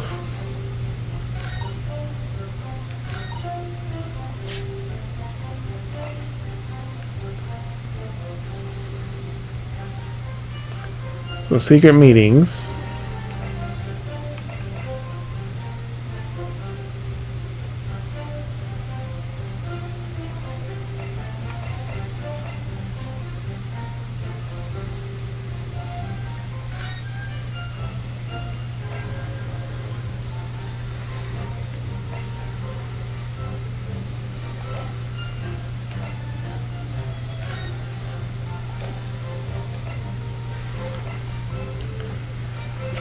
We still don't know anything about this damn gun.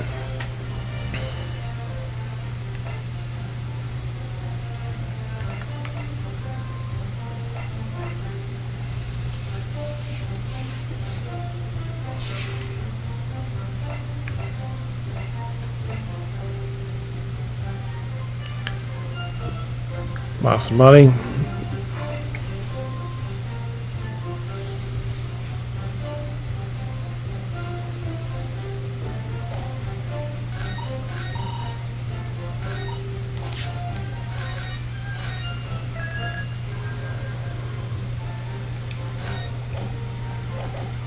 So what does it matter if he's already dead, right? Let's try that. Nope. Last statement seems a little questionable to me. What do you think, my lord? I see no inconsistency there. Do you? Nah.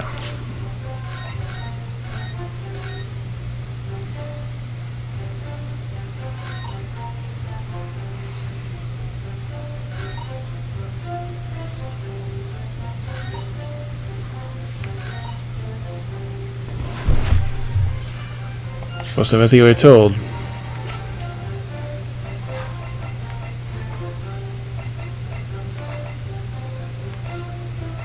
Yeah, it's too early for the soggy papers.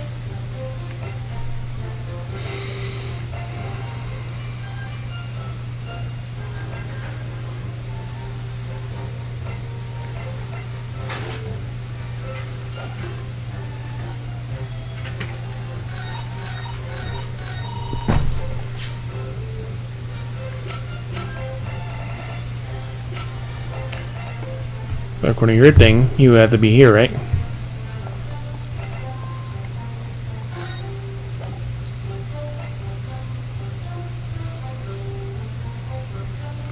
When is this all the Reaper at that place?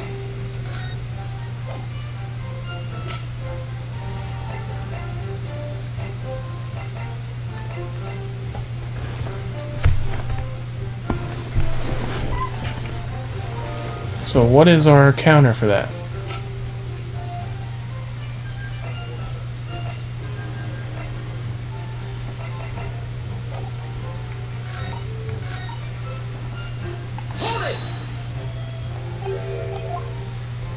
What is that?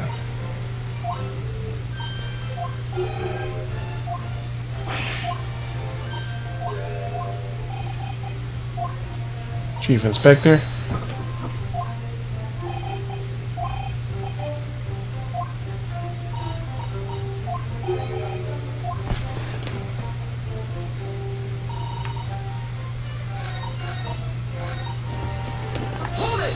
We'll go back to the first one. Sometimes we may find something new.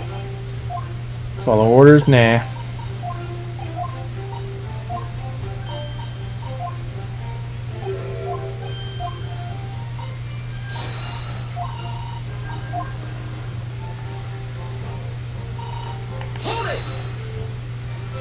Search the notebook.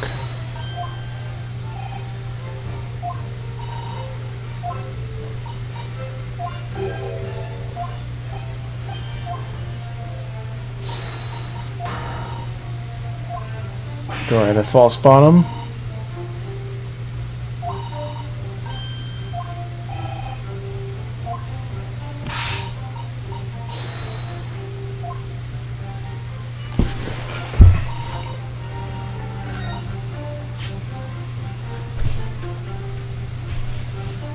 If it's turned up a notebook.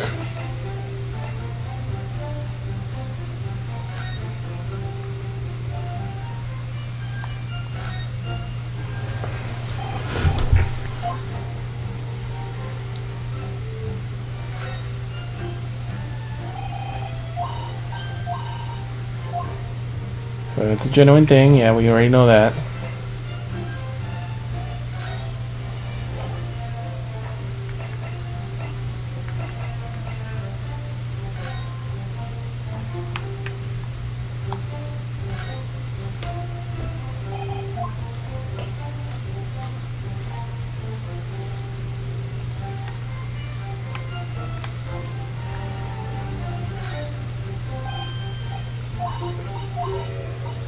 Passport.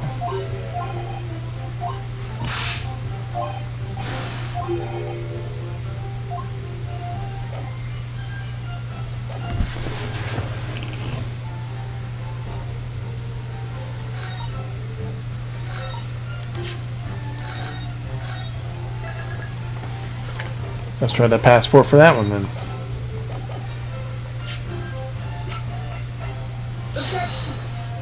Nope.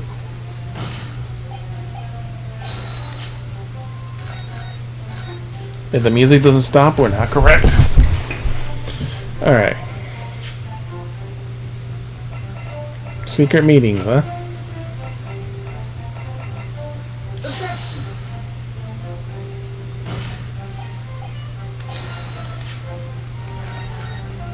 It already starts off kind of hard.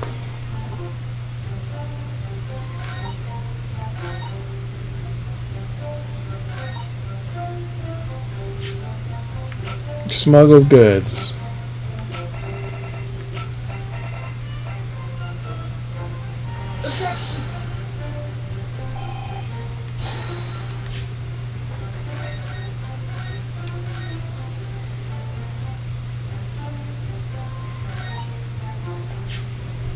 Like I said, I don't think we have anything for the Groose.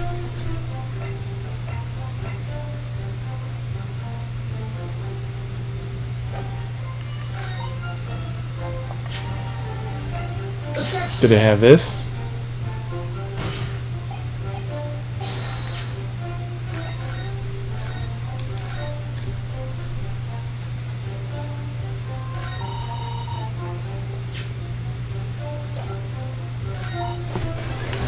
Secret meetings.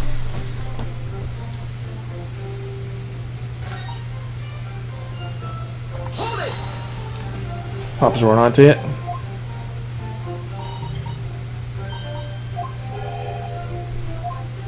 Yards findings.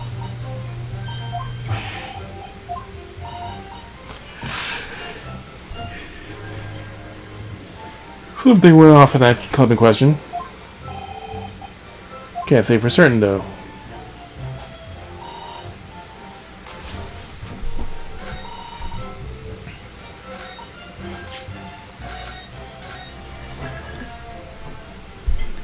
So what are we missing?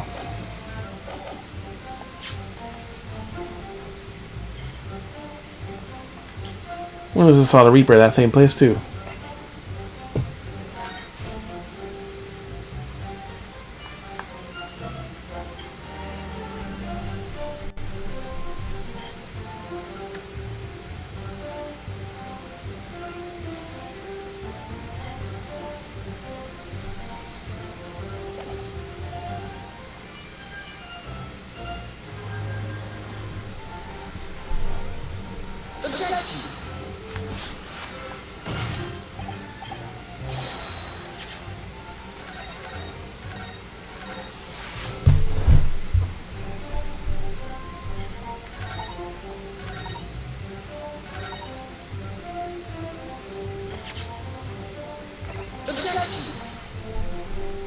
Secret meetings, but it didn't have that.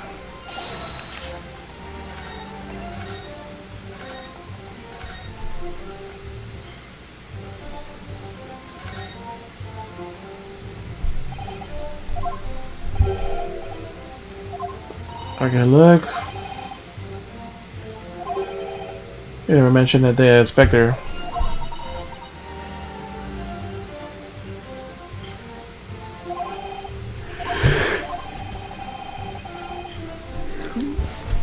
So he's not lying to us, so what does that mean? Mistake in his must be a mistake in his in this testimony somewhere.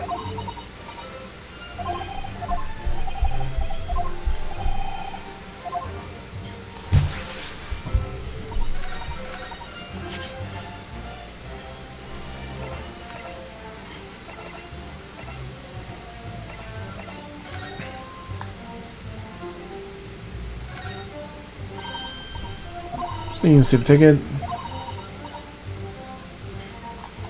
November 1st.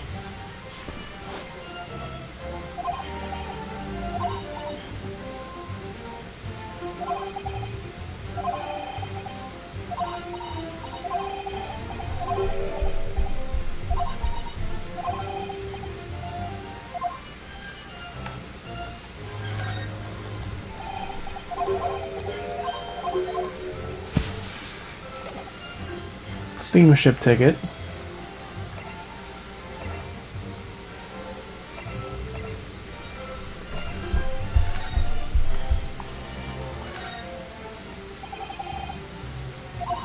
Judiciary. No serial numbers.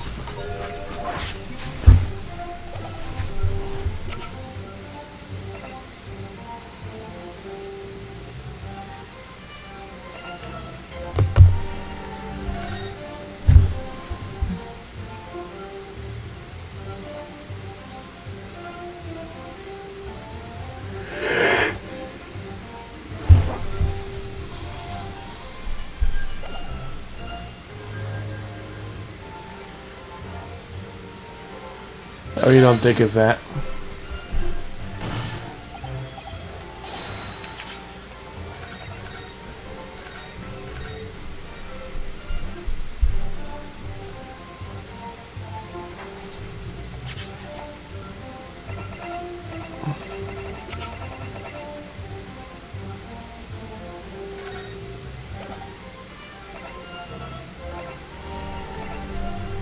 I saw the Reaper there.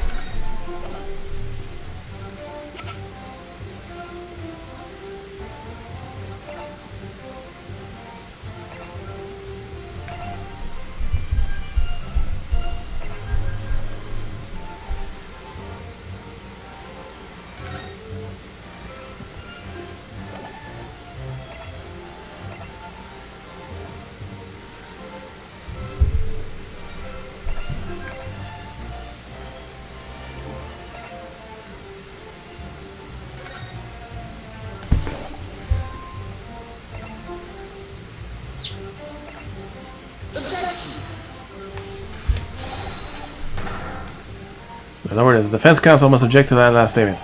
As a judge, I must deny your objection. There is no contradiction here.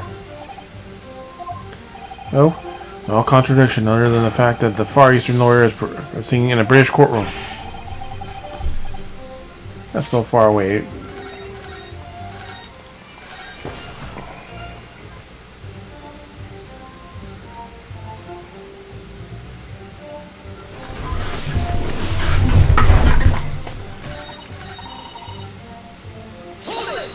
Oh, we ready to look at that? No.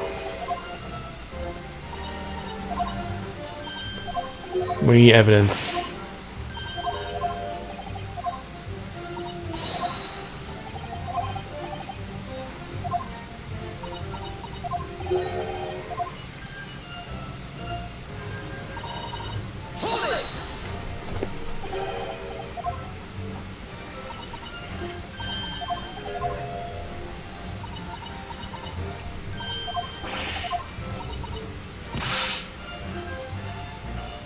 There's something out on that club.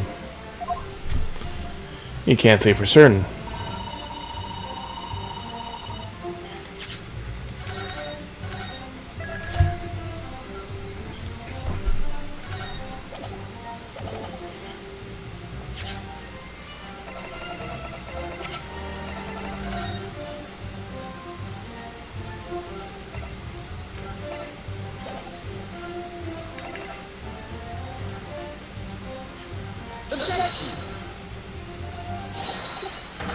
Not the wig. There is something I am missing. And there's so much fucking evidence to present.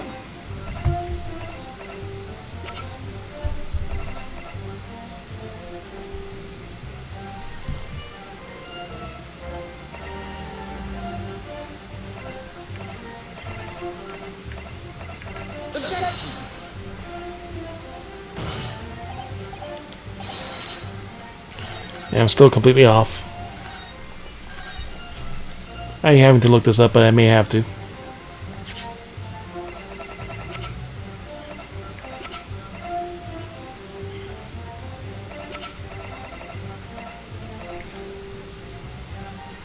Because Fresno Street, but you know, this is the day before, day after. They're talking about right now. They're talking about the day before this incident.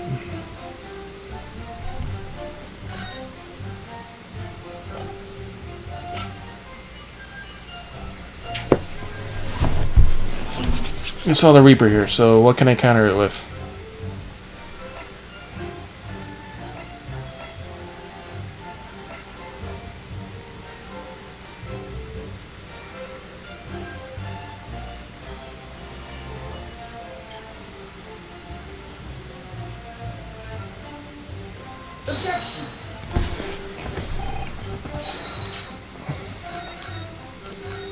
I have a feeling one of these...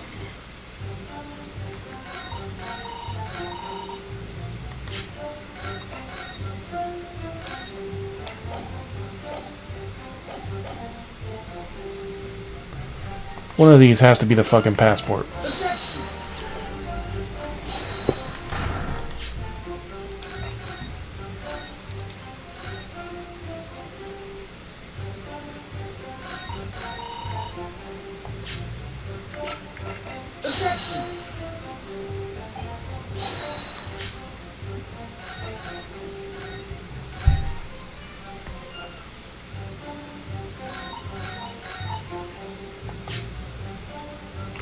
Secret means, but did it have this one?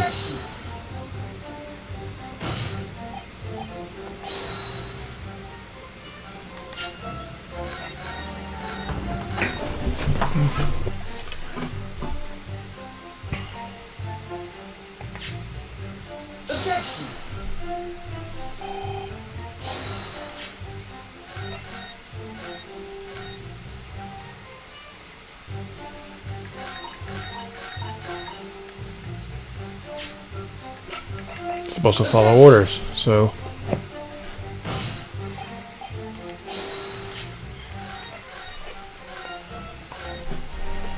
supposed to follow orders and investigate what they're told.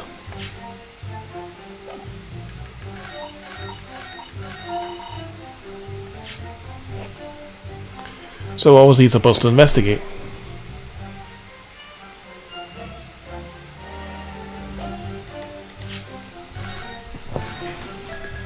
What was he supposed to investigate? We don't freaking know.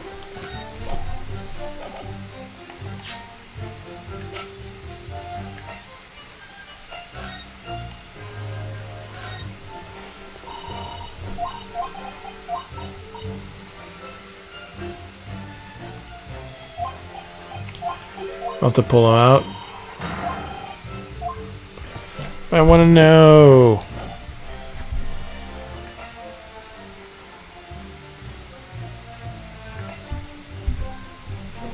Supposed to follow orders, so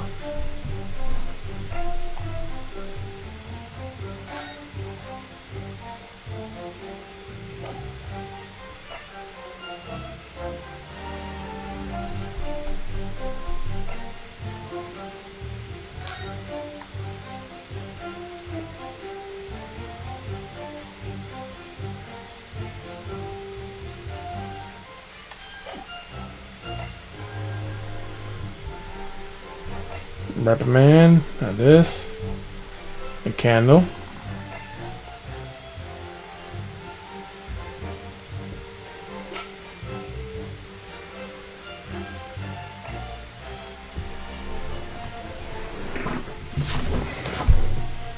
Supposed to follow orders again. Is there anything we can counter for that?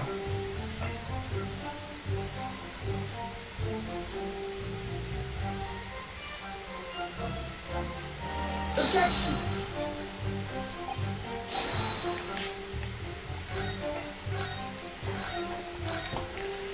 She's not lying, so...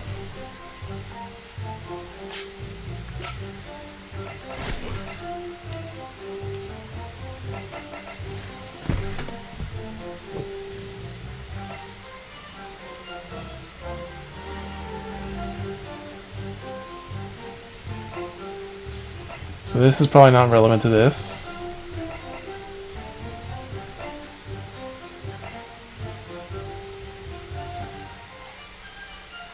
Objection! They're supposed to follow orders, and why does he? Why do I have his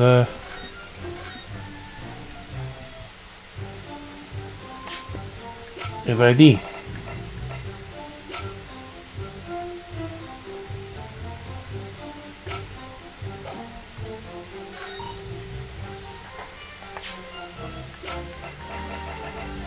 Objection! Alright, we'll try a few more and then we'll just look it up. 'Cause it does feel like we're missing something. Hold it!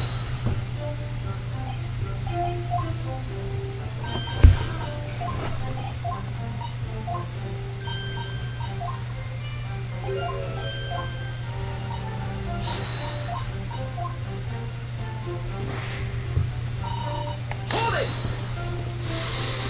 Search through his things.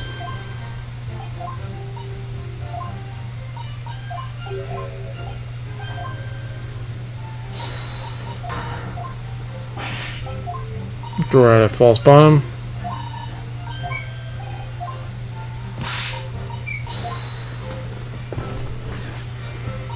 Hold it!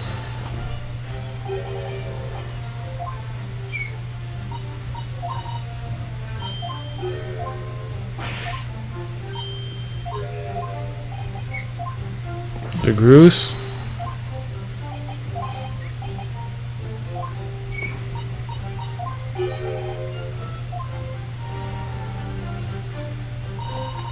Hold it!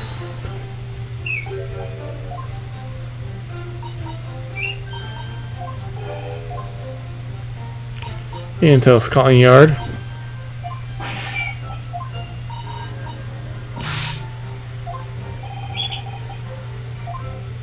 Something happened at that club.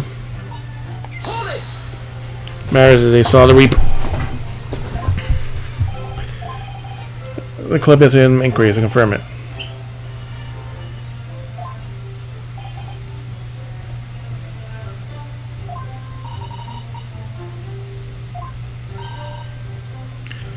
Perhaps he discovered a secret room.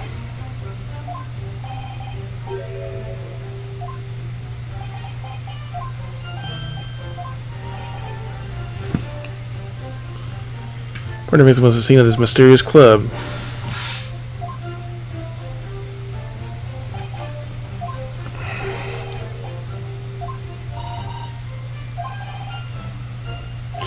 As his name was investigating, but never mentioned the inspector before that day.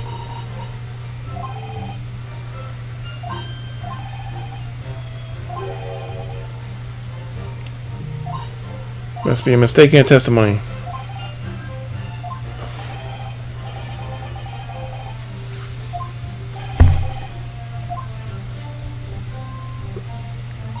A clue that Gina had not noticed.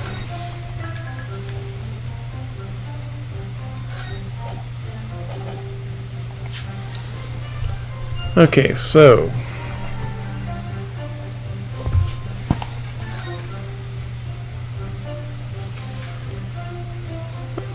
applying person the morning of the 31st.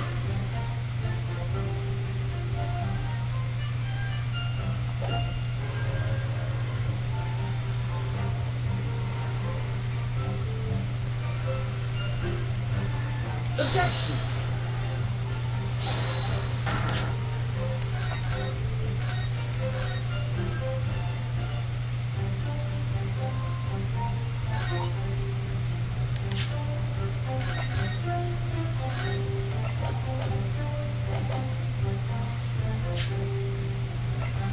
Didn't turn up his investigation.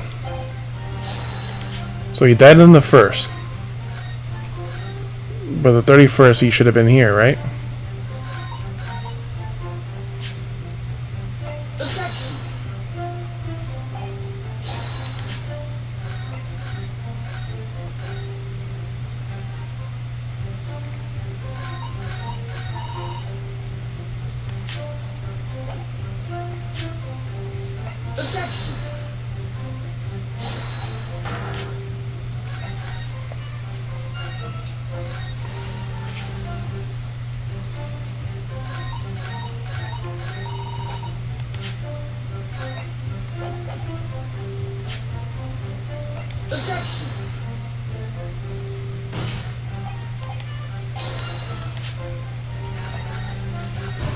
Alright, this is getting pointless. And we're wasting too much time.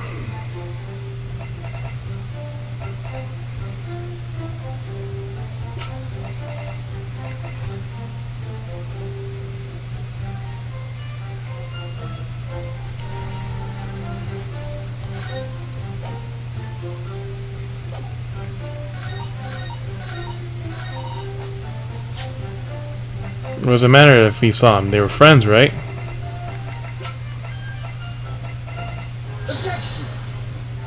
Alright.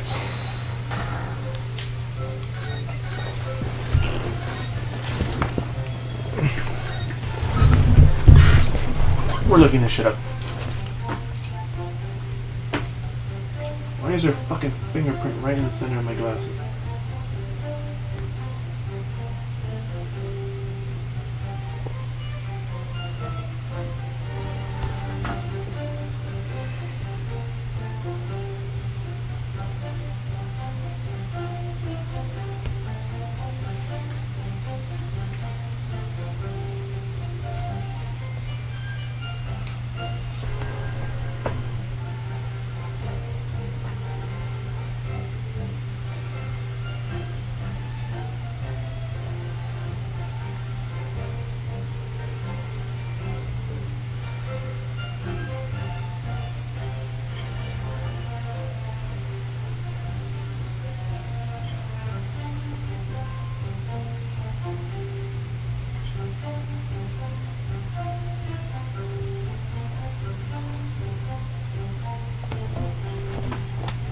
Like what?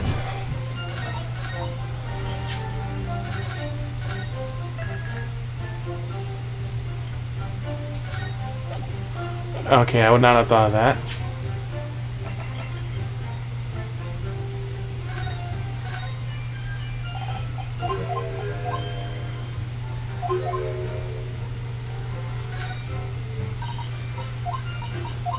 Yeah, so this is what we were supposed to present.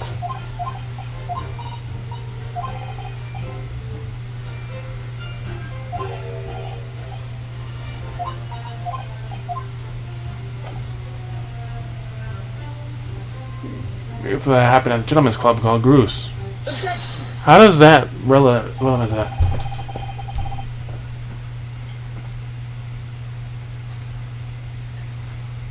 How does that relate? I would see how it relates to the next thing, but how does it relate to this case? Read all these posing exist in Britain. As I understand it, they are places where their well-to-do gentlemen socialize as friends and colleagues. Imagine for a second that foreigners doing like you would be admitted. Seriously, is your mirror cracked or something? Know for sure that the contraband dealings with the happen at club called the Groose. He's currently looking for evidence, but I haven't found anything definitive yet. I'm sorry to say that they probably won't.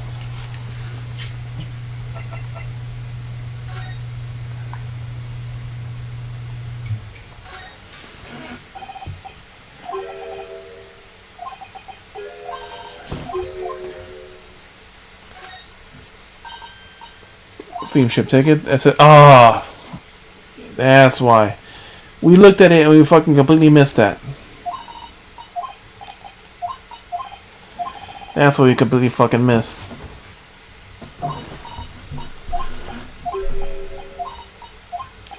Yeah, Groose was important, like I knew. I just didn't know why. It's like, ah, shit, that was because of that. It probably won't. What do you mean by that? I mean that the place Inspector Gregson was secretly going to visit on the 31st of October had not been a gentleman's club at all. You're showing very irreverent attitude towards our country's police force there, Consul. If it wasn't a gentleman's club, then what was it? A steamship. You'd think it was a ship? I know. I have evidence to prove it. Here. Let me see that. This dark suit demands not to be at least bit untrustworthy. The other side, my lord. Be more specific next time. This would appear to be a ticket for passage upon a steamship, yes. The SS Groose. Objection! So there's a steamship named the Groose. Happens to share the name of the club. I'm afraid to say there's a flaw in your logic there. How? Look at this ticket. Notice the date of arrival in the port. Steamship arrived at port in Dover on the 1st of November. Day at which this sounds like a gunshot was heard on the Fresno Street. In other words, day in question here, 31st October, when the victim was in a clandestine mission, ship hadn't docked in British shores yet. Starting to make an undercover investigation somewhat challenging. That the steamship hadn't reached Britain yet, so essentially it's the defense assuring the victim was investigating SS Groose on the day in question. Show you evidence for that assertion. Very well. In that case, counsel for the defense, present your evidence to the court now. This essentially is your claim that the victim was investigating SS Groose on October 31st. His passport. What's this? A passport for travel issued to the victim? Dated October 31st. What are you suggesting? Testing that just one day before the inspector's body was discovered, there was a distinct possibility that he wasn't even in the country.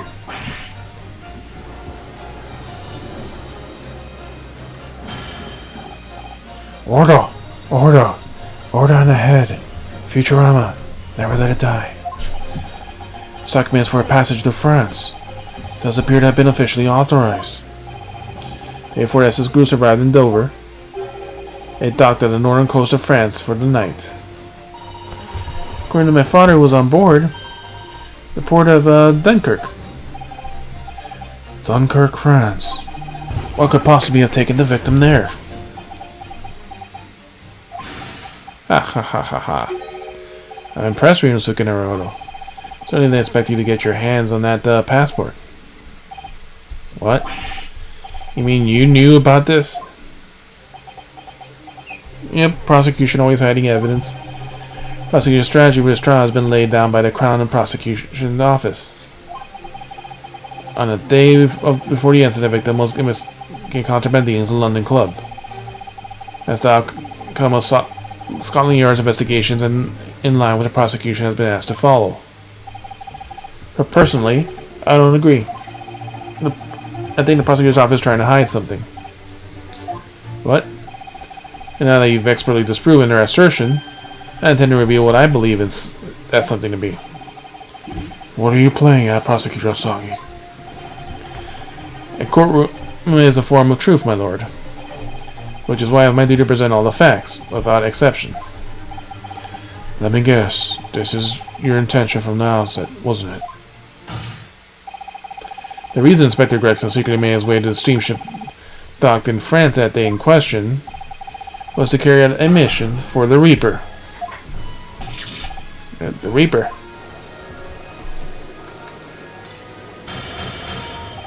Order! Order! Order in the head!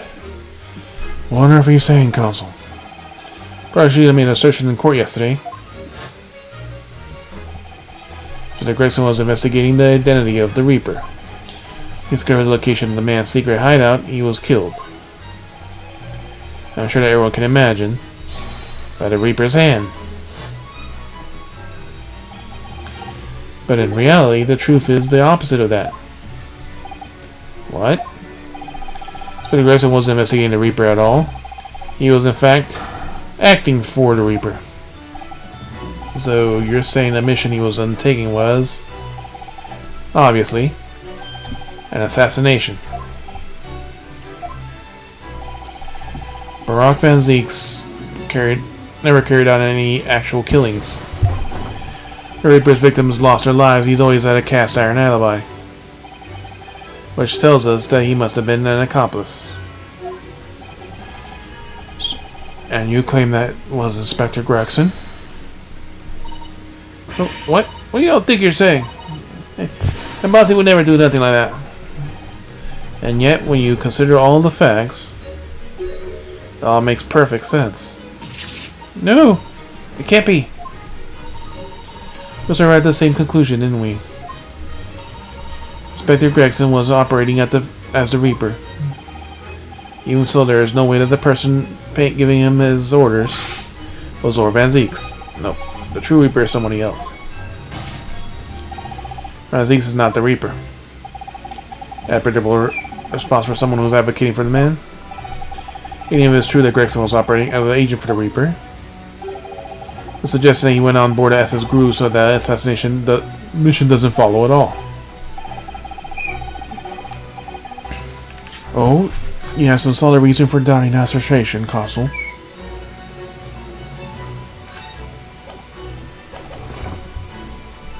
Do you, Consul?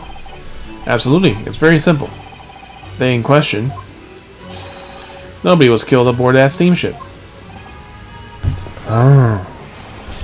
There's a Katana Judgment Gogoku on that very ship. Someone had been assassinated, I'm certain they would have been heard about it. That's so funny. You're right, of course. No suspicious deaths were reported on board the ship. But I think perhaps you've missed the point.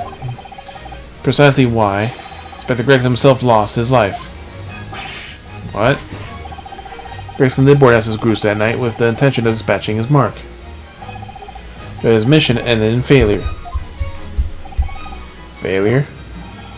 Seems that the defense hasn't yet grasped a very important detail here. What are you on about? What detail? Inspector Gina Lestrade. Eh? What? The victim's notebook that you read an excerpt from earlier doesn't contain details on the secret investigations at all. It describes 10 years of assassination plots to be carried out by the Reaper of the Bailey. You're lying. You know them bludgers who got taken out had it coming. The boss wasn't the Reaper. Poor Gina. There's no question that Tobias Gregson was heavily involved in the Reaper's activities. May just be an apprentice, but you spent any time at Scotland Yard, you must have heard rumors. I ain't heard nothing. No one will believe a word of it. I testify again as a representative of Scotland Yard.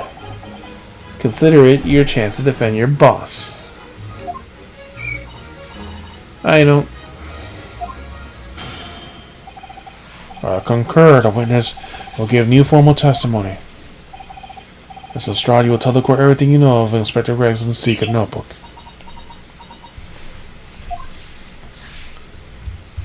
Can't believe I looked at the piece of evidence and I fucking didn't actually read the evidence. Reaper's notebook.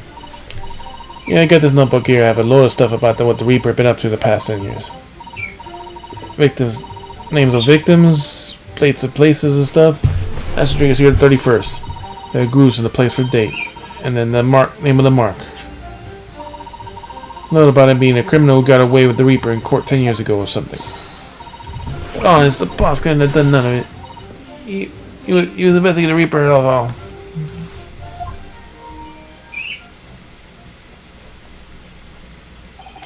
Keep personal opinions out of your testimony, witness. We require only established fact here. Must be so hard for her. Can't deny it now. Surely we're gonna still get Naruhodo. What can I deny? It will contain the name of the final mark and the location of where the assassination would take place. You know, the victim could only have known he was working with the Reaper. Ah. So, what was it? who was this to be this final mark? Go ahead, Inspector. Let's start. Read the name for the court. It was written alongside the entry that mentions the Groose on the 31st of October. Eh? Oh, how do you read this then? Are you still not our strong suit? Ain't the problem, right, Odo? It's a funny name, it ain't even English. Hard to read. Someone from overseas. Have a bash at it. Seshiro. Is it? Yeah, Seshiro. Jingoku. Maybe? What? It can't be. Seshiro Jikoku. But that's Judge Jikoku. Seshiro Jikoku. Certainly not an English name, you're right. That can't be right. I know Judge Jikoku. I saw him the day before yesterday, here in London. I know the man hasn't been assassinated. As I said, the Reaper failed. But he hasn't been convicted of any crime. Gregson missed his chance to kill his mark and return to British shores. But the Reaper won't tolerate that mistake. So he killed the inspector. Personally. Reaper, of course, being the accused. Baron Van Zieks. It's an undeniable logical argument. Kazuha, you planned this for the trial to go this way all along, didn't you? Hold it.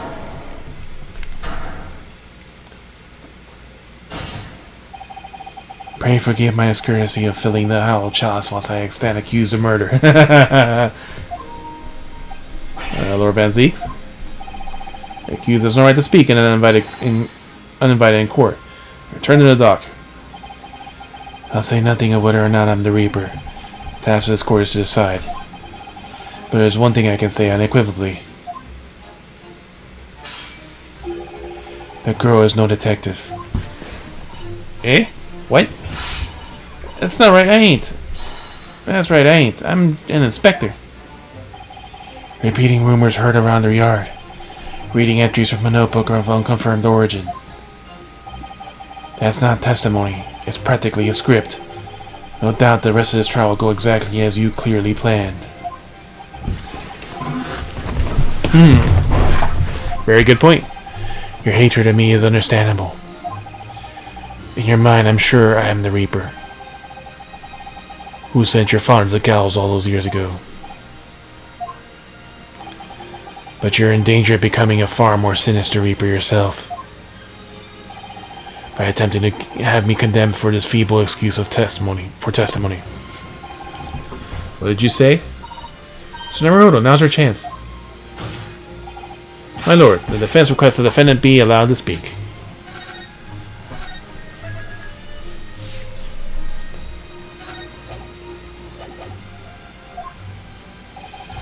You may be privy to important information related to the testimony, but just given by the witness.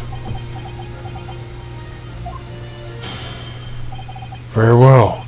I'll make an exception and grant the request. The defendant may remain on the witness stand for the cross-examination. Then allow me to toast the court's impartiality. Don't raise your glass in any direction, sir. Counsel for the defense, you may begin your cross-examination immediately.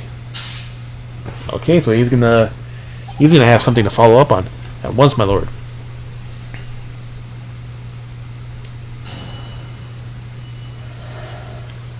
Reaper's notebook. Well, this notebook doesn't have a load of stuff. Reaper. This notebook does have a load of stuff the Reaper's up to in the past 10 years.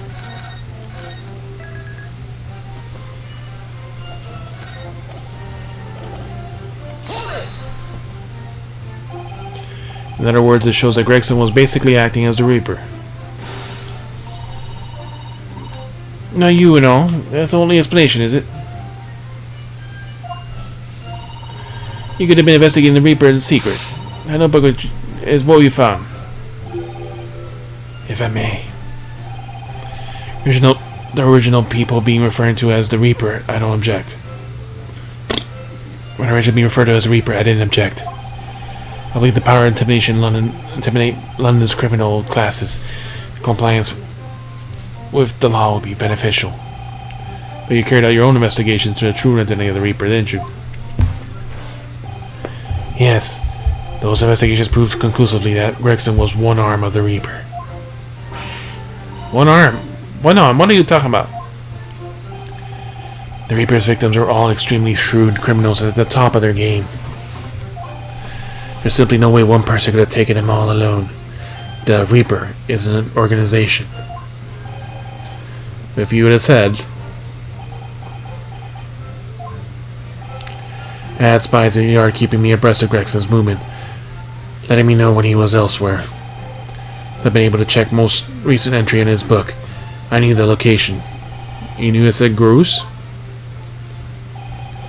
Believing it to be a reference to the Gentleman's Club, I went there on the day in question to investigate. Alone. So that explains why several members of the club claimed to have seen you there.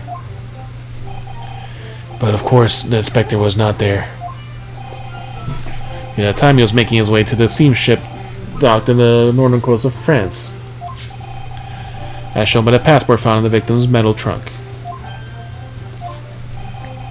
Very well then, back to your testimony about the contents of the notebook. Fine. Something wrong, Mr. Naruto? You seemed a little shocked by something a moment ago. Oh no, it's alright. I'm overthinking this, aren't I?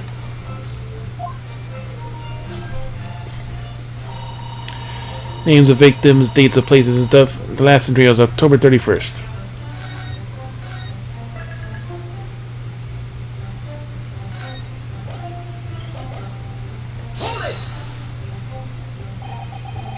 Names of victims, dates, places and stuff.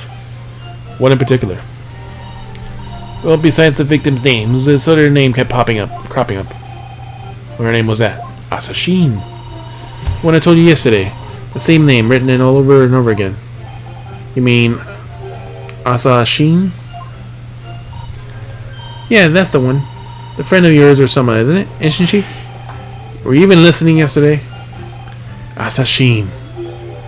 The assassin. What? Like a killer, you mean?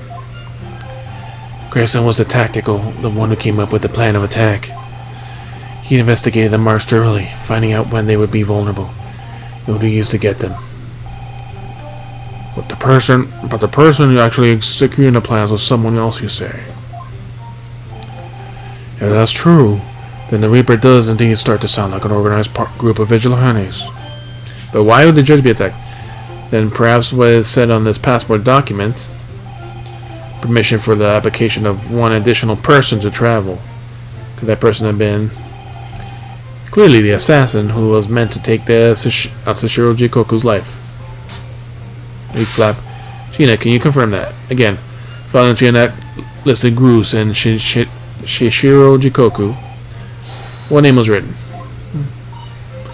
Oh, well, that's the only entry that didn't have a name next to it. It happens. What? It just had a question mark, like something like that, I think. In other words, Gregson himself didn't know the identity of the assassin on the case. But Gregson was the one making the plans, was he not? Oh, how infuriating. A nameless assassin. It said Groose in the place of time and date, and then there was a name of the mark.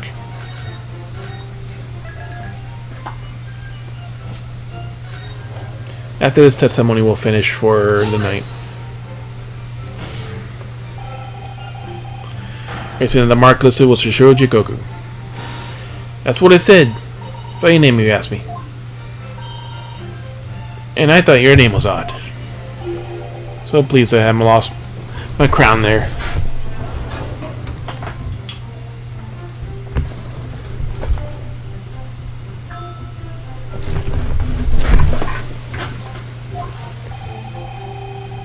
Mr. Jikoku is the present presiding judge in Japan's Supreme Court of Judiciary.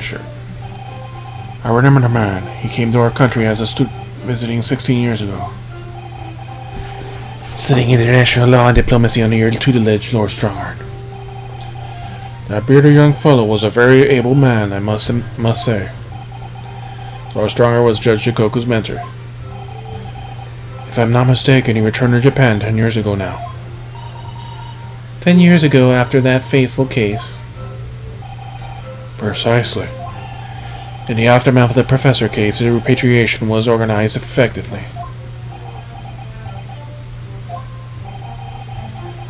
It's a mystery why such a man would be listed in the inspector's notebook.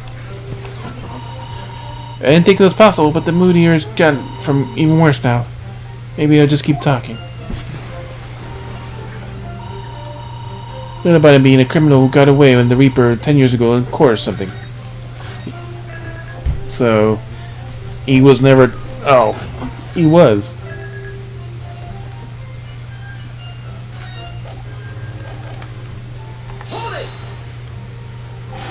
What do you mean, a criminal? Judge Jikoku's no criminal. Well, don't ask me, I don't know anything about it. Oh, you remember what Father told us? Judge Jikoku, they once appear here in court in Britain.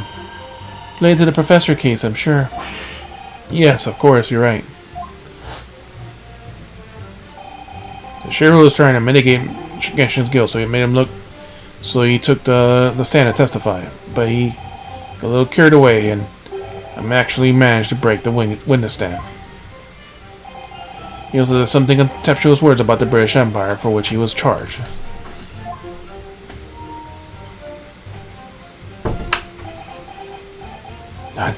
It was a pitiful situation, yes. I've forgotten all about it, but I prosecuted that trial too, as it happens. You did? It was considered to be a... I was considered to be an adjunct to the professor's proceedings, you see. But he was acquitted after being told to make reparation for the damage caused for the stand. And there you have it.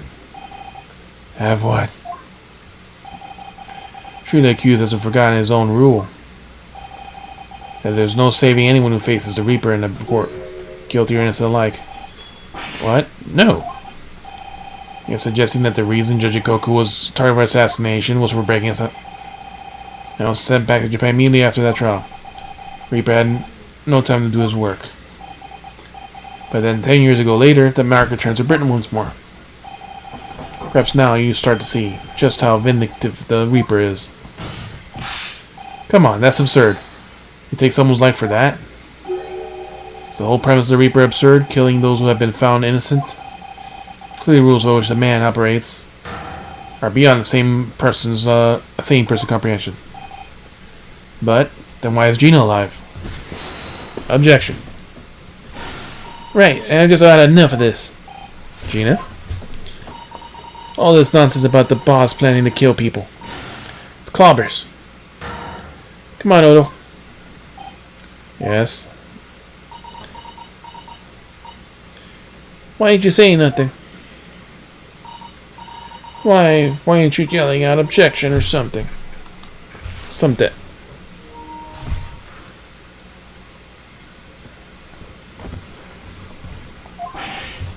What? You gotta find a flaw, you usually do. Someone's lying here, no question. And you gotta work out who it is. Please, for the boss.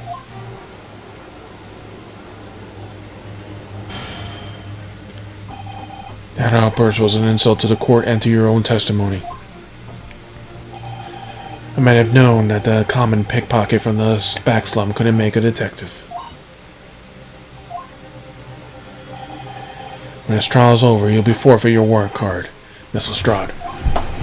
Is that clear? Fuck you, no. I've had it here with you lot. It's lies every bleeding place you look in the world, ain't it? And I've had enough. Gina? So have I. After the little speech of Gina's, I made up my mind. To do what, Mr. Naruto? There was one point in this cross-examination when something that was said just didn't sit right with me. One statement that seemed odd.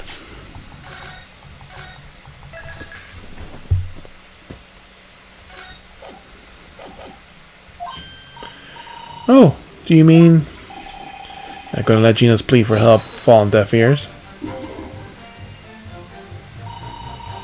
Come on, Odo, help. We gotta find a flaw somewhere.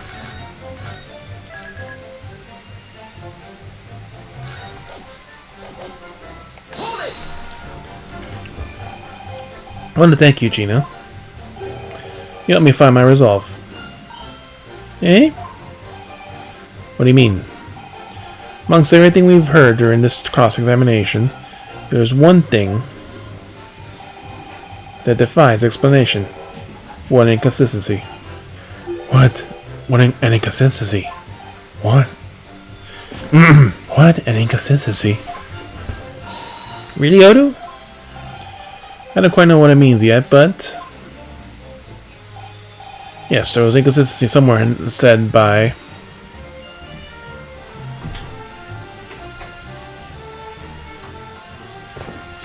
all the Reaper's victims, right? That's what he said, so let's go with that. Where's Sasagi?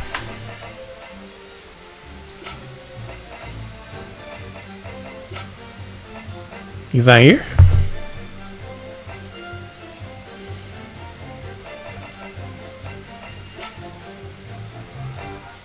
Ah, there he is. By you. By you, Kazuma Sagi. Me. Is there some attempt at a filibustering counsel? Prosecutor Saki has given no testimony. What are you suggesting that day was inconsistent?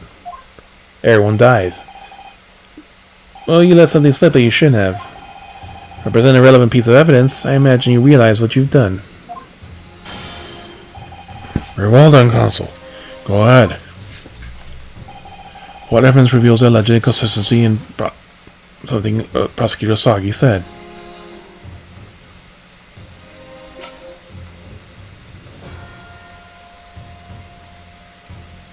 Okay, so...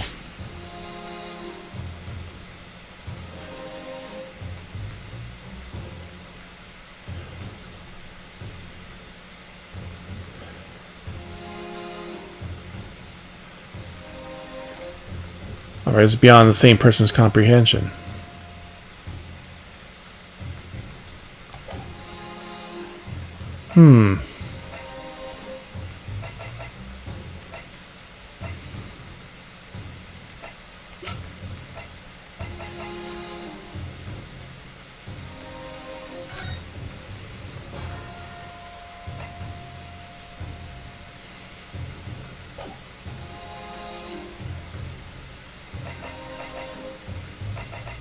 Is it the autopsy? Must be on the same man's comprehension.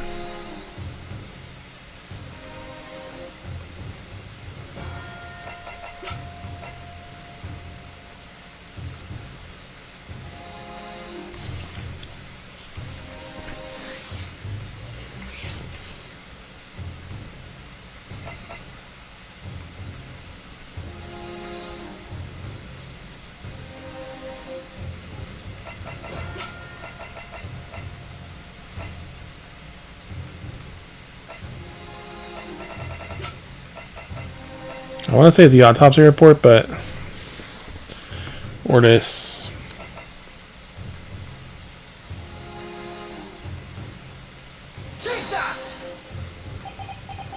It's not right. So my initial impressions were correct. This is nonsense. Ah! You accuse your best friend and back it up with that? Clearly, Mr. Naruto I knew is dead. Struck down by my best friend. What we intended to point out, Mr. Naruto, was how Kazuma said. Because at that point, he was making his own way to the steamship.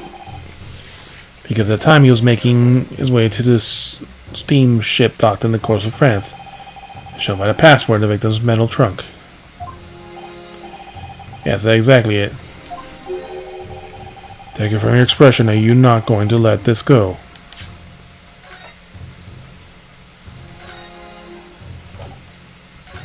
Actually, no.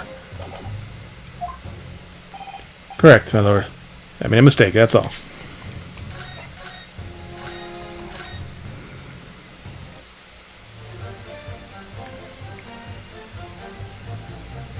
Hold it!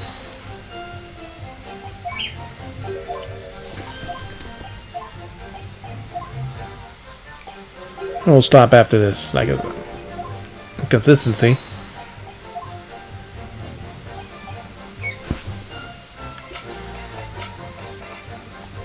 And consistency in what Kazuma said.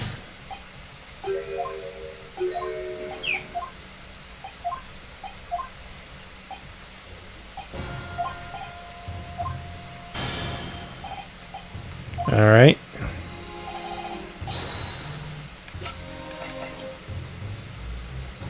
This is the passport. Isn't that what I just... No.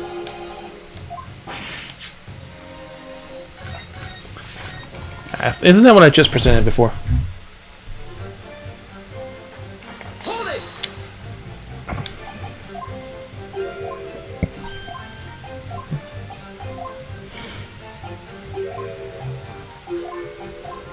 So they defies logic.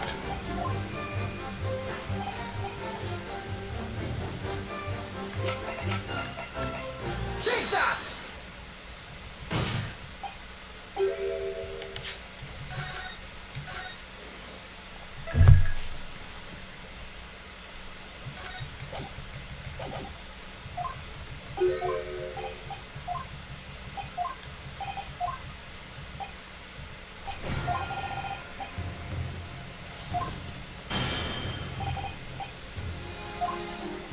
He made his way to the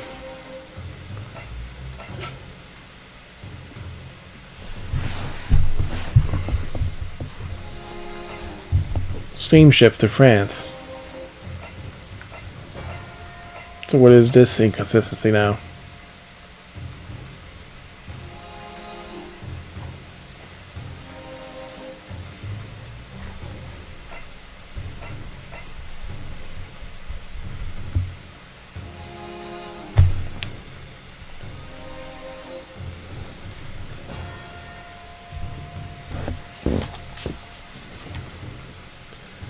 Oh, he didn't have his shit on him. That's right. Is that it?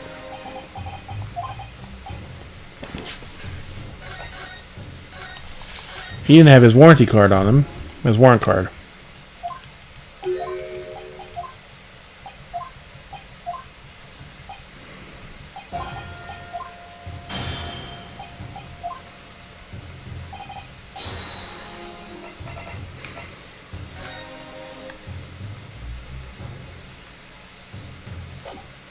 I'm pretty sure it's not that. Yeah, something to do with the boat.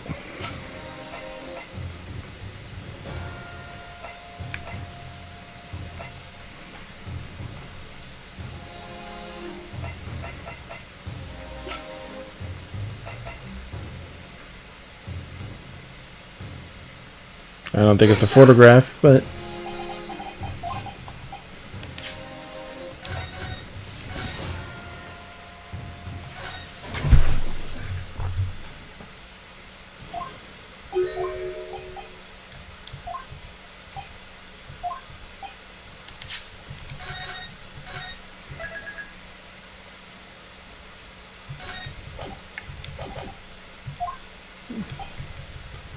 You let something slip. There's only so many pieces of evidence.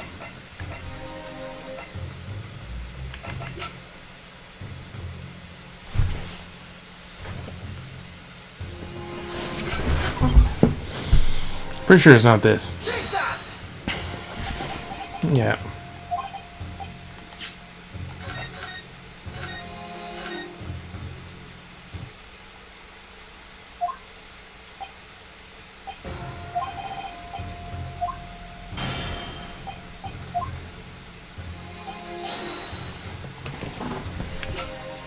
What this proves what he said.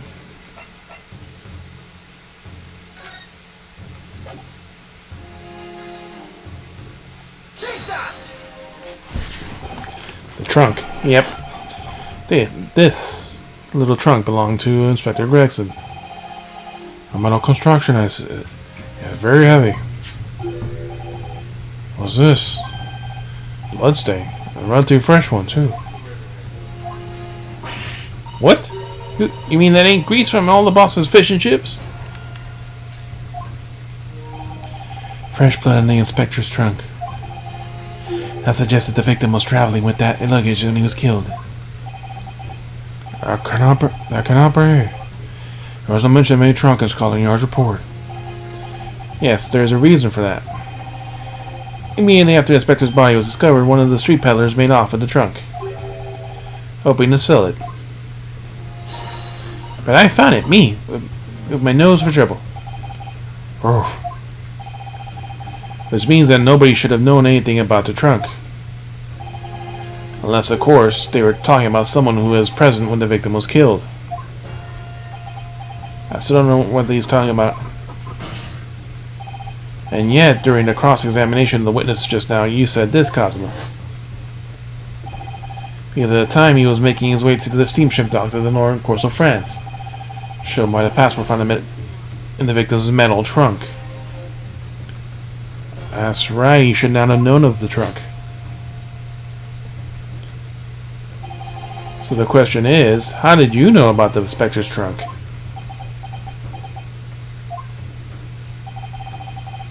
You know the man went on a trip to France. Where else would I put his passport? But you knew this was a metal trunk. Answer me honestly, Cosmo. On the 31st of October, where exactly were you? At the port of Dunkirk, on board the SS Cruise. The answer you're looking for, Rinosuke? Kazuma, what did you... I didn't consider that possibility before, but Kazuma was on the ship then.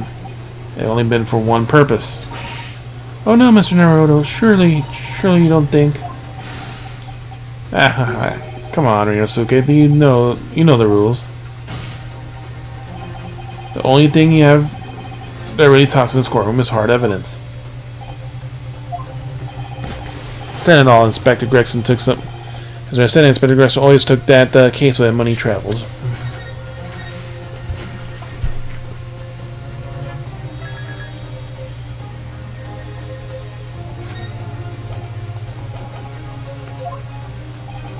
So as it stands, you've proven nothing. Kazuma. Are you challenging me to prove it, beyond all reasonable doubt, that you were on that day in the same place as the inspector? He was there with Gregson. There's a clue you overlooked that Secret Tongue tells us. Can't be sure at this point, but I need to verify it. But I have a nasty feeling that I'm going to be right. The accusation being made is deeply disturbing, unless we can test it. The defense will identify the court where the trunk was alleged clues we found. The slash. What evidence there ties Prosecutor Charlie to Inspector Gregson? Got it. This is your proof. What do you say to that, Prosecutor Sagi? Personally, I think it's trying the defense counsel to... tying the defense counsel to the inspector's trunk and tossing it in the sea would be more helpful. What? He said we London's courtrooms would be safe from the destructive accusations. Well, that was a rather long-winded way of telling you that you're wrong, Mr. Naruto. Very well. Then I shall tell... Then let us see if you sink or swim under the weight of that penalty, Consul. Sir, you can't allow yourself to be thrown in the sea yet.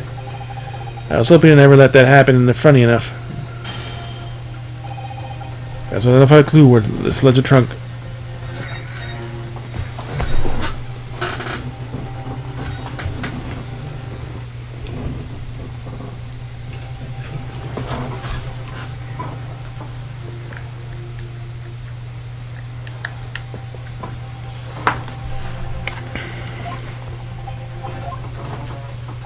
So it's not the slash.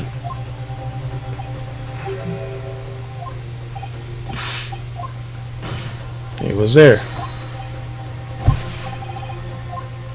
And that's if I'm gonna be right.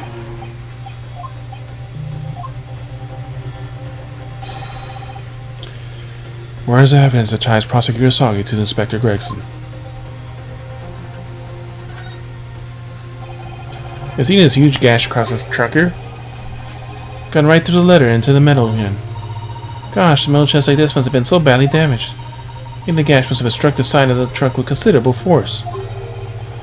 Wonder if that's how it happened.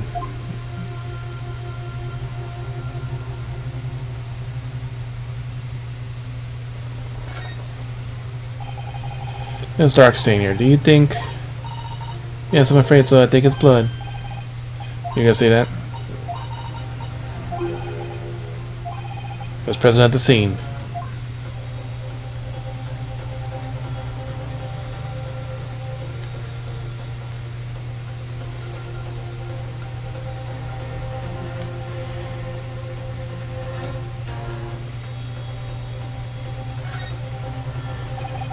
Let's go look inside.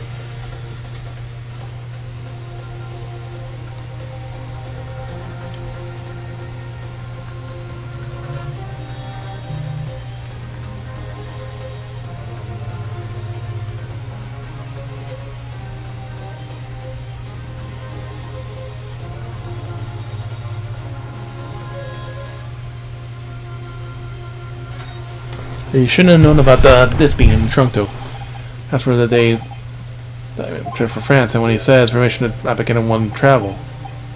Can't believe it was you, Kazuma. He had the +1. This is your proof. What do you say to that, Prosecutor Sagi?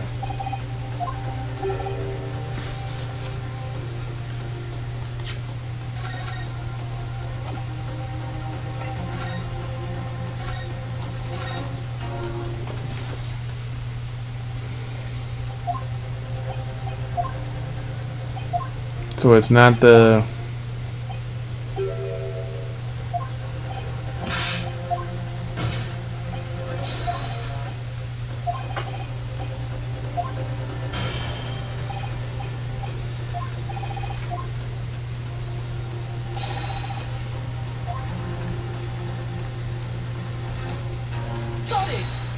The only other thing left to present is the blood. This is your proof.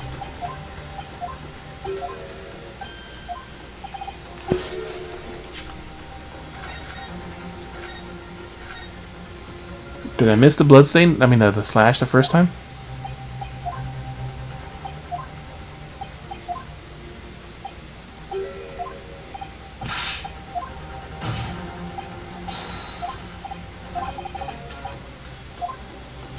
Or is it just the trunk itself?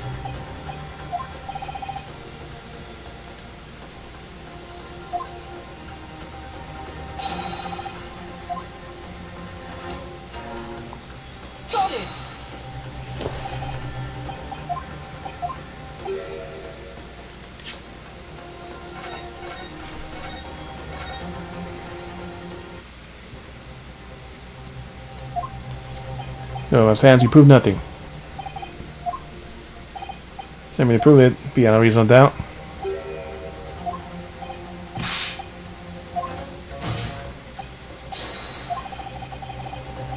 So you're trying to control us.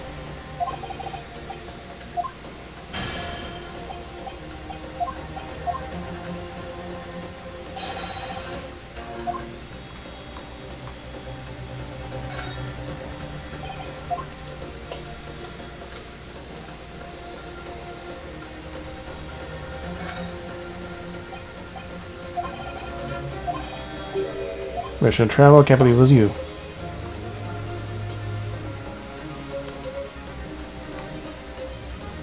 Oh, what's this? I haven't seen that before. That is something stuck on the inside of the trunk there. It's glinting. It's a sort of metal fragment. It's wedged so tightly I can't remove it. Don't cut yourself. You better leave it where I think it is. That's a sword. Got it. Fragment. This is your proof. What do you say to that, Prosecutor Sagi? Trust me. He's trying to trying to defend how it would be more useful. This how we London's court will be safe from the destructive accusation.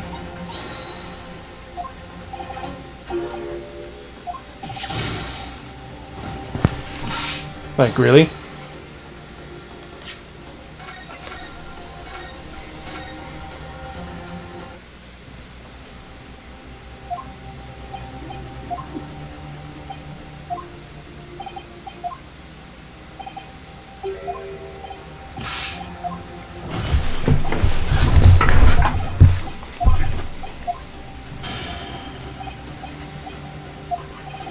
Alright, so...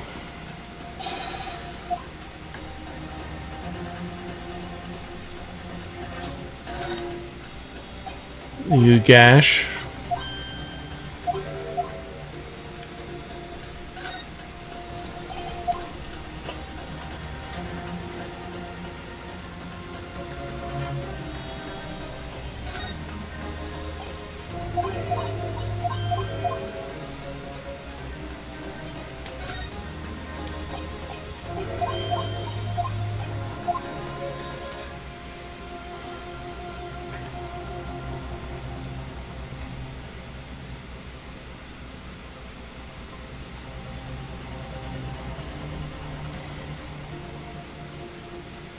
Just the fact it's a metal trunk alone is you would think would be proof, but no.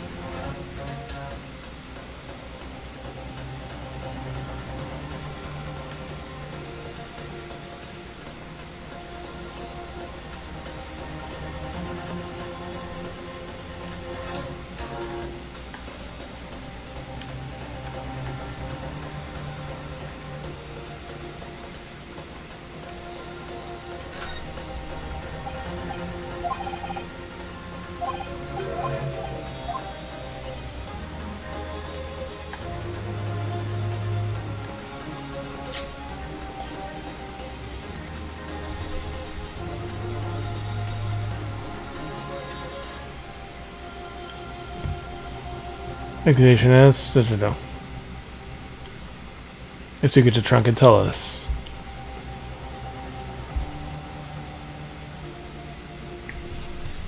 Or unless we can test it. Defense will identify the clue. It tries prosecutor Soggy to.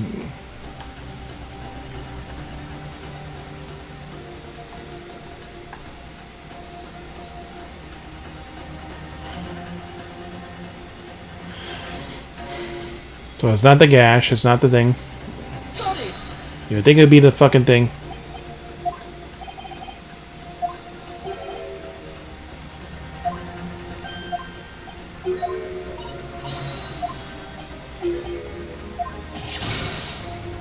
Sink or swim penalty.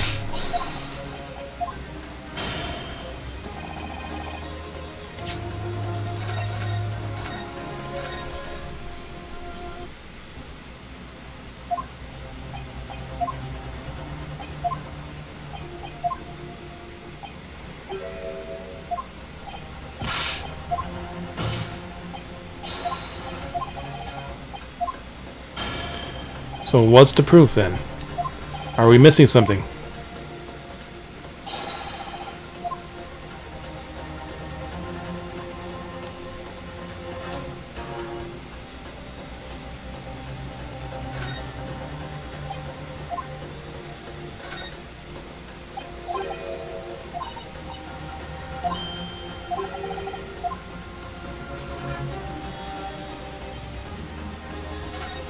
Wait a minute, there's right there. A dark stain or no?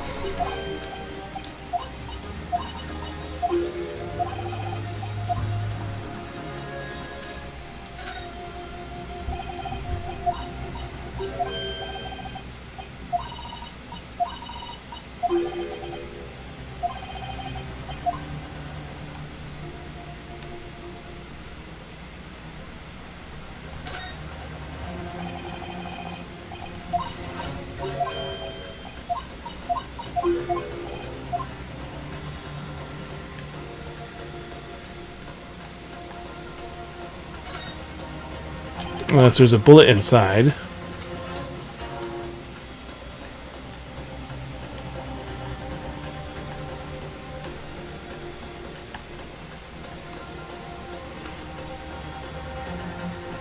So besides that, what else is there here?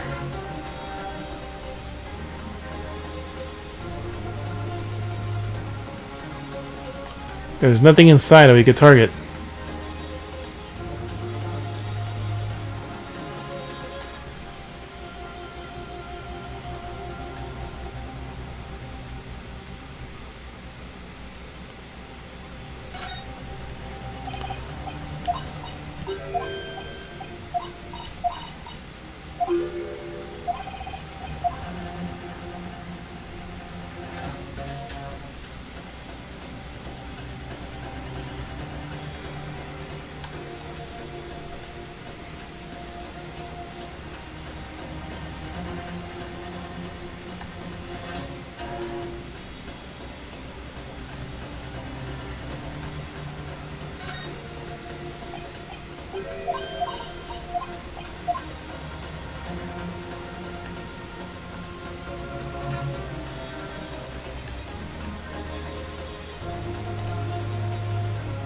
But it's not the sword.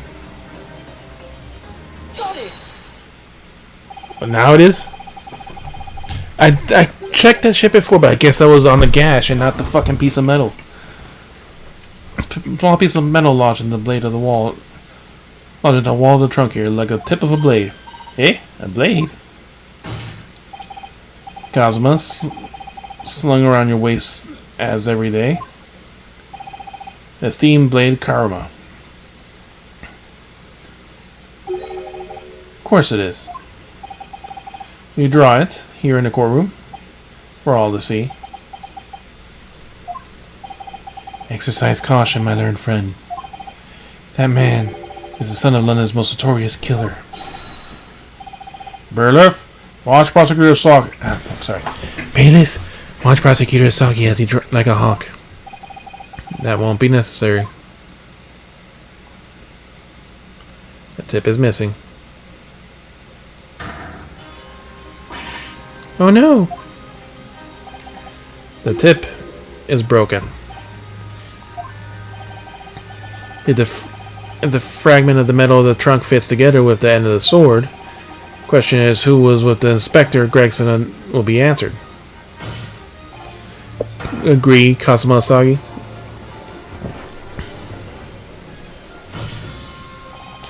Expertly done, Ryosuke. That's a point for you and well deserved. Do you mean to tell the court that Prosecutor Asagi? Yes, on October 31st, I accompanied Inspector Gregson to Dunkirk in order to carry out a mission. So this in addition person authorized to travel was me. And the mission was assassination of the Mark. What? What? You mean you're the killer whose name was omitted from this notebook? On the Reaper's orders to dispatch Judge Ikoku? Let me make one thing perfectly clear. I have killed no one. Explain. Explain. Set the assassination mission, yes, and I accompanied Gregson to Dunkirk, but never had any intention of carrying out the plan. You're never going to do it. You can believe Kazuma-san, I'm sure. After all, Judge Ikoku arrived safely in London that following day. On the 31st, I boarded the train, London to Inspector Gregson. We traveled to Dover. From there, we crossed to Channel Dunkirk. We boarded SS Goose and made for the cabin deck, indicated in the plan. So, you went to Judge Ikoku's cabin? Exactly. He wasn't there, though. We decided to wait, but he already tells you I don't intention going through with it anyways. Didn't come to Great Britain to take anyone's life. So I left Gregson and disembarked the ship. Spent the night on board on a boarding house in the town. I returned to England the following morning. Boarding house in Dunkirk. Guess we'll be registered in the register book. We said enough to verify. Then what became of Jikoku? Gregson was no assassin, so the mark was spared. I'm sure it's easy enough to imagine what would have happened after that.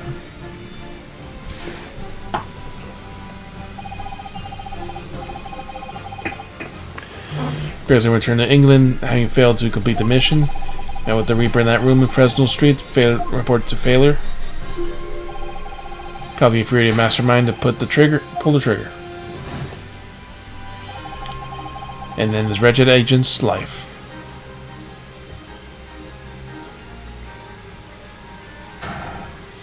That's the real truth behind Gregson's murder. But if you did nothing as you claim, how did the tip of your sword come to be lodged in the inspector's trunk? Good question. I don't need to answer that. The victim was killed by a gunshot. A small fragment of the Japanese blade isn't relevant to the case. And accordingly, I choose to exercise my right of silence on that matter.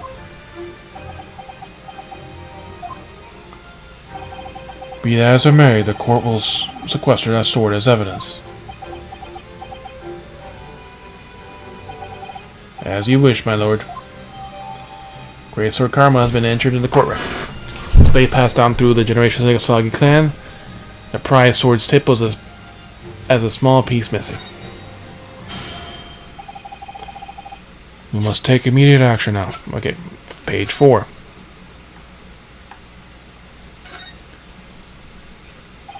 Karma, the Great Blade. Such a thing of beauty, I want to gaze on it for hours.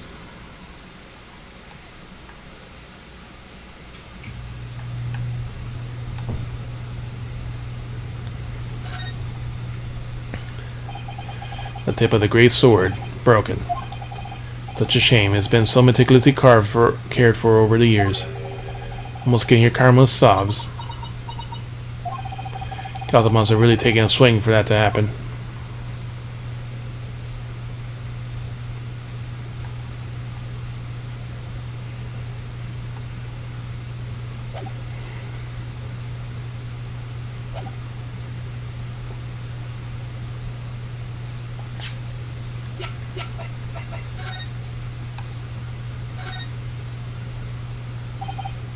Well, now that we have the sword,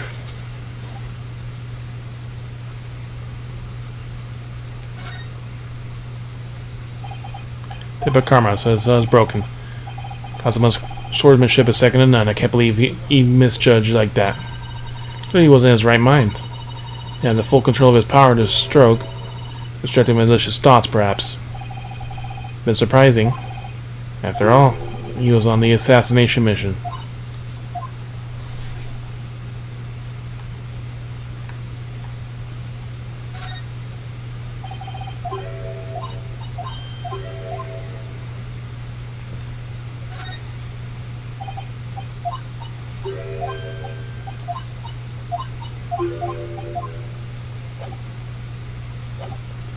Alright, that's the perfect stopping point. We're going to have some dinner and relax, and tomorrow morning I take Hope to the vet.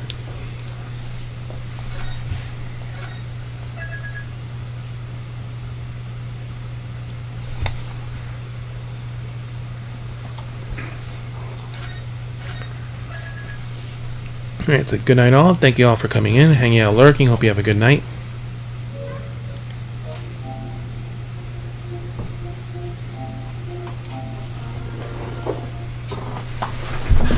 Actually, no. Watch the TV before that. Before I'm done. Why is that there?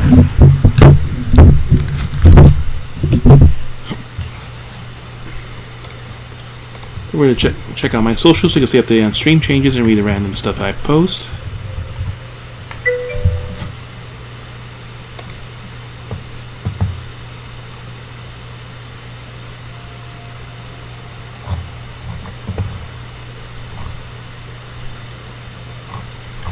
Yeah, there's still a lot more to go in this final trip.